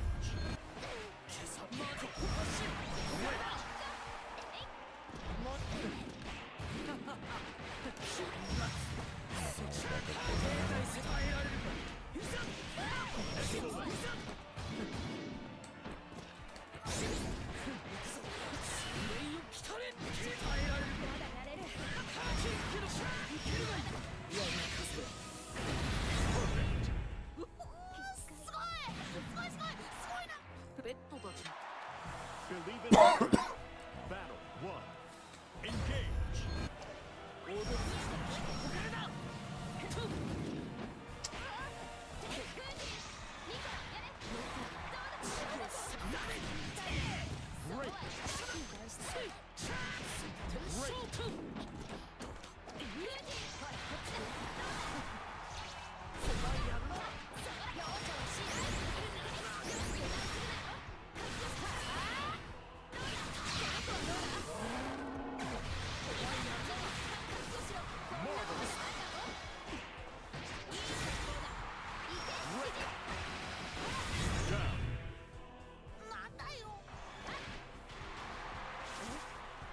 Battle 2.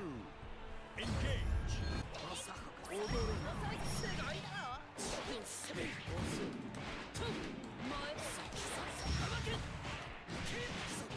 Excellent.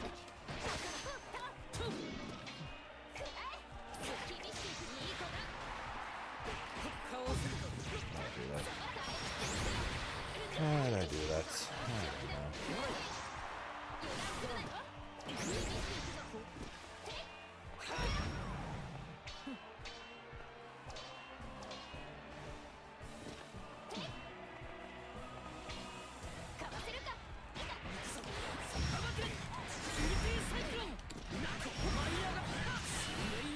I don't know. I don't have a good response to what happened there. I really don't.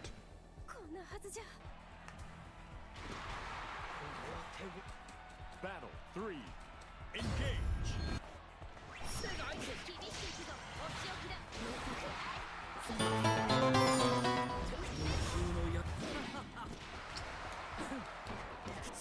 Alright, thanks for the raid, I appreciate it. How you doing, Astro Stream?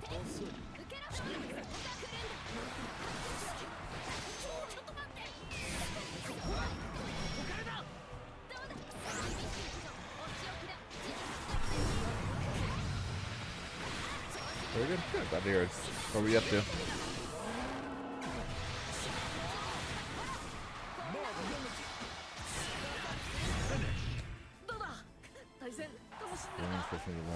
Nice. Believe in victory. Battle 1. Engage.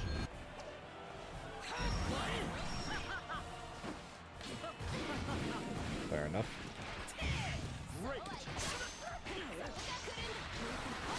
Arm do be pretty good, can't lie.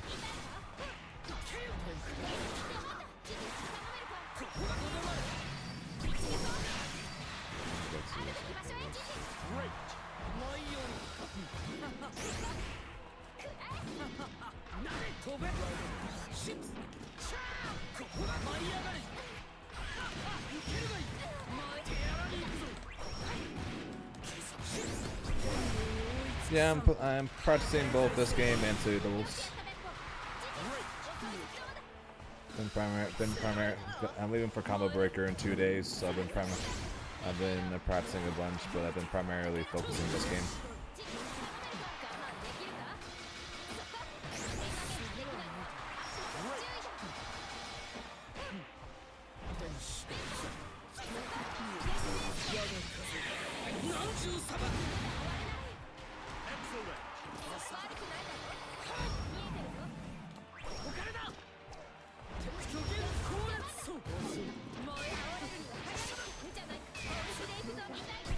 I'm dead. Ugh. As soon as I did, I knew I did. Battle 2. Engage. Yeah, game's fun. Game's fun, and Andy, the first DLC character, looks really cool.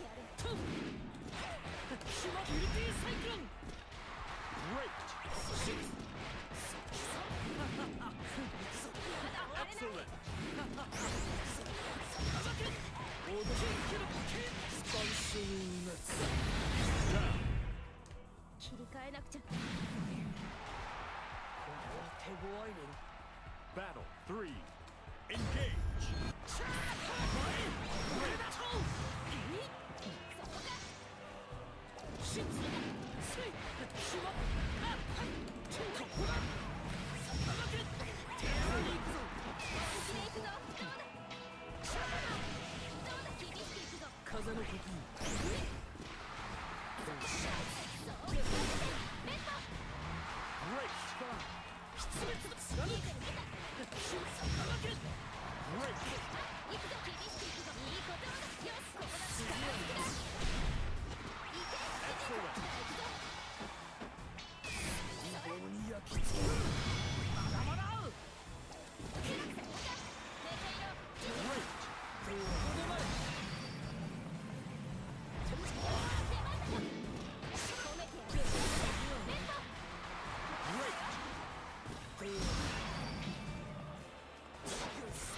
Kinda wanted to summon seals, but I guess that was really bad.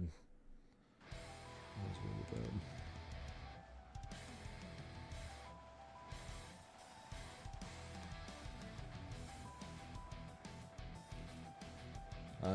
If there's a character you're thinking about playing, who's it gonna be, Ariat?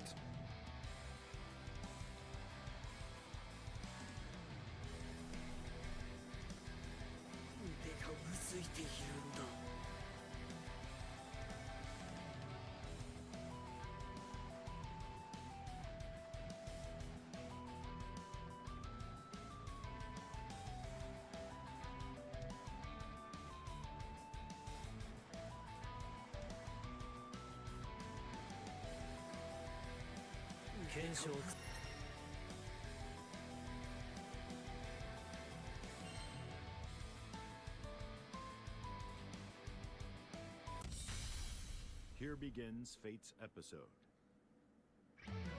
Grimner versus Beelzebub. Believe in victory. Battle 1. Engage.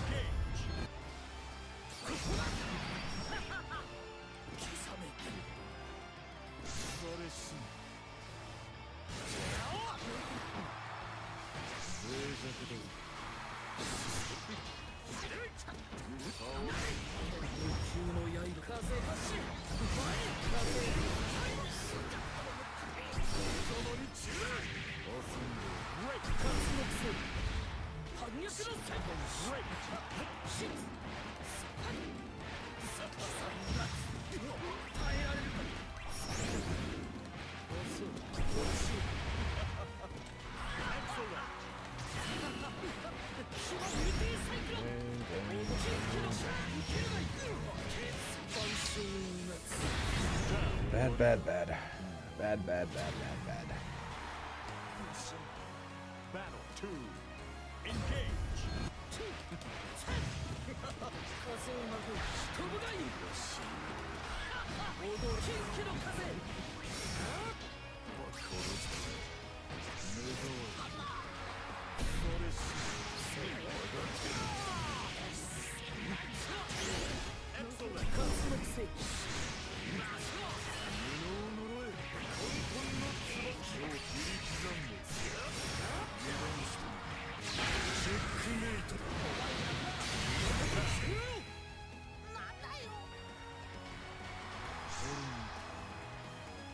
Battle 3.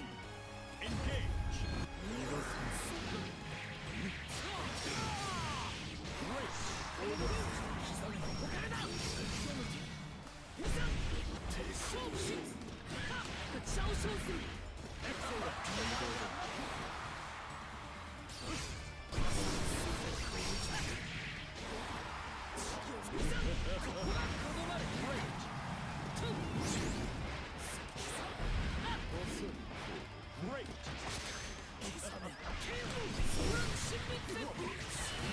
Thursday. Thursday morning. Believe in victory. Battle 1. Engage.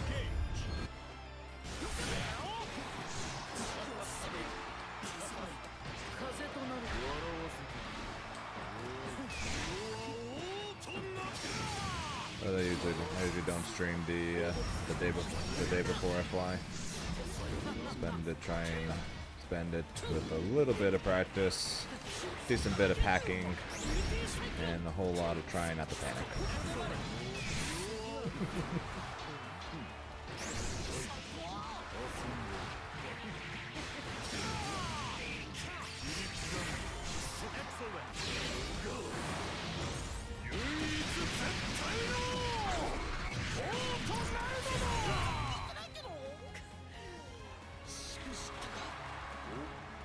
You know, usual stuff.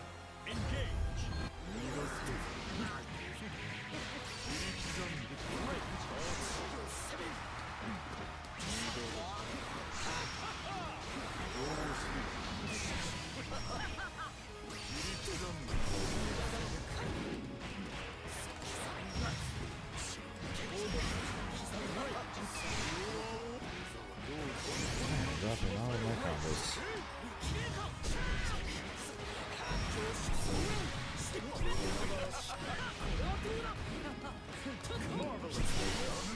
That's a safe thing.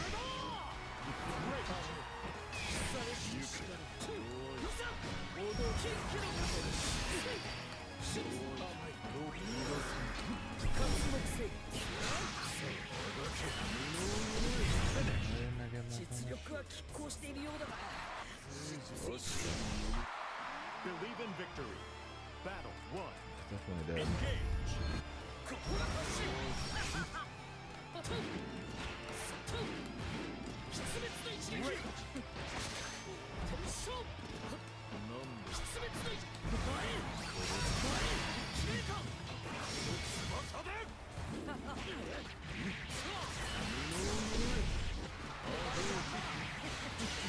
Excellent.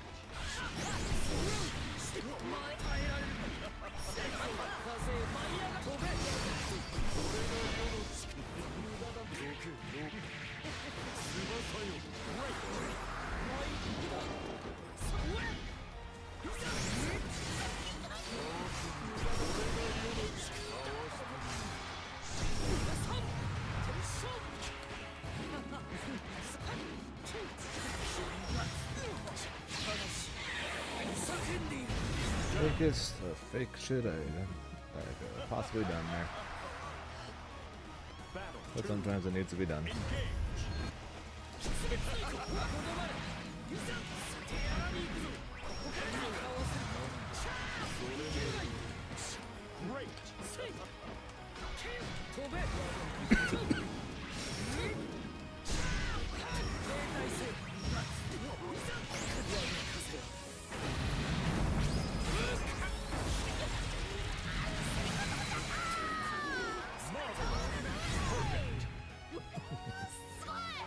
He stood up into it.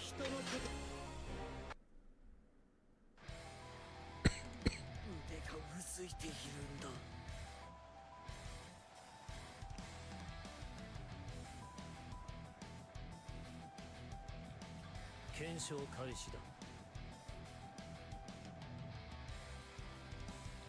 腕がうずいているんだ。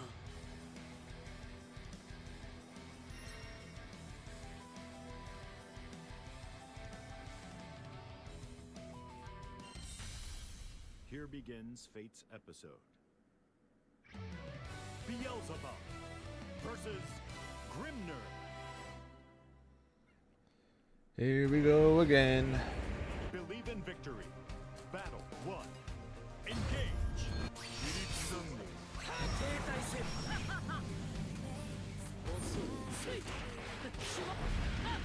Also, right before in case you're thinking it, yeah, yes, just like the previous round, that also was the fakest shit that ever faked.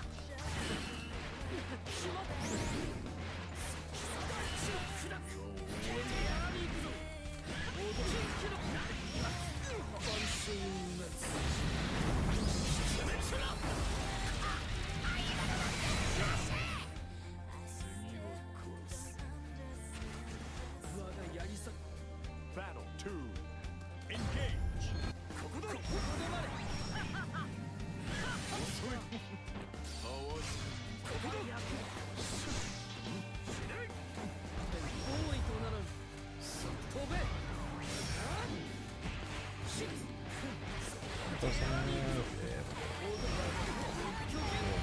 I don't have the water to do it, but it was someone killing things.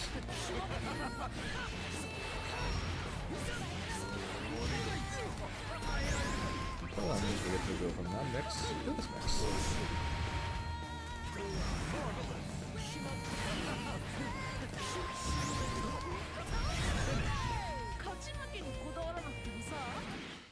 I believe it. It works, it works. Battle 1. Engage. Probably the literal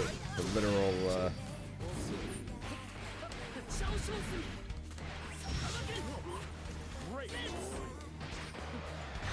I completely forgot what I was about to say.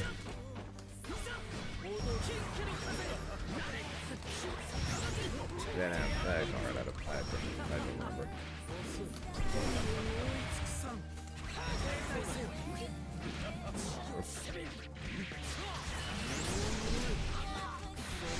I wanted to jump into the ceiling dash down, but him jabbing me messed up the rest of the jump part, so instead I just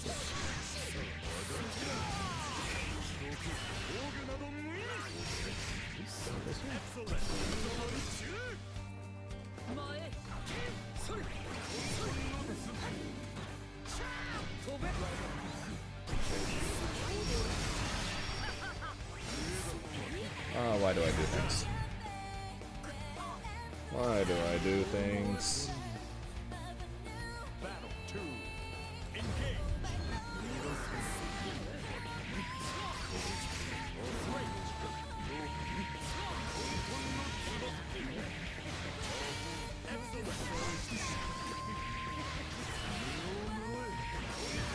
Oh, this round went as bad as soon as possible.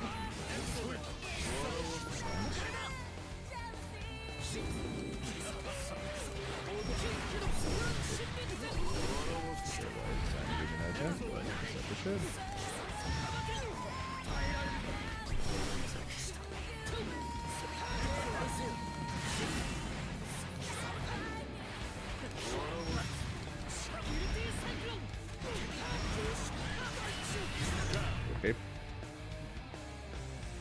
That's just like I threw last round, he threw this round, I guess. Guess it felt bad for me.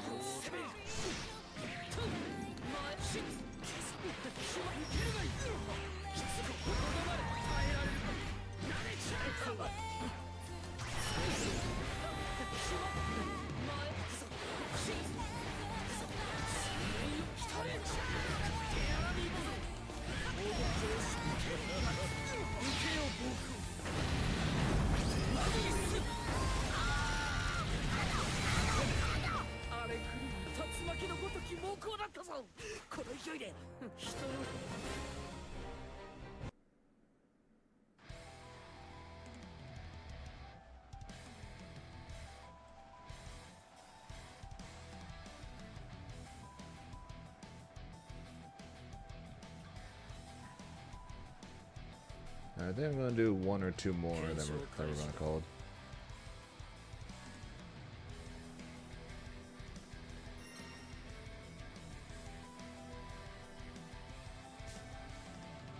Then I'll say goodbye and wish me luck.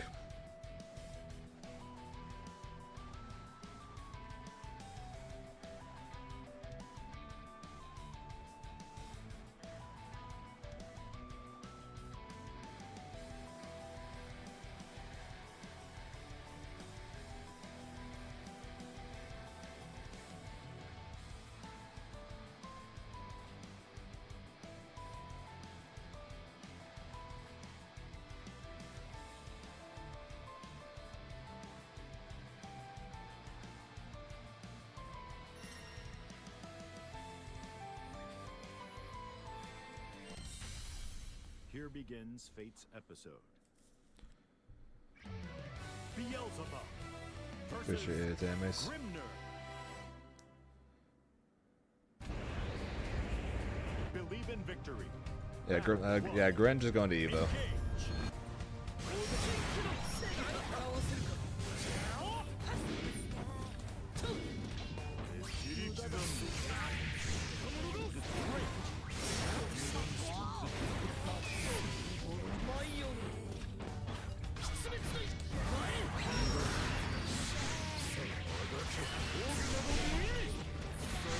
Engage.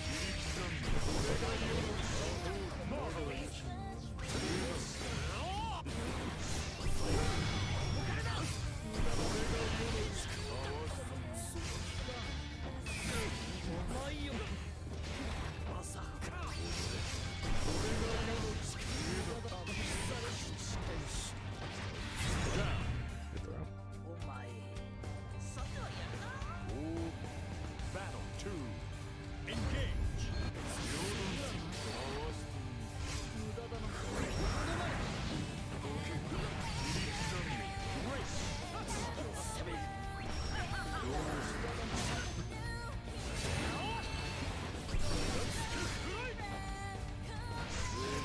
Escape.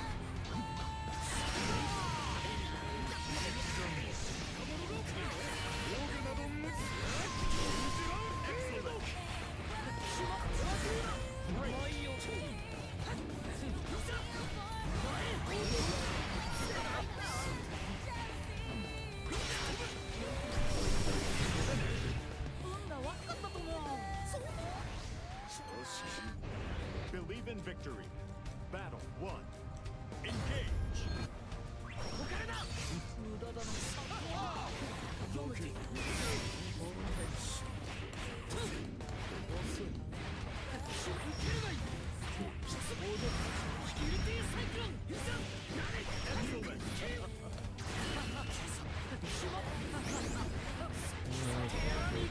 Mix.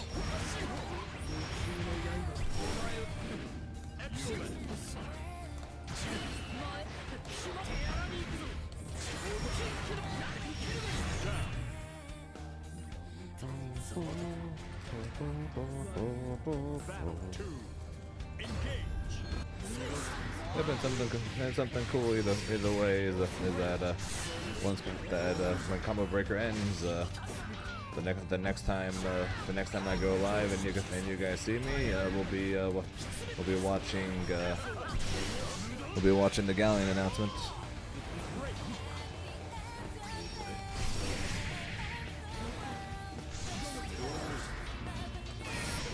What's up, Yosnek?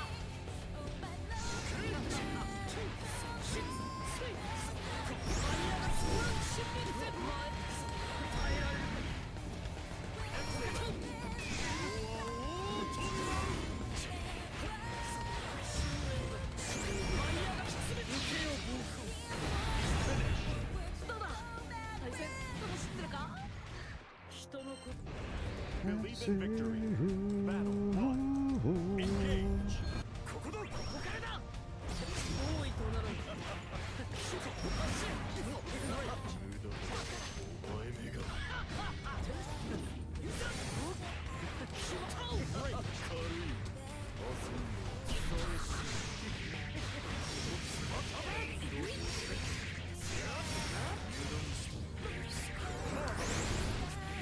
DP on Wake Up, but okay.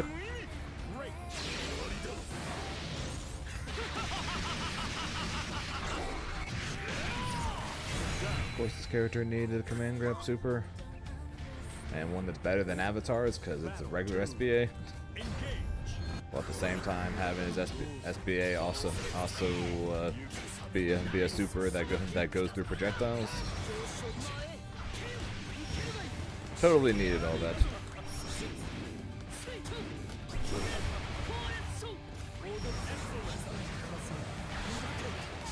That's because it isn't reactable.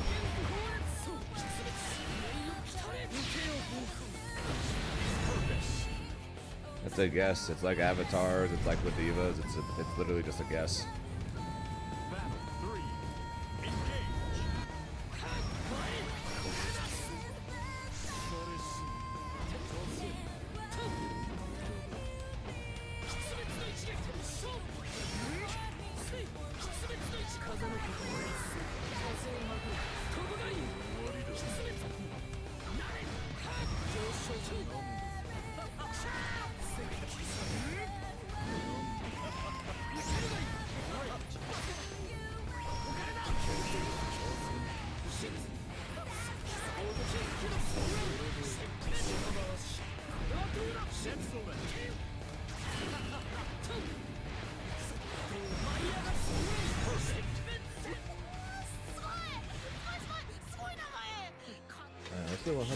Let's do one more so we can try and get above 17,250. Alright, let's try and be above 17,250.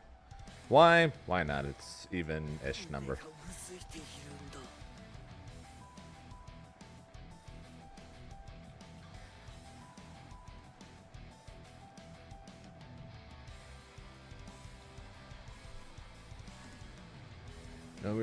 Nowhere near the top 3, but still way above the Grandmaster requirement for Grimnir. I don't know.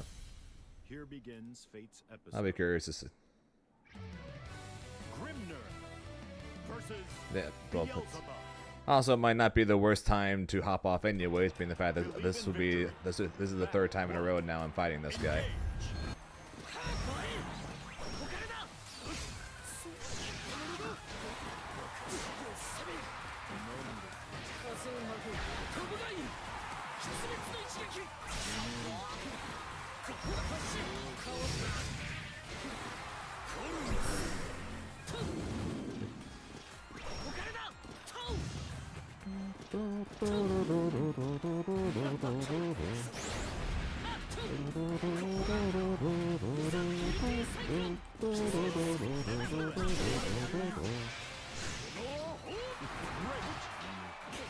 Again, I don't care for Nier at all, but I really like her theme.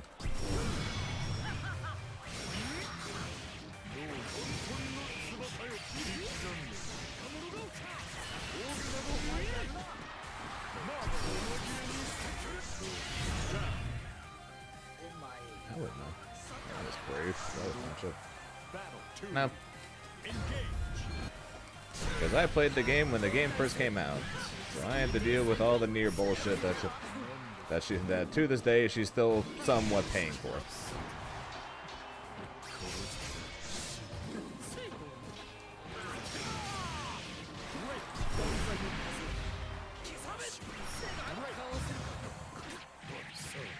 Shout out to JL going the wrong way.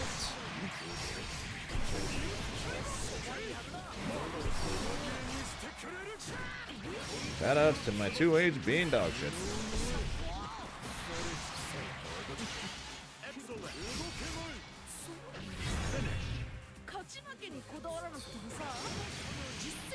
Yeah, maybe this won't be the last game. Gotta win the next two. Why is it I'm now running? Why is it I'm running into a single person now, and that single person plays either the worst or the second worst matchup in the entire game for Grimnir.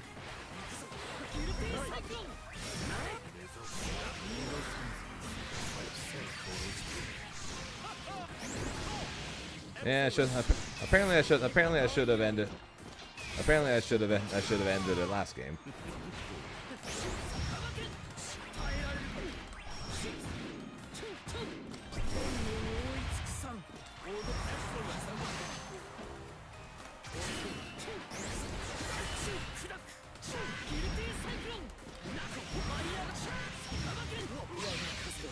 That would mean my stream lasts a little longer, yes.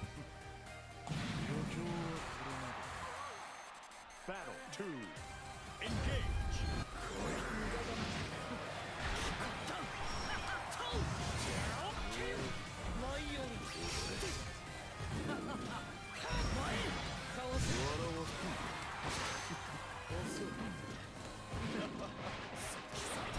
Well, I can still win, so we'll see.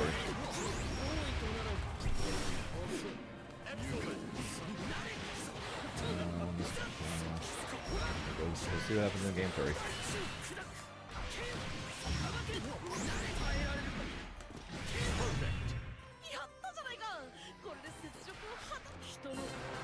Believe in victory. Battle 1. Engage.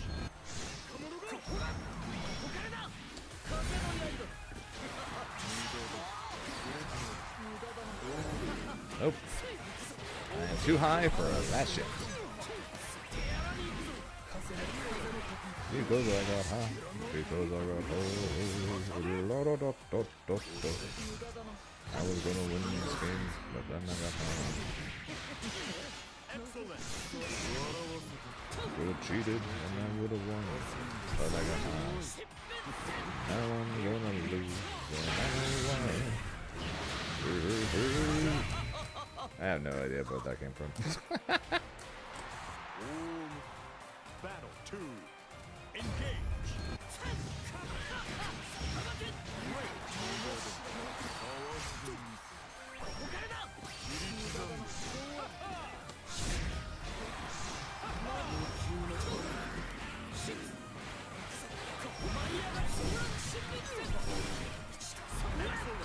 Man, I'm just dropping all my OP right now.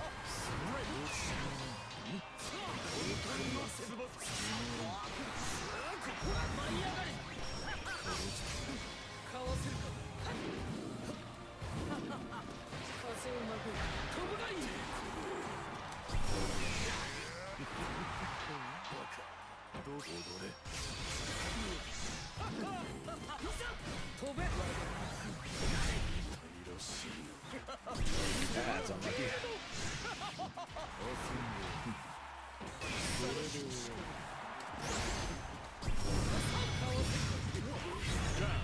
Alright, will this be the final round of the stream before Combo Breaker, or do I have to go play another game? Battle 3. Why not right now?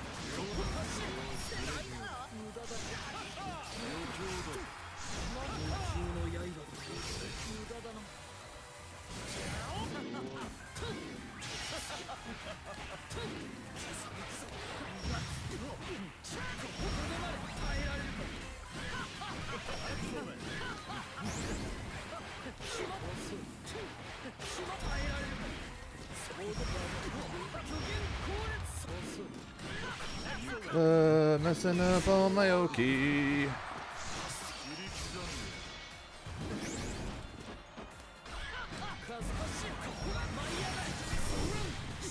Gotcha, bitch.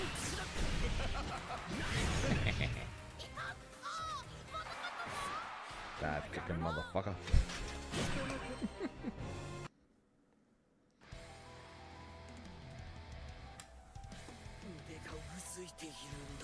Alright, we got above 17,250. Does that mean anything for... Does it mean anything? Nope. Not in the slightest. Did I just want to hit that number because why not? Yeah, pretty much.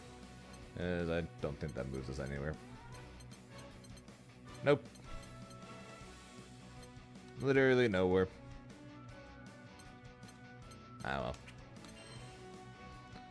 If anything, we pass Castile. Always that.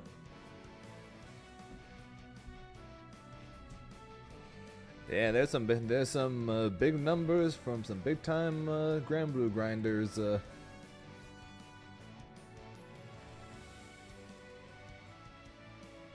on this season, so. 強敵と相まみえた時はリプレイを保存しておくといい。見直すことで発見を得ることも多いから。